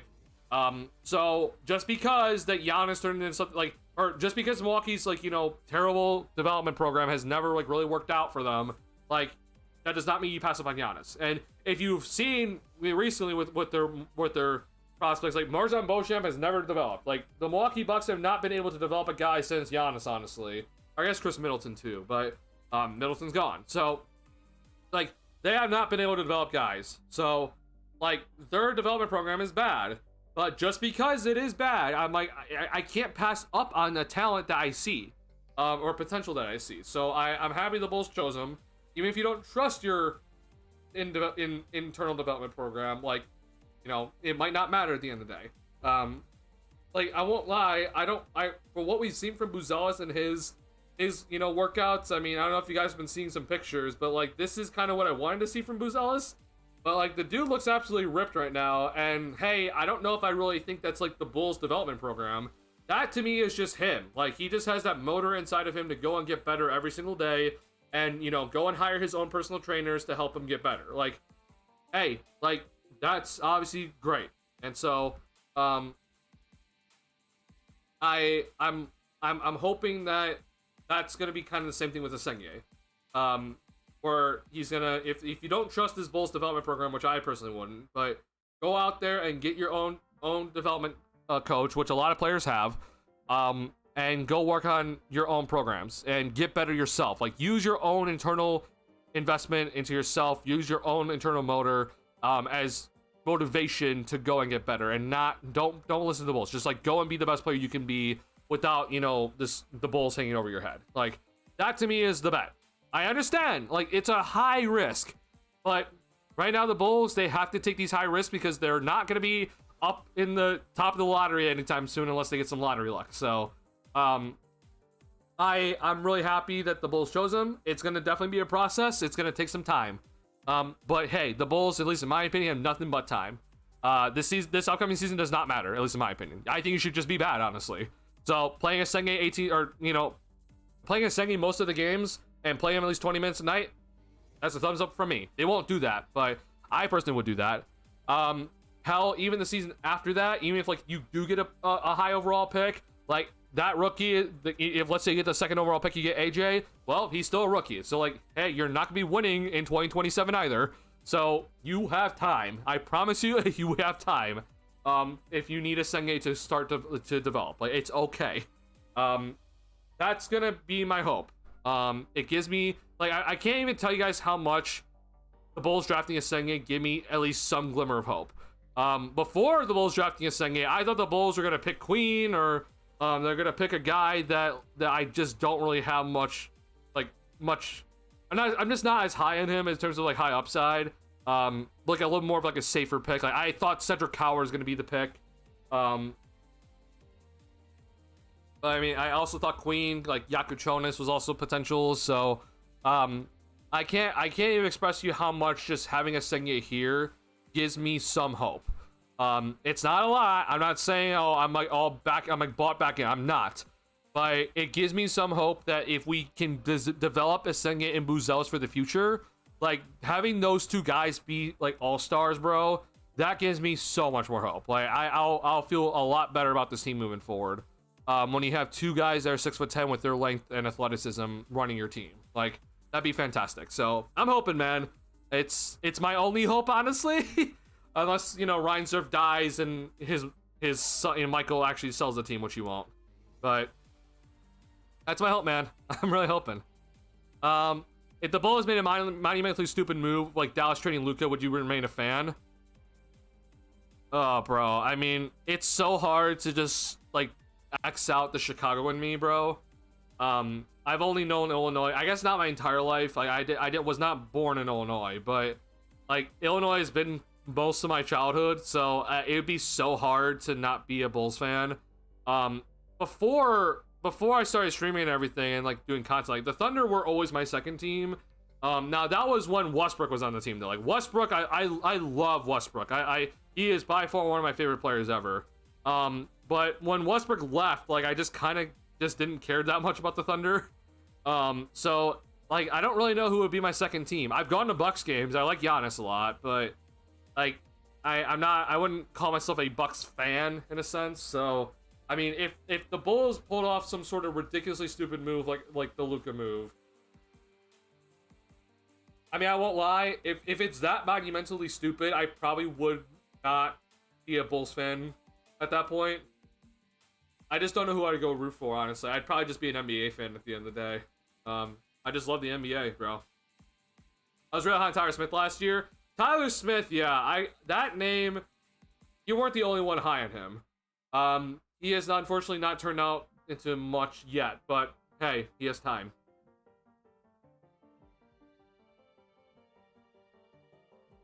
I wonder if the people who denounced their fan after Luka trade came back after they got Cooper Flag. I think some Dallas fans for sure were coming back. If I was personally though a Dallas fan, I'm not coming back. Like that trade's insane still to me. Like I mean, I have no faith you're winning the championship this upcoming season because Kyrie's out. Like, why would I have faith that you're gonna suddenly win the championship this upcoming season? Cooper Flag gives them some hope if you did come back, but this whole like 2 timeline BS is a little bit scary for me for Dallas. Like, yeah, I think Cooper Flag's gonna be great, but like the 2 timeline thing is a little scary where you have Anthony Davis who doesn't want to play center and Cooper Flag might just be a 4 And then you have Klay Thompson, who plays the 3, which means that where do you play Cooper Flag then? Obviously Kyrie Irving, right? Like, it's a little bit scary because, like, I do think Cooper Flag needs his reps early on. But when you have to give the ball to Anthony Davis and Kyrie Irving, like, how's he gonna get his reps? So, like, that's kind of the stuff that I'm a bit scared about when it comes to the Mavericks. And if I was a Mavericks fan that denounced their fandom once the Luka trade happened, like, I'm looking at this team still, I'm just like, Nico has a long way to go before you can convince me that they're going to win a championship in the next 3 years. AD, the fact that AD still doesn't want to play the 5 is insane. Like, AD is like hell-bent on playing the 4, and I'm just like, well, the numbers say you're better at the 5 anyway. Like, it's just stupid the fact that you want to play the 4 only. But, like, when you have Klay Thompson and Anthony Davis there, like, where the hell is Cooper Flag going to play? He has to play somewhere, right? So, Cooper Flag at the 5? Like, that'd be stupid as hell. Yeah, I'm definitely scared for the Mavericks moving forward if I was a Mavericks fan, or if I was a person that denounced their fandom, I'm just like, well, good luck, bro. I mean, I don't have much faith, honestly. What was your first season watching the Bulls? My first season ever watching the Bulls was at the end of the 2012-2013 season. Derrick Rose was out the entire season. That was the Nate Robinson year. So yeah, Rose was out the entire year. A lot of injuries that year. I didn't catch it, honestly, until, like, after the All-Star break. My mom basically kind of was just like, because at the time back then, if you're wondering, like, if you're wondering why I have this sort of brain when it comes to the sports, like all the numbers and everything, I was a White Sox fan, and I'm still a White Sox fan. I hate the fact that I'm the fan of 2 Reinsdorf teams, but I was a White Sox fan when I was young, and, like, I would kind of talk the same way I'm talking right now. Numbers mattered, contracts mattered to me, how to build a team mattered to me, draft picks, they all mattered to me. And then when the White Sox season ended, my mom basically said, hey, I think you should watch the Bulls. Like, you love baseball, but go watch the Bulls. And initially I was just like, you're crazy. Like, why would I ever watch basketball? But my mom's like, no, I think you should. And so I sat down for a Bulls game, and, you know, first time ever watching basketball. I'm sure you guys remember that. Maybe you don't remember it, but for me, at the time, I was 10 or 11, I think I was 10. I'm watching the Bulls for the first time, and trying to understand the game, but that whole part of, like, hey, this game is so nuanced to me and I'm trying to understand it, that made me fall in love immediately. And so, you know, I'm trying to understand what the positions are, you know, what is each role of each player. Like, that all was just like, it was so intriguing to me. And then all of a sudden I see a guy at 5'9" listed in Nate Robinson coming in and just doing amazing things that I'm like, bro, like, how can I not love it? Obviously Derrick Rose was not there. I was aware of Derrick Rose before that season, before I fully started watching, but I was very much aware when Rose got injured, because it was the talk of my school when Rose got injured. But yeah, I remember just watching Nate Robinson, and then Nate Robinson in Game 4 of that Brooklyn Nets and Bulls series in the first round, bro, and he just went insane. Like, that was officially the moment. Like, officially at that very moment in time, I was officially like a fan of the NBA. And ever since then, man, ever since that season, so, like, starting the 2013-14 season, I was fully invested. I've watched almost every single Bulls game I could possibly watch. I followed the league. My friend David, then a little bit later down the road in 8th grade, we met, and, you know, he's a full-out NBA fan, Orlando Magic fan. He was just on my recent stream. Like, that's how I then got, you know, even more into the NBA. We're following it consistently, and ever since then, I mean, since then, that was 2016, we've watched the NBA draft every single year together. So, yeah, I have a decade plus of watching the NBA, or honestly, I mean, yeah, more than a decade plus of watching the NBA fully. So, yeah, I mean, bro, it's obviously my entertainment, it's my love, but it's, oh my god, bro, this Bulls team gives me gray hairs. This Bulls team makes me want to rip my hair out, and I have great hair, if you're wondering. I mean, I don't know if you guys can see this, but, like, this is my ponytail. Like, it makes me want to rip my ponytail out of this Bulls team, and I love my hair, so that's how. If you're wondering how mad this Bulls team gets me, it's that bad. But yeah, that's my story. I'm sure everyone has their own stories, and I'm always intrigued listening to them because like I definitely went from like baseball to basketball. Never played basketball. If you're wondering, I never played basketball as a little kid. Like never went into a league or anything. Never played it. Like I love it. Like I love watching it. I watch as many games as I can, and it is what it is. Yeah, it's been quite the journey, honestly. And I mean, hell, I have no plans of stopping anytime soon. I'm here for as long as I can, man. Doing this sort of stuff, and I'm eternally grateful for you guys for allowing me to have a stream like this. What would the Bulls have to do to make you go, fuck this, I'm not a fan of this team anymore? I won't lie, man. I've had some of those thoughts, but I mean, again, it's hard to get Chicago out of me. I mean, bro, the White Sox just had the worst record of all time in modern day history in the MLB, and I'm still a White Sox fan to this day. So it shows you how diehard I am. It would have to be a Luka level deal, like Luka level mess up, monumental deal. The Bulls really can't do that right now. Like, I guess they could. I guess you could trade 5 first-round picks for a washed-up star right now. Like, trade 5 first-round picks for Klay Thompson. Like, sure. But I think it'd be pretty hard for it to happen. Still remember my first NBA game, October 31st, 2014, Bulls versus Cavs. When OT, Derrick Rose got injured early. Oh, yeah, man. Yeah. Is that 2015 team? That was with Gasol. That was with Noah, Mike Dunleavy. Jimmy Butler broke out. Yeah.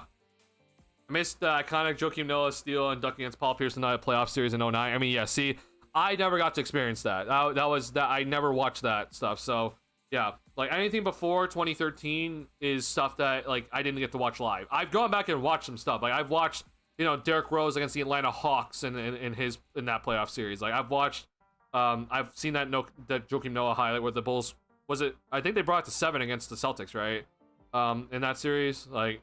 Yeah, there's definitely been some iconic moments that I was not able to be a part of, but yeah, I wish I was part of the Rose prime era, which I would argue is not even his prime, but unfortunately I was not part of it. I did get to see Rose play, obviously, when he came back. Pretty invested at that point, and unfortunately I had some pretty bad takes at that time, but yeah, unfortunately it never worked out, and his body just wasn't allowing it to happen. But I wish things were different for Rose. I wish I got to see his prime, or I guess again, I don't know if that was necessarily his prime, but his best play live. Never got to see it. Yeah, always one of those what ifs, man. What would have happened if he just never got injured? Don't know how long his great play would have lasted, because again, smaller guard that relies on athleticism. I don't know how long you're gonna last, but it definitely would have been longer than what we saw. You don't think 2011 Rose was Derrick Rose prime? I mean that in a sense that I don't think we saw his prime. Like my argument is that I think he could have gotten better. Like he was what 22 when he got injured.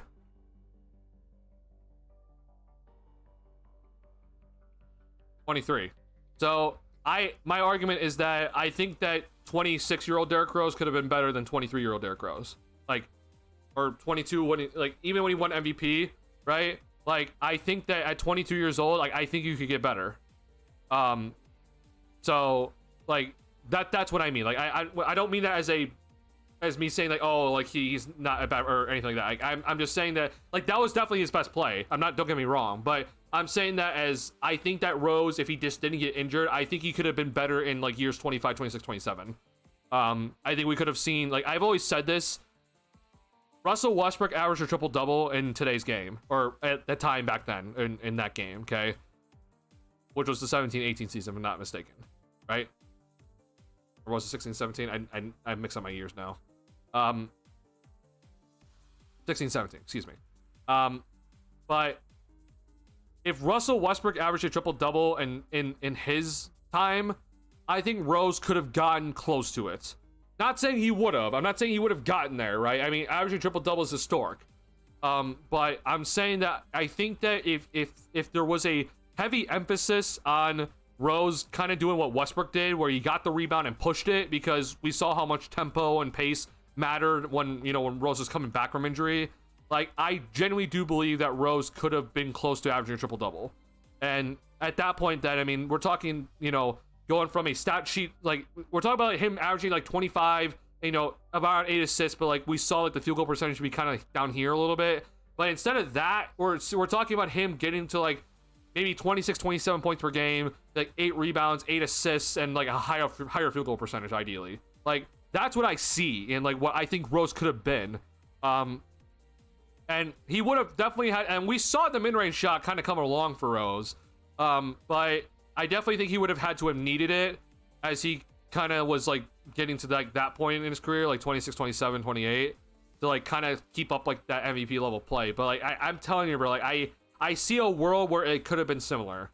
But obviously, he was under Tibbs, and his offense is slower, so who knows? It's just a lot of what ifs at the end of the day. But when I see Rose, man, like when I see him in his prime, I'm just like, imagine Derrick Rose in a more space when he's isoing, right? Up more playing in a faster tempo level of style of game overall, okay? Running pick and rolls with a guy that can shoot the 3-point shot. I mean, we're talking about just like, I'm thinking of Derrick Rose with more space than he's ever played before in his career. And I'm like, holy hell, I think that this guy, if he had shooters surrounding him, like, who's gonna stop him? Like, again, we never got to see it. And he, unfortunately, was, he was past his best years when Curry was coming along here. So, yeah, it's just a crazy thought I've always had in my head, man. I always say the same thing, like, if Michael Jordan was able to play with the space in today's game, I mean, like, holy hell. Like, Michael Jordan with 3-point shooters around him? Bro. Favorite Bulls moment as a fan? I still think it is probably Nate Robinson's Game 4 is like probably my top moment. Derrick Rose's game winner in the 2015 playoffs in Game 3 was also pretty good. Other moments that just kind of randomly stick out to me, like Jimmy Butler when he had that, kind of like that preseason that showed like, oh, hey, I'm a pretty good player this preseason. Like, he hit a game winner of the Atlanta Hawks in preseason. It was a 3. I know that doesn't really mean anything, but like that for some reason always sticks out to me for some reason.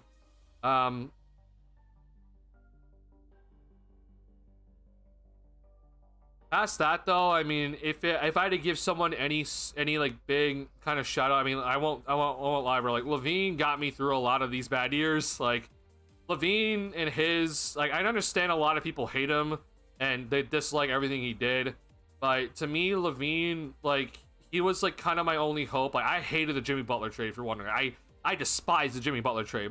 David has a video of me reacting to the Jimmy Butler trade, and you could just tell how much I was just so floored, because I like Jimmy Butler. I know a lot of Bulls fans didn't like Jimmy Butler, but like, I like Jimmy Butler. I think he was a very impactful player.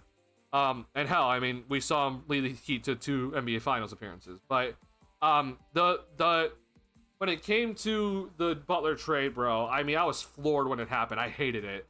But LaVine turned out better than what I thought he was going to be. Like, Zach LaVine could have been the next Gerald Green, but he had turned into a 2-time All-Star and is still one of the most efficient scoring guards in the league today. Yes, his defense sucks, I'm aware, but I think his defense is not as bad as some people think. But I'm not saying it's good. It's definitely not good. But Zach got me through those rebuilding years, and that 2021 season where he made his first All-Star year, like, he had a lot of amazing moments that year. I mean, he averaged 27, nearly 28 points per game on 50, 40, 80 shooting. Like, very few people are ever able to do that in today's game, but he was still able to go out and do it. And so, like, was it time to move on from Zach? For sure. But I think that a lot of Bulls fans, like, they just always look at the contract, and I'm just like, bro, like, you don't understand where, if Zach LaVine didn't turn into a 2-time All-Star, where the hell would the Bulls have been in terms of the rebuild for the Bulls from the Jimmy Butler trade? I know Markkanen eventually turned into an All-Star, but he's been a 1-time All-Star and been disappointing since. Chris Dunn turned into nothing. I mean, he's now a good defensive player in the Clippers, but like, he didn't turn into an All-Star, right? Well, like, imagine if LaVine never turned into an All-Star, which I didn't think he would. Like, I thought LaVine was not going to come in and turn into an All-Star, but yet he did, and like that honestly gave me some hope. I'm just like, okay, well at least one of these guys turned into something. But I mean, it's just like, imagine if Levine didn't. Like if Levine just ended up being a 17-point per game scorer and, you know, Colin Sexton level numbers on offense but doesn't bring the defense, like that would have been hella disappointing. But he turned into a guy that is one of the most efficient scoring guards in the league, a 2-time All-Star, and had one of the most efficient scoring seasons as a Bull in Bulls history. So like I just appreciate those memories just to get me through those years where I'm just like, wow, I hate this rebuild that GarPax has put us on. I hope it's gonna be a lot better, and we, you know, at least we got one All-Star out of it. Obviously it didn't give us anywhere. AKA Mark Eversley then messed up, and you know, I was fine with the DeRozan and Vooch deals and obviously the Alonso Caruso deals, but then you didn't go farther after that. Like they just were standing pat. We're just like, all right, we're done. But I'm like, no, you need to go make a better move. Like, I'm fine you making aggressive moves like that, but then you got to keep making aggressive moves, and they just stood pat. So I mean, like, yeah, like the first like however many games it was of that Lonzo, Caruso, DeRozan era was like fantastic. I don't know if I call that like my most favorite memory ever. I do think that the Nate Robinson Game 4 is always going to stand out to me. But it is definitely something I'll remember for sure.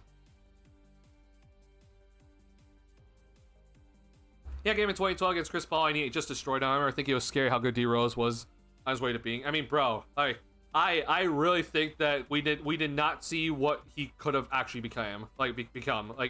I really think that MVP season was not his best. I think that we could have seen another level, bro. And again, when the spacing started to come into the league, I just feel like we could have seen even more from him. But yeah, we'll never know. You went through Paul Zipser, Denzel Valentine campaign, Felicia, you're in your stripes even as a young guy. Oh, please, bro. I mean, I tell people, man, I watched many of those games. I didn't watch every game, but I watched many of those terrible games, bro. Walt Lemon Jr., you remember that? Oh my God. Was that if I remembering his name right? I think it was Walt Lemon Jr., right? Yeah, Walt Lemon Jr. This is the guy that is from Chicago, but like he like has tattoos like Derrick Rose. Like he had a couple of games for the Bulls.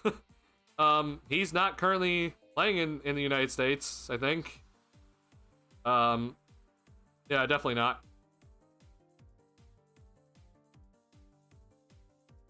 Where's his?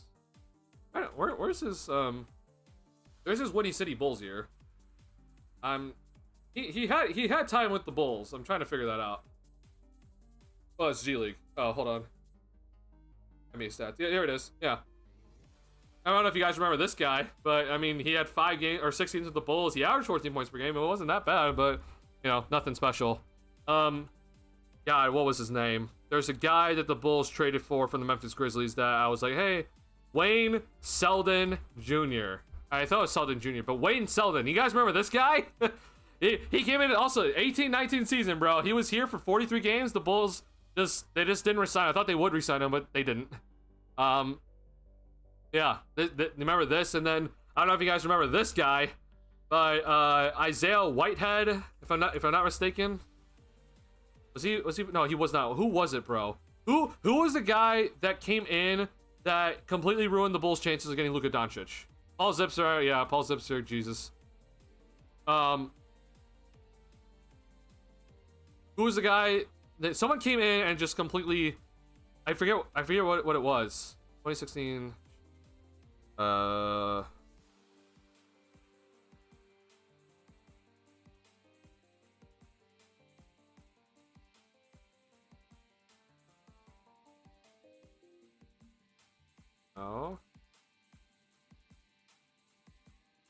Sean Kilpatrick, that's who it is. I'm like, I know it's a net. Yeah, Sean Kilpatrick. Oh my God, bro. I mean, look, man, I'm remembering people, bro. Like, this guy averaged 15 and a half points per game in 9 games for the Bulls, and he completely ruined our lottery chances for Luka. Just completely took us out of it. It was just insane. But I mean, yeah, bro. I mean, I remember just some of these horrible years. I mean, you guys remember Antonio Blakeney? Like, Antonio Blakeney, bro. He has not had a good off-court life overall. But I mean, hey, I mean, look, this guy he played. So yeah. I've gone through it, bro. Oh my god, bro. Isaiah Cannon. Isaiah Cannon. So Isaiah Cannon, obviously, he was with like the 3 Alpha team. How do I spell his name? And what? Am I stupid? Hey, am I spelling it wrong? Isaiah. Oh, it's I forgot how that's how you spelled it. Yeah, it's there it is. This is Isaiah Cannon. I mean, bro. So I mean, if you guys don't remember Isaiah Cannon, okay, so the Bulls brought him in. This was the year with Rondo, Wade, and Butler, and like he was supposed to be kind of be like a backup guard, but then he just like fell out of the rotation. But then Rondo gets hurt in the first round of the playoffs. The Bulls are up 2-0 against the Celtics, and so Fred Hoiberg just like throws Isaiah Cannon in there just to see. Like Cannon has like a pretty big game 3, and so then he's the starting point guard in game 4 for us, and it just is like it's sick. Like, this guy just like went from out of the rotation, and is all of a sudden he's in the he's starting for game 4 of the playoffs, I think, if I'm remembering correctly. I was just like, dear Lord, bro, like it was just so messed up. Yeah, game 4 started, right? Oh, he didn't start, excuse me. Game 5, excuse me. He started game 5, okay? So, he didn't play game 3. Came in and played 34 minutes in game 4, and then he started game 5 and 6. Just like a guy that was out of the rotation for most of the season towards the end of the year. He played 39 games in the middle of the season. Not hurt, was available, and then he just suddenly is like the starting point guard in game 5 and 6 as Rondo's injured. Like, dear Lord, what are we doing?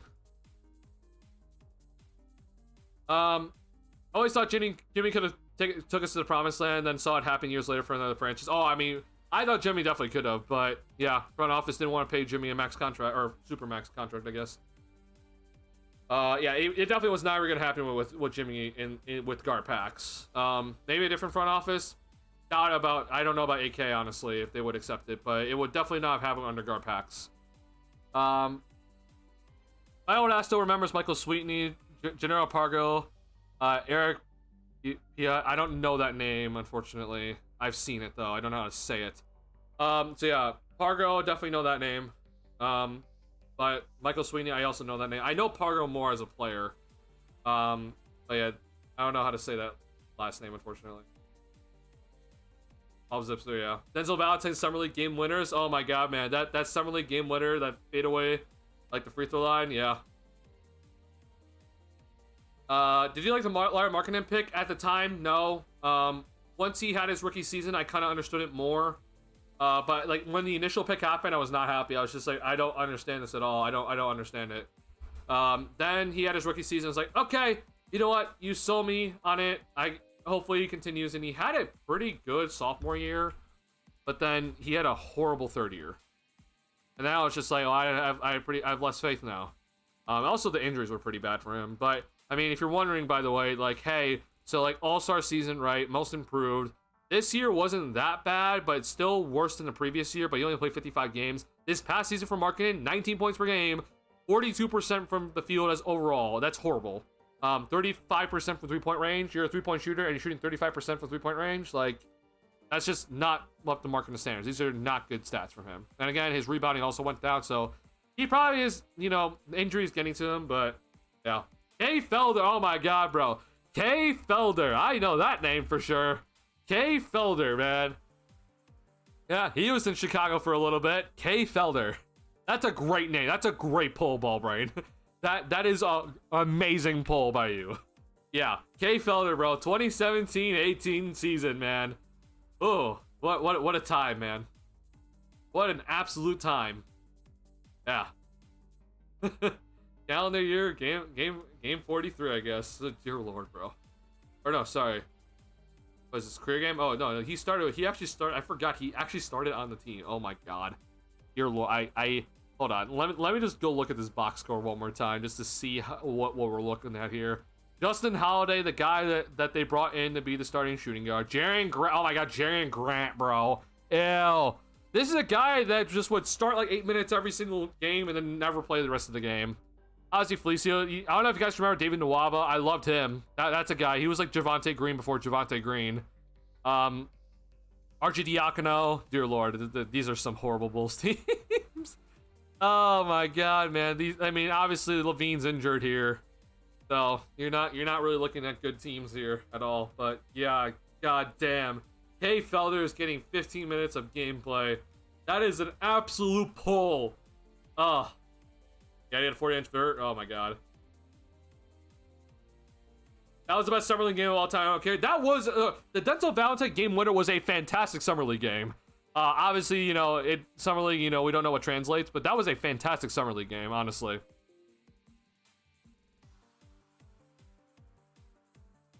Yeah, I mean, bro, what? If you're wondering, bro, like, I'm not like here since like the Levine, DeRozan, Vucevic days. Okay, like I've been here for a while when it comes to this Bulls team. I've watched a lot of games where I'm just like, holy shit, this team sucks. Yeah, well, Levine obviously got traded here. He had the ACL tear, so there's not a lot to be excited for. But then obviously the Bulls weren't able to bottom out and like actually get a good pick out of these bad years. Yeah, shout out Justin Holiday. I always remember him. Yeah, man, these were some bad years. Shout out Robin Lopez, man. Robin Lopez was such a good vet. Like, he's on a horrible team, but he's being such a good center and vet. Willing to sacrifice minutes when it was necessary. But I mean, he never complained. He just was always here. And never complained. He just was like, "Yep, I'm here, man. I'm gonna be the vet in the locker room and be professional." And he probably wanted out many times. Like, the team's never gonna win with him there. Like, he was always a very professional guy. And I sincerely appreciate his hook shots. They look pretty ugly overall, but it was effective. Yeah. Dark times, yeah. Makes now look not that bad.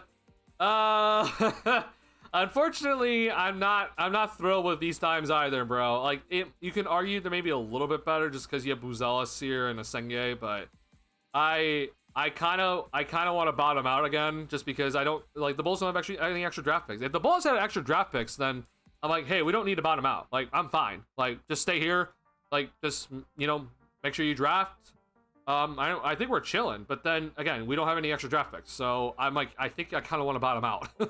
But if you're wondering why the last rebuild failed, it's because they didn't get any extra draft picks, bro. Like, we traded Jimmy Butler and we traded our 15th overall pick in that draft to get Lauri Markkanen. Like, I'm just like, bro, how do we start a rebuild and we don't have any extra draft picks besides our own?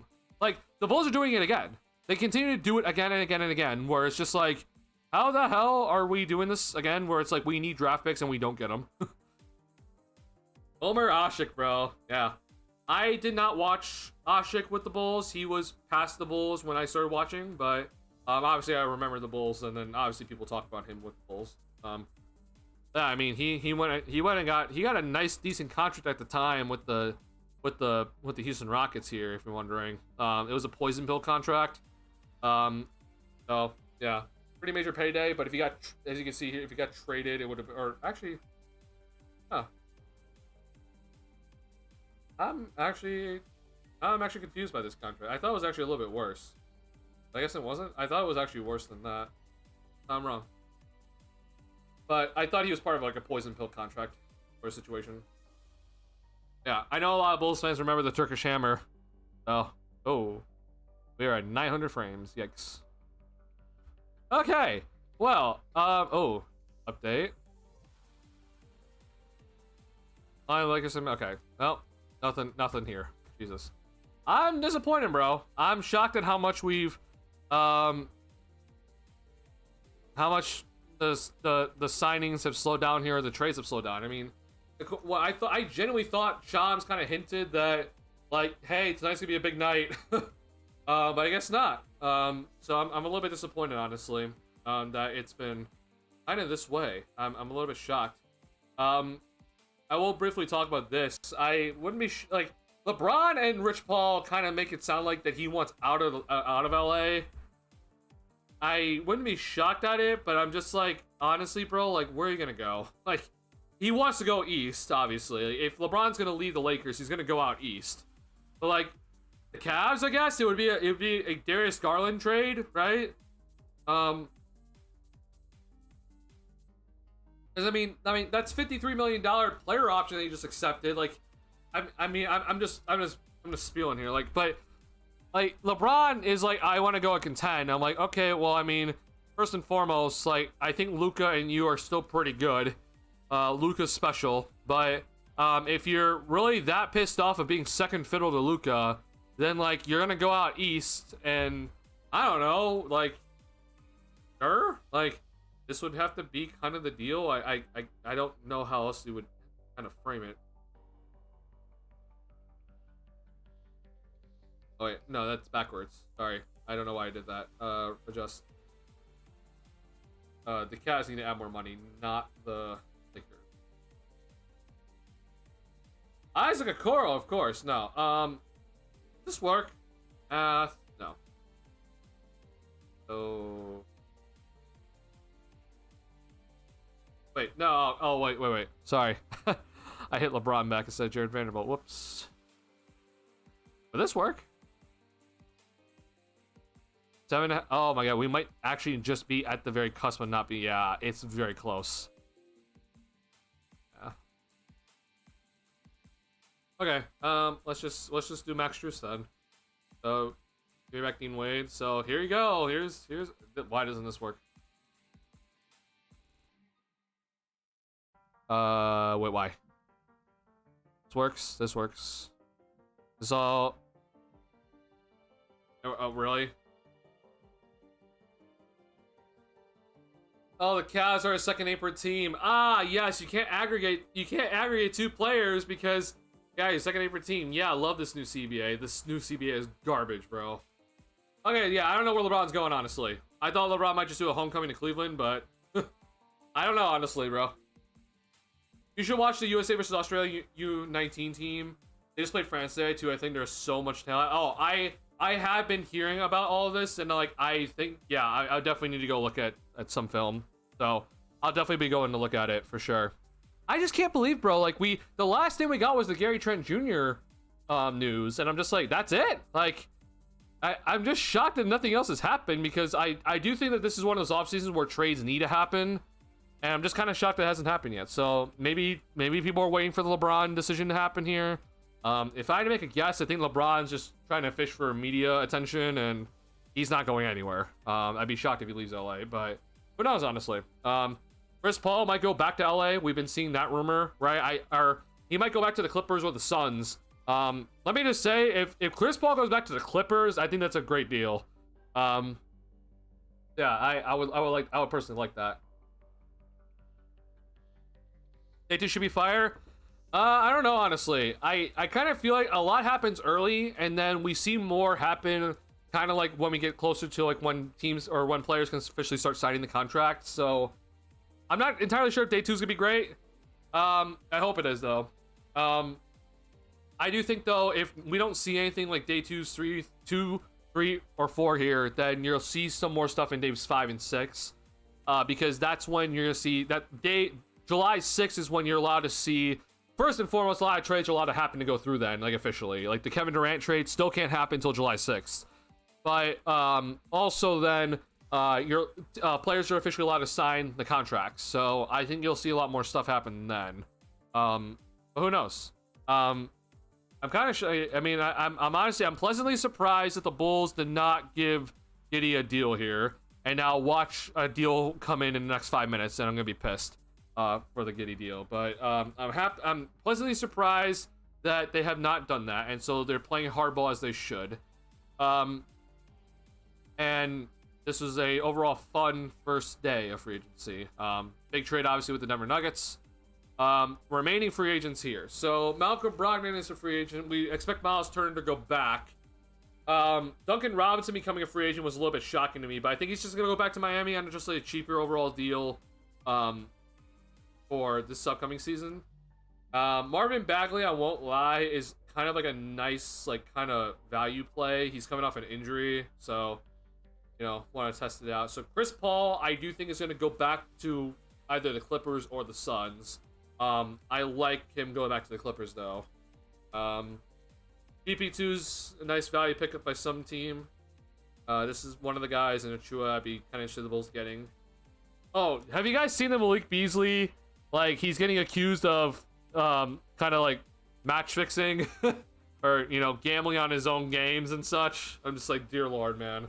I'm never going to tell someone to not bet on a game, but I just hate the fact that the NBA does a lot of like promotional bets and stuff. So, I hate that it's part of their advertising. But I understand now sports betting is everywhere. So, yeah, the fact that Beasley is potentially, like, he might be found guilty of betting on his own games and such is just like, dear Lord. Hope you can figure it out soon, buddy. That's a little concerning, honestly. Yeah, good luck, bro. Spencer Dinwiddie, I don't know what he's gonna do. Taj Gibson's still here, man. He's still kicking it. Love to see that Taj is still around. But yeah, Isaiah Jackson, I mean, if the Bulls are able to get him, I would love it. But he's coming off an injury, and I think the Pacers are going to bring him back. Yeah. There's obviously, as you can see here, there's like not like a lot that's like that enticing. Like there's like not a lot of like, oh yeah, like that player is available. Would love to see that guy. I mean, yeah, like Miles Turner can obviously be pretty effective. Jordan Clarkson going to some contenders pretty big. Same with Dennis Schroeder. I do think Dennis Schroeder's going to the Kings though. Like I'd be like kind of dead set that's gonna happen. Bo Wagner's definitely going back to the Magic. I'd be shocked if he doesn't. Al Horford though, I mean, he could go to the Warriors. I've been hearing that, or I've been kind of seeing that. So yeah, I mean, there's obviously some people here that could play a pretty important role on like some big contending teams, but I do think like the trade, like the Michael Porter Jr. trade, I think those are kind of the trades that I'm expecting to see. I'm expecting to kind of see those sort of trades more because there's just like not a lot of cap space. You kind of have to, if you're gonna get better, you kind of have to trade away to get better. So expect that, honestly. Oh, sorry, I really want to quickly just look at this Clippers situation now, because the Clippers always intrigue me, because, I mean, I understand the Clippers were a first-round exit, but, the thing about them is that they took the Nuggets to 7 games, and the Nuggets took the Thunder to 7 games, so, I think this Clippers team is pretty damn good, and I always fall for the Kool-Aid, bro. I love Kawhi Leonard for some reason, man. And it's just, I always fall for the Kool-Aid. I shouldn't, but I always fall for the Kool-Aid, man. I always drink the Kool-Aid, and I shouldn't like this. I should not like this team, but I do. I think Harden is good for them. I love the Brook Lopez signing. I think Nick Batum coming back is good. I like Powell. I like Zubac. Okay, so where are they, honestly?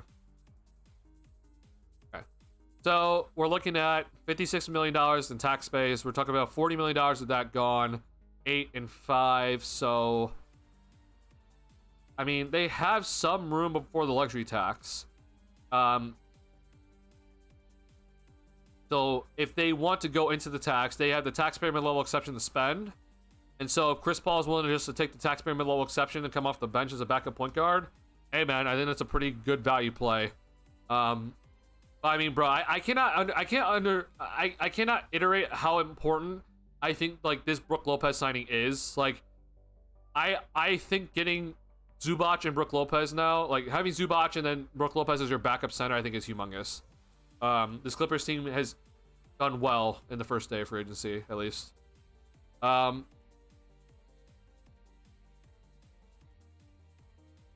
agree that LeBron has a better chance going out east.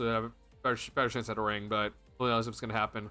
Not to mention Bagley's an option at center. You read my mind. I mean, yeah, I mean, if the Bulls were to get rid of some of the centers, I wouldn't mind taking just a risk on Bagley, honestly. But I think a lot of other teams should also kind of look into that, because Bagley, unfortunately, I was wrong about him. I thought this guy's gonna come in and just be an absolute force in the league, but he obviously was not that.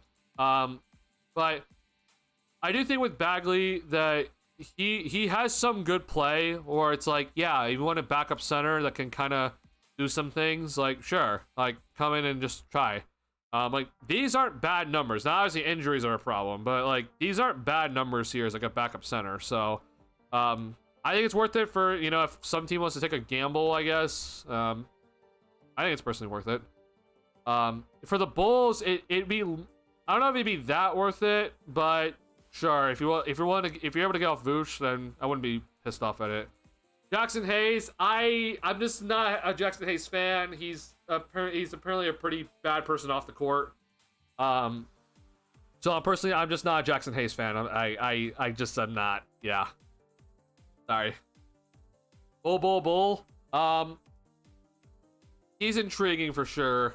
I'm less intrigued though these days than it was like a couple years ago. He's 25 now. I don't have much faith he's gonna turn anything different. They need to find a way to hypnotize Harden before their Game 7 think it's really Game 1. That's actually a very good that's a very good thought, honestly. Yeah. Hypnotize Harden that, hey, yo, bro, we just finished our regular season, man. Like, we're on our way to the playoffs, man. Let's get ready. Like, yeah, you gotta find a way to somehow simulate that for him. But honestly, though, I think their Game 7, like, I think they got kind of wrecked by the schedule, because, I mean, Ty Lue absolutely played the hell out of all the guys in Game 6 just to win Game 6. Now, granted, the whole Aaron Gordon, you know, putback dunk kind of killed them. I mean, like, if that doesn't obviously happen, then I think the Clippers win that game, and then obviously the Clippers would have won in 6. But Ty Lue, like, played Harden like a ton of minutes in Game 6, and they got the win. Obviously, I mean, yeah, it's win or go home. I don't blame him. But then it was a day off, like 1 day off between Game 6 and 7, and then you're playing Game 7, and like it just, you're up in the altitude. Like it definitely I think hurt them. Just the scheduling and everything. If they had 2 days off, I think that's a very 50-50 game. But because of just the scheduling, it just kind of worked out that way. Which again, nothing that they can control. The Nuggets had the same schedule, so they gotta show up and just be ready. But obviously, yeah, Harden did not show up in that game. Harden Game 7 obviously doesn't show up either. Yeah. I don't know, man. I just these are guys that I just really like. Like, I've always loved Kawhi Leonard. It's always been one of my favorite players. Obviously, he's older now, but like he's always been one of my favorite players. Harden is a guy I enjoy watching. Now, not Harden in the foul baiting days, which he still does a little bit of it now, but like that, I definitely did enjoy that. But Harden now is just a lot more enjoyable to watch, at least in my opinion. I mean, like, I love Zubac. I think he's great. I've always been a fan of Norman Powell. I don't really like Bogdanovic, honestly. He's kind of meh. But yeah. If they could get Chris Paul, that'd be great, honestly. Not saying they're gonna go and all of a sudden beat the Thunder easily. The Thunder continue just to be in a great spot, but I think that they'd have a really solid chance of going far in the Western Conference playoffs, and then anything can happen, right? Someone could get injured with the Thunder. You know, luck could go your way. Like I appreciate that from like teams like the Clippers, that Steve Ballmer's willing to spend as much money in the world to get this team to a winning spot. I appreciate that. Do you think they should try to trade Kawhi? No, I think they're fine, honestly. I think you run it back this year. You add in Brook Lopez. You hopefully add in a few extra pieces here. You'll need to get some guys in the minimum here, which is going to be the hard part. Like, because you just honestly, wait, what did they spend here? I want to look at this. Oh, I didn't realize. Wait, it's 18 million. Oh, okay, wait. Actually, I didn't realize this. So they're not going to be that far into the tax this upcoming season. So, okay. Sorry, I just realized this. I didn't realize how much Brook Lopez was signed for. So they used the non-taxpayer mid-level exception to sign him here, which means that it will be a tax team, but if you use your non-taxpayer mid-level exception, you're then hard capped at the first apron, which we've seen the Clippers go past the first apron, obviously, but that means that they're not going to be past the first apron. Like, they're hard capped at this number here, right here. So like they cannot go past 195 now. So I mean they have the space, obviously. So I mean, like it's 64 million. take away 40, so you're at 24 million, and then take away 13, so you're what, 11 million. So they'll have some space, but they'll definitely need to get some guys on some minimums here. So honestly, I don't know if Chris Paul is even an option at this point. So 12 players now. I mean, this is kind of your team, honestly. Unless I'm missing a trade. Wait, sorry, no, hold on. This is not your team. I'm seeing two ways. 1, 2, 3, 4, 9, 10, 11. Okay, no. So they have some roster spots open. Maybe they bring back Amir Coffey. That'd be pretty big for them. Ben Simmons, honestly, wouldn't be a bad player to bring back now. I just don't know how much he would want. I mean, unless maybe Chris Paul's willing to sign for the minimum. I mean, like, you have about like 5-ish million left of the non-taxpayer mid-level exception here, so maybe he's willing to sign for that. I mean, I guess you'd also have to buy annual. I guess that wouldn't matter unless you spent it last offseason. I wouldn't know. So, yeah, I mean, there's definitely there's options here for the Clippers. I'll be interested to see what they do. Chris Dummy 31 is crazy to me. I remember how bad I wanted the Bulls to draft him. Yeah, we eventually did get him, and yeah. I feel like betting on him to stay healthy and play every season, huge gamble, plus they're in the West. I would agree with you, but that would mean then you're stripping down the entire team, and the Clippers are not going to be one of those teams to strip it down. So they would rather just try to bet on Kawhi's health than strip it all down and try to rebuild, which I respect, honestly. I mean, reminder, the Clippers don't own any of their draft picks moving forward, right? Because that was part of the whole Paul George deal with SGA, obviously. But I mean, look, this goes to OKC, right? Rights to swap. Like, it just, they don't own their draft pick moving forward. Like, so they can't really just kind of reset, because why would they? They don't own their draft. So that's the reason why they're just going to continue to be competitive, and I respect it. And you're not going to trade Kawhi Leonard for a win now player. I know that the Raptors kind of did it, or the Spurs, I guess, kind of did it. They got DeRozan back in the deal, but I mean, I honestly just don't know who you're going to potentially get as like a superstar level player to come back in return. So I'm fine with it, honestly, for them. Like, if things break their way, like, they have a shot. That Brook Lopez signing, I think, is humongous. If they're able to get Chris Paul in that non-taxpayer mid-level exception, that's also humongous. Again, they'll need to get some minimum guys here just to make sure they can fit it all under the tax apron, or the first apron. I personally would look for them to trade Bogdanovich to get some of this money off the books. Like, this money right here, like this Bogdanovich making $16 million a year is too much. If I can get rid of him, that would open up a lot more space under the tax apron. Harden also is taking a bit of a pay cut here, and that's actually pretty important. So, like, they'll have some space to kind of work things out. I just don't know what the plan is after getting some of their other bench guys. But I mean, yeah, like, bring back Amir Coffey, or like sign Chris Paul. Let's see here. Great.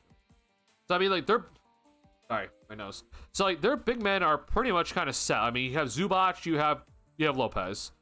I mean, you're looking for definitely some point guard help when Chris Paul, so maybe that's the option. Getting GP2 honestly would not be a bad fit for them. Gary Harris also wouldn't be that bad of a fit for them. I think ideally they would get Malik Beasley, but we don't know about his current future right now. He might be found guilty of many things. God, Kyle Lowry's still in this league, bro. That's crazy to me. DeLon Wright is not awful for them either, but he's not exactly great at the moment. So, yeah, I mean, like, in terms of guys, like, on the minimum, bro, Torrey Craig is not awful.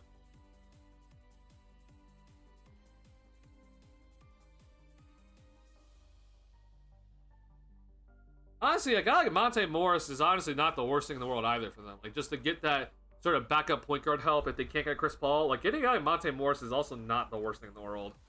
Did he have like a bad year last year or something? I mean, it wasn't amazing for sure, but I mean, he wasn't starting. Yeah, sure.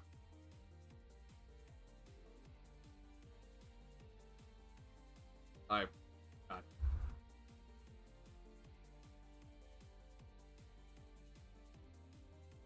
Yeah. overall though, I'm definitely interested to see what's gonna happen though moving forward here. Day one free to see is over, or I guess for 6 hours, I guess, or 7, 7-ish hours, near almost 8 here. So, it might be done for today. That's okay. Interested to see what's gonna happen here on out though. All right, couple things one more time before this is gonna be my official wrap up here. So, first and foremost, thank you guys so much. I've had a 4.5 hour stream here, and I've legit enjoyed every single second of this. I've had a ton of fun tonight. It may not look like it, but oh yeah, Trey Lyles also for the Clippers is great. Yeah. Yeah. Sorry, I may not look like it. Larry Nance Jr. I didn't realize he's unrestricted free agent. Sorry, I'm just seeing guys. It may not look like it for me. Like I may look like I'm complaining, but I won't. I'm not. Like I've had an absolute blast tonight. Thank you guys so much for this. I did not expect the stream to be that successful. A lot of people are tuning into the stream tonight, so thank you guys so much for all of this. This truly means a lot. If you have not already hit the like button on the stream, please do. It helps me out tremendously. Also, if you have not gone ahead and checked out my Trey Jones re-signing with the Bulls video, here is going to be a link to it. If I can pull this up, dear Lord. Okay. So if you've been watching the stream this entire time and have not watched this Trey Jones video, please go ahead and check out this Trey Jones video. It will be reiterating some things you heard on stream today, but there's a couple other things too as well that are pretty important.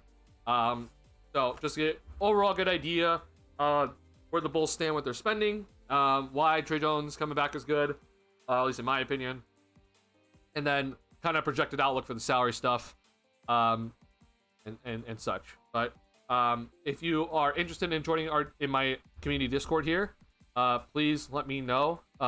This is a community Discord. Darius is in it.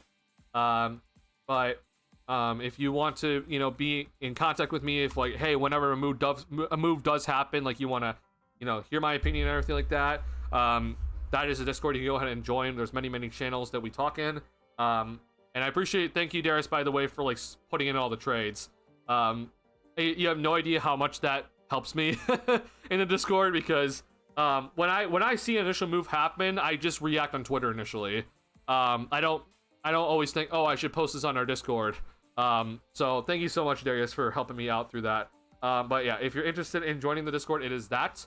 And last but not least, I want to shout out my Twitch channel again. If you are a person that is interested in watching NBA 2K13 content and watching my career player that's a 99 overall in NBA 2K13, I am planning on playing some more of that on this channel. Also, I'm in the process of working on getting Valorant streams up and running eventually here, but I can't guarantee any sort of time or date. But I do want to be as especially when the off season kind of comes down to a halt a little bit. I do want to be streaming on Twitch a little bit more. It's a kind of a new experience for me, so I hope to see you guys there and help me along with that experience, because I'm new to it and I want to kind of just test it all out. So yeah, thank you guys a lot for allowing me to kind of experiment with it. I have to say I like YouTube streaming overall a lot more so far, and I think it's kind of evident. But yeah, I appreciate you guys allowing me to try to kind of experiment with Twitch and see how that's going to work. So thank you guys for that. Last but not least, so last thing I want to talk about before we do end stream here, NBA Summer League. Okay, so the Bulls officially got their schedule for the NBA Summer League in Vegas. And I am looking forward to Summer League. So the first game for the Bulls is going to be July 11th. This is the first game here for the Bulls. It is going to be at near 7 p.m. Central Time on NBA TV. Make sure you got your cable provider or TV provider or stream provider, whatever it is, ready to watch this. If you have not already, if you're not aware, I don't know if you guys are aware of this yet, the antenna option for the Chicago Bulls, Chicago Sports Network, it is gone. If you're someone like me, you were pretty pissed about it. So you can no longer watch the Chicago Bulls or Chicago Sports Network via antenna anymore.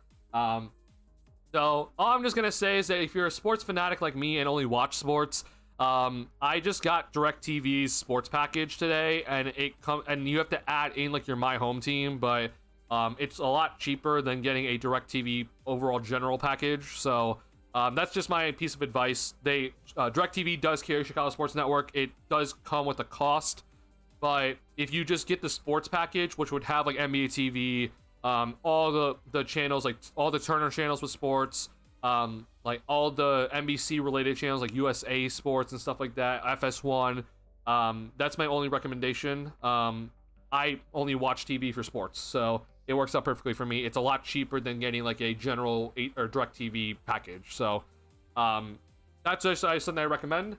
So yeah, go ahead and do that if you have not been aware that, hey, yeah, if you're an antenna user like me, I had to go to DirecTV, which really sucks, but it is what it is. I hate Reinsdorf and Chicago Sports Network. It sucks.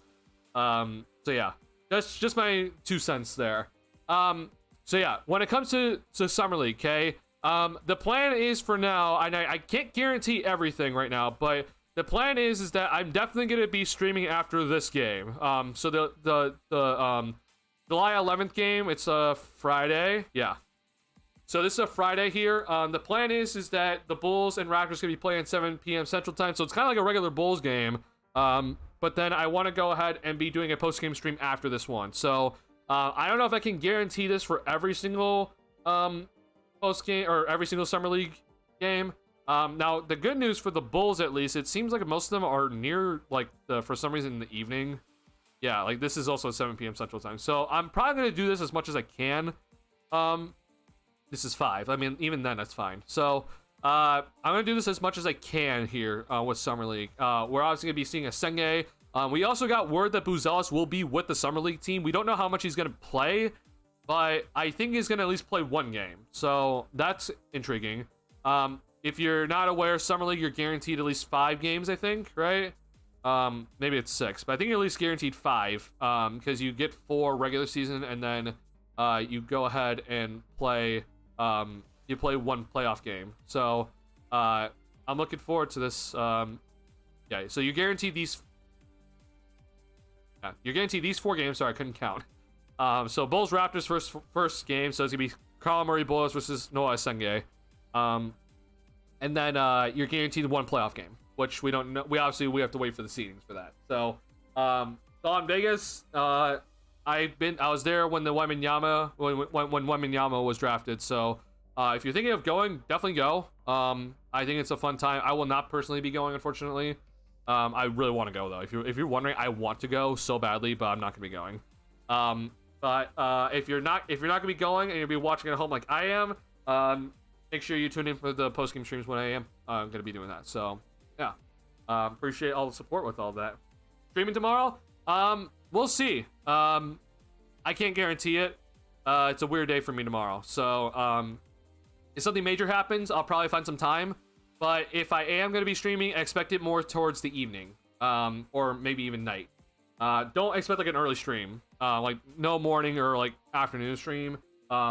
If earliest would probably be like 5 p.m. Central Time. So that would be the earliest I would potentially stream. But I'm not sure if I will be. It kind of, again, does matter what the NBA is going to do.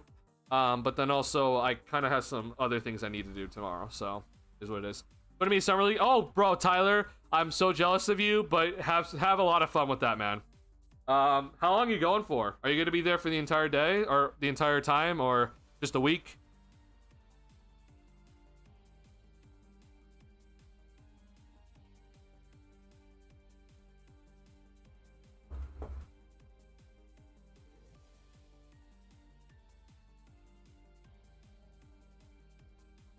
Maybe you're not here anymore, but yeah, I mean, bro, have as much fun as you can there. My one time I went to Summer League, man, it was just a phenomenal experience overall. I'm dropping frames, sorry. Yeah, and enjoy as much as you can there, man. It's a amazing time.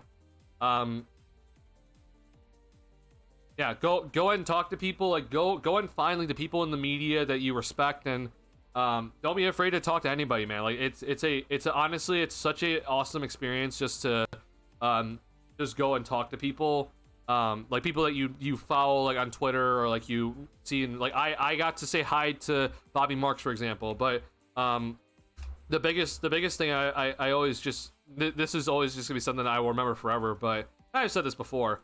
But I mean, bro, I got to meet Steph No. Like, bro, I got to meet Steph No. Like, this is just like an awesome experience, man.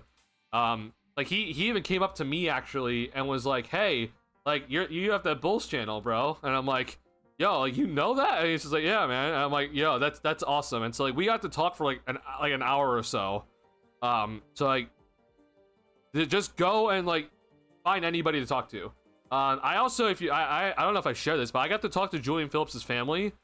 I got to talk to his mother and his sisters. So like it's just such an awesome experience just being there. So yeah, don't be ready to talk to people. And hell, I'm an introvert and I talk to these people. So like that just shows you how comfortable I felt being there. But yeah, I mean, it's such an awesome experience just to like, it's basketball like from start of noon until the end of the day, and you get to watch the prospects that you want to watch. Like, it can't be any better. So yeah, make sure you get your Cooper Flag seats early, because I'm sure a lot of people are gonna be filling up that. I always forget which one it is, but I think it's Thomas and Mack is the big one. But make sure you get your seats. Yeah, just enjoy your time. The prices also for food there are not the worst unless they changed it. So if you want to go and eat there, it's not that bad. Especially if you're just gonna be there the entire day, which I was. Like, I enjoyed my time. So yeah, man, I'm jealous of you because I want to go this year so badly, but I'm not able to. So have fun, man. Get some footage and enjoy your time. It's gonna be a fun time for you, man. I'm gonna be excited to hear all the stories that you have when you get back. So yeah, enjoy your time, man. All right, y'all. I mean, hell, I'm almost even at 5 hours, bro. This might be the longest stream ever on this channel. All right, one last check before I go to bed, or end the stream at least. And yikes. All right, well, we got nothing here. All right, y'all, that seems to be it. Yeah, I'll let you guys know if you're part of my Discord. I'll let you guys know if I'm streaming. I'll also post it on the community tab. If I am streaming, whether it's on Twitch or on my YouTube channel, I will let you guys know. I'll try to schedule the stream as well. If you guys want me to post it on Twitter, let me know. But I don't know how many of you guys follow me on Twitter. But let me know if that is helpful for you guys. If I'm going live on Twitter. But I will let you guys know. But I'm looking forward to day 2 of free agency. Hopefully we're gonna get some more moves, and hopefully the Bulls don't make any stupid moves here. Thank you guys so much. It's been a hell of a stream tonight. I've enjoyed every single second of the stream, bro. You have no idea, bro. Like, every single second of this stream has been fantastic, and I have to thank every single one of you that joined. Thank you so much. It's been an absolute blast. I hope you guys enjoyed yourselves as well. Please, I hope you guys enjoyed yourselves. So let me know what I can do better if you guys didn't, but I had an absolute blast tonight. So go get some rest. It's already Tuesday. It's late into Tuesday already, or not late, but it's, we're almost an hour into Tuesday here. So go get some rest. Twitter's best. Okay, I'll post it on Twitter if I'm going live tomorrow and for future streams. Good to know. All right, y'all. Thank you guys so much. I'll see you whenever. Peace out.